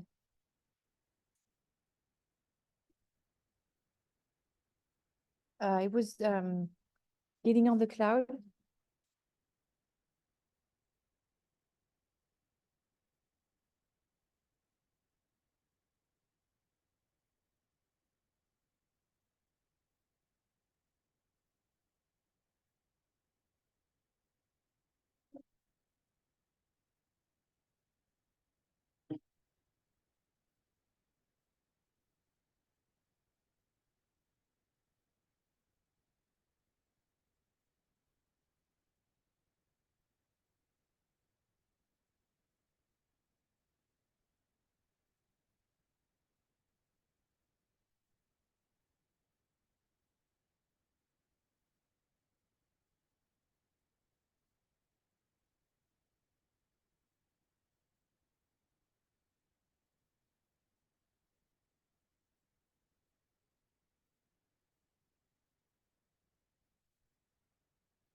I have a question. Who uses VS Code? Okay, for the Python people, VS Code is the best. I'm not sponsored by Microsoft, but it's really good. Can you see this suggestion? So see how I have my cursor here and I'm about to type something? This is Copilot integrated VS Code. It's guessing what I'm about to type. Now the Google Drive link is wrong because it's AI generated, but it really speeds up coding.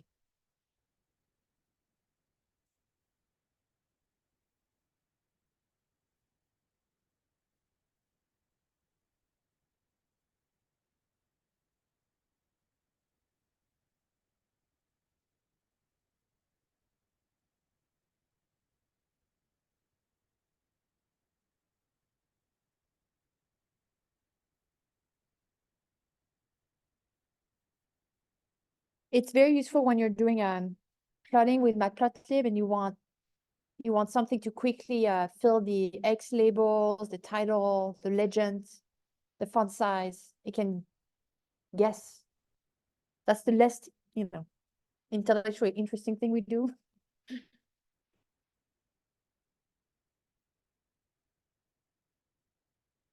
Akash, could you please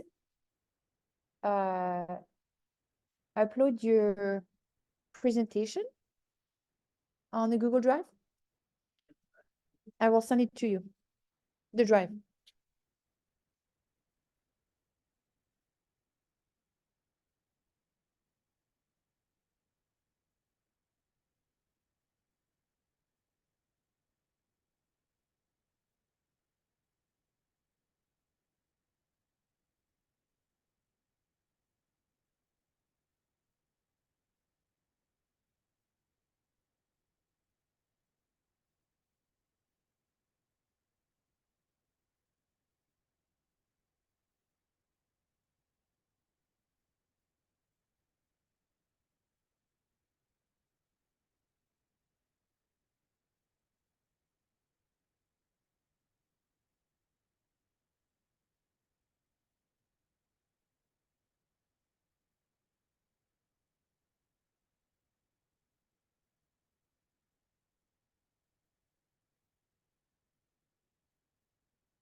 Okay, 26 respondents. The cheese is not here, so we have time.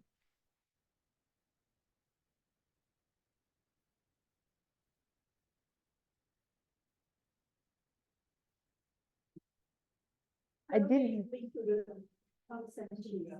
Yeah. Yeah. Yeah.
That's fine.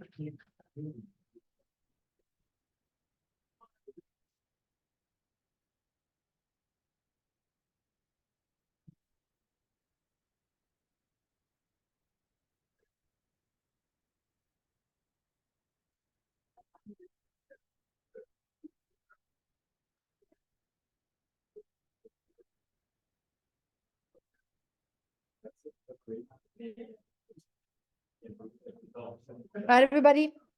A quick note on the reimbursement. For those who are fully supported, you're gonna get a per diem rate. I hope you kept track of your ground transportation receipts. Oh, and if you had some flight receipts as well, so keep track of that. It's an American holiday, so the admins are out until Tuesday morning. What we're going to email you is a pre-filled form that you'll just fill out, and keep in mind that the precise language in the form is recommended to avoid the back and forth between the admins and you for clarification. So make sure you read correctly the forms to avoid latency in your reimbursement. We're very excited. Thank you so much. Stay safe. We hope that we keep communicating together. We have the Slack channel, we have the LinkedIn and a Twitter, social media that Ebru maintains, especially. I'm terrible at social media. On Slack, what would be interesting is if we continue our conversation, we can maybe find a way around some of the flagship codes that we presented. So SpecFem or NOSPA or MTUQ, we could start channels that way, and you could post questions and suggest ways to contribute. We have not really self-organized the community for some of these codes for, having new contributors, but that's the goal of our project. And so we hope that you feel like you've been somewhat exposed to these and feel excited to contribute because we have bugs in, or you want to add some new fun ways to expand. Yeah, I don't have any more words. I think this was super fun. It was rocky sometimes, but we went through it. Maybe just to say, our hope is that the final workshop of this project will be next year. and would be actually quite different in the sense of about half the code will go into the gateway Texas Advanced Computing Center, which I think will leave people after they leave the workshop. They'll have access to the exact same account setup, allocation, so that you really can straight into research. That's one difference now. You've got some containers, you could do research and access to the cloud. And for the cloud, we were just talking about some sort of a single, however it is, there'll be a single mechanism to say, if you're going into the cloud, we got in like 4 or 5 different ways. There'll be some clear, set of instructions so that you can continue doing that. Maybe we could keep those accounts paid for a while as well. I think the hope is that if you learn to do research grade codes, but we'd like you to have an even longer time to really say one of the last couple of weeks for running one of these codes and tools that would be really you may do that. But it's going to be different at the gateway. We're excited. This is all building up to an actual, that's what the project is called. So it stands for this platform here, and which we're kind of building up to that. Yeah, for the we're also trying to write this book, text Jupyter book, so it's online. All the instructions that is there. We are not really looking for expanding on the prose every word. A lot of the debugging that happened today, or we ran into bugs today, it turns out it was already spelled out in this book. So some questions about accessing the Jupyter Hub on the cloud. There's a lot of ways, and basically we've already spelled out some of these issues with the accessing. Be sure to use HTTP and not HTTPS and things like that. So there's a lot there, and a lot of them is useful to debug, and we'll continue editing, especially with your feedback. All right. I wish the cheese was here. I have nothing else to say. Oh yeah, and then I'll show you the batch. What we did not do it. Yeah.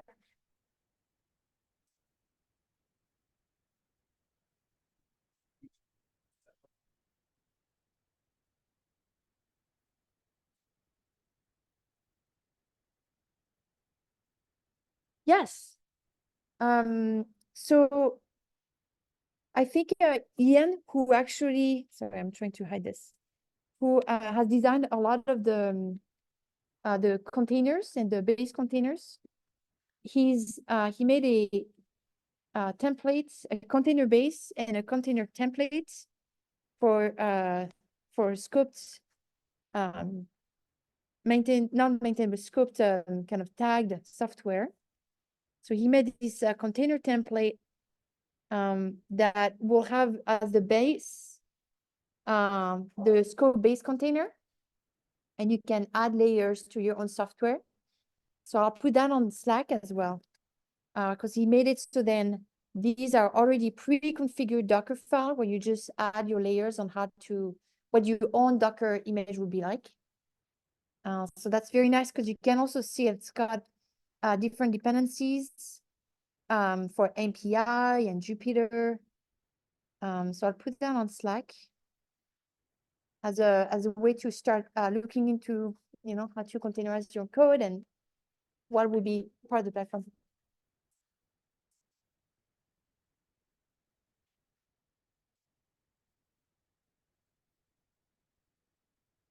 Well, so we would, I think, support the containerization, make sure it's up to date. But then this is a good topic of conversation. If you have a good software, how do you maintain it? How do you distribute it? How to find new users? How to find new developers? Yes. So we were in the proposal, we sort of said that we weren't going to try to cover all kinds of software, but the ones we do pay attention to, keep that practice. So in principle, we're trying to say that if the code releases standard best practices, which we're supposed to be not, then that would be a consideration. Honestly, if we got this renewed, we would imagine both getting more users and probably more of a sandbox and like the envisioning. There's some, pros and cons of that. Like if it's just a dump of like hundreds of sort of loose space in your users, where they all need best practices, they've been published, people are using them for science. You're gonna sort of have revisiting users. But as you all know, if you go and try something out first time it fails, you may never come back to that software. So there's sort of some level where you can try up to a certain extent and then you can move on. And that's a good thing, this sort of thing.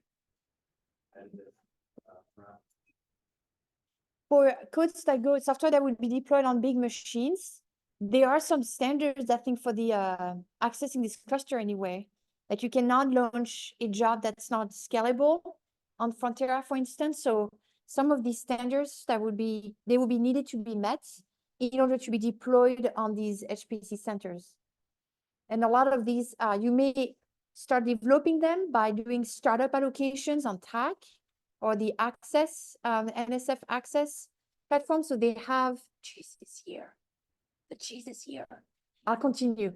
We have NSF at different clusters, TAC has different clusters.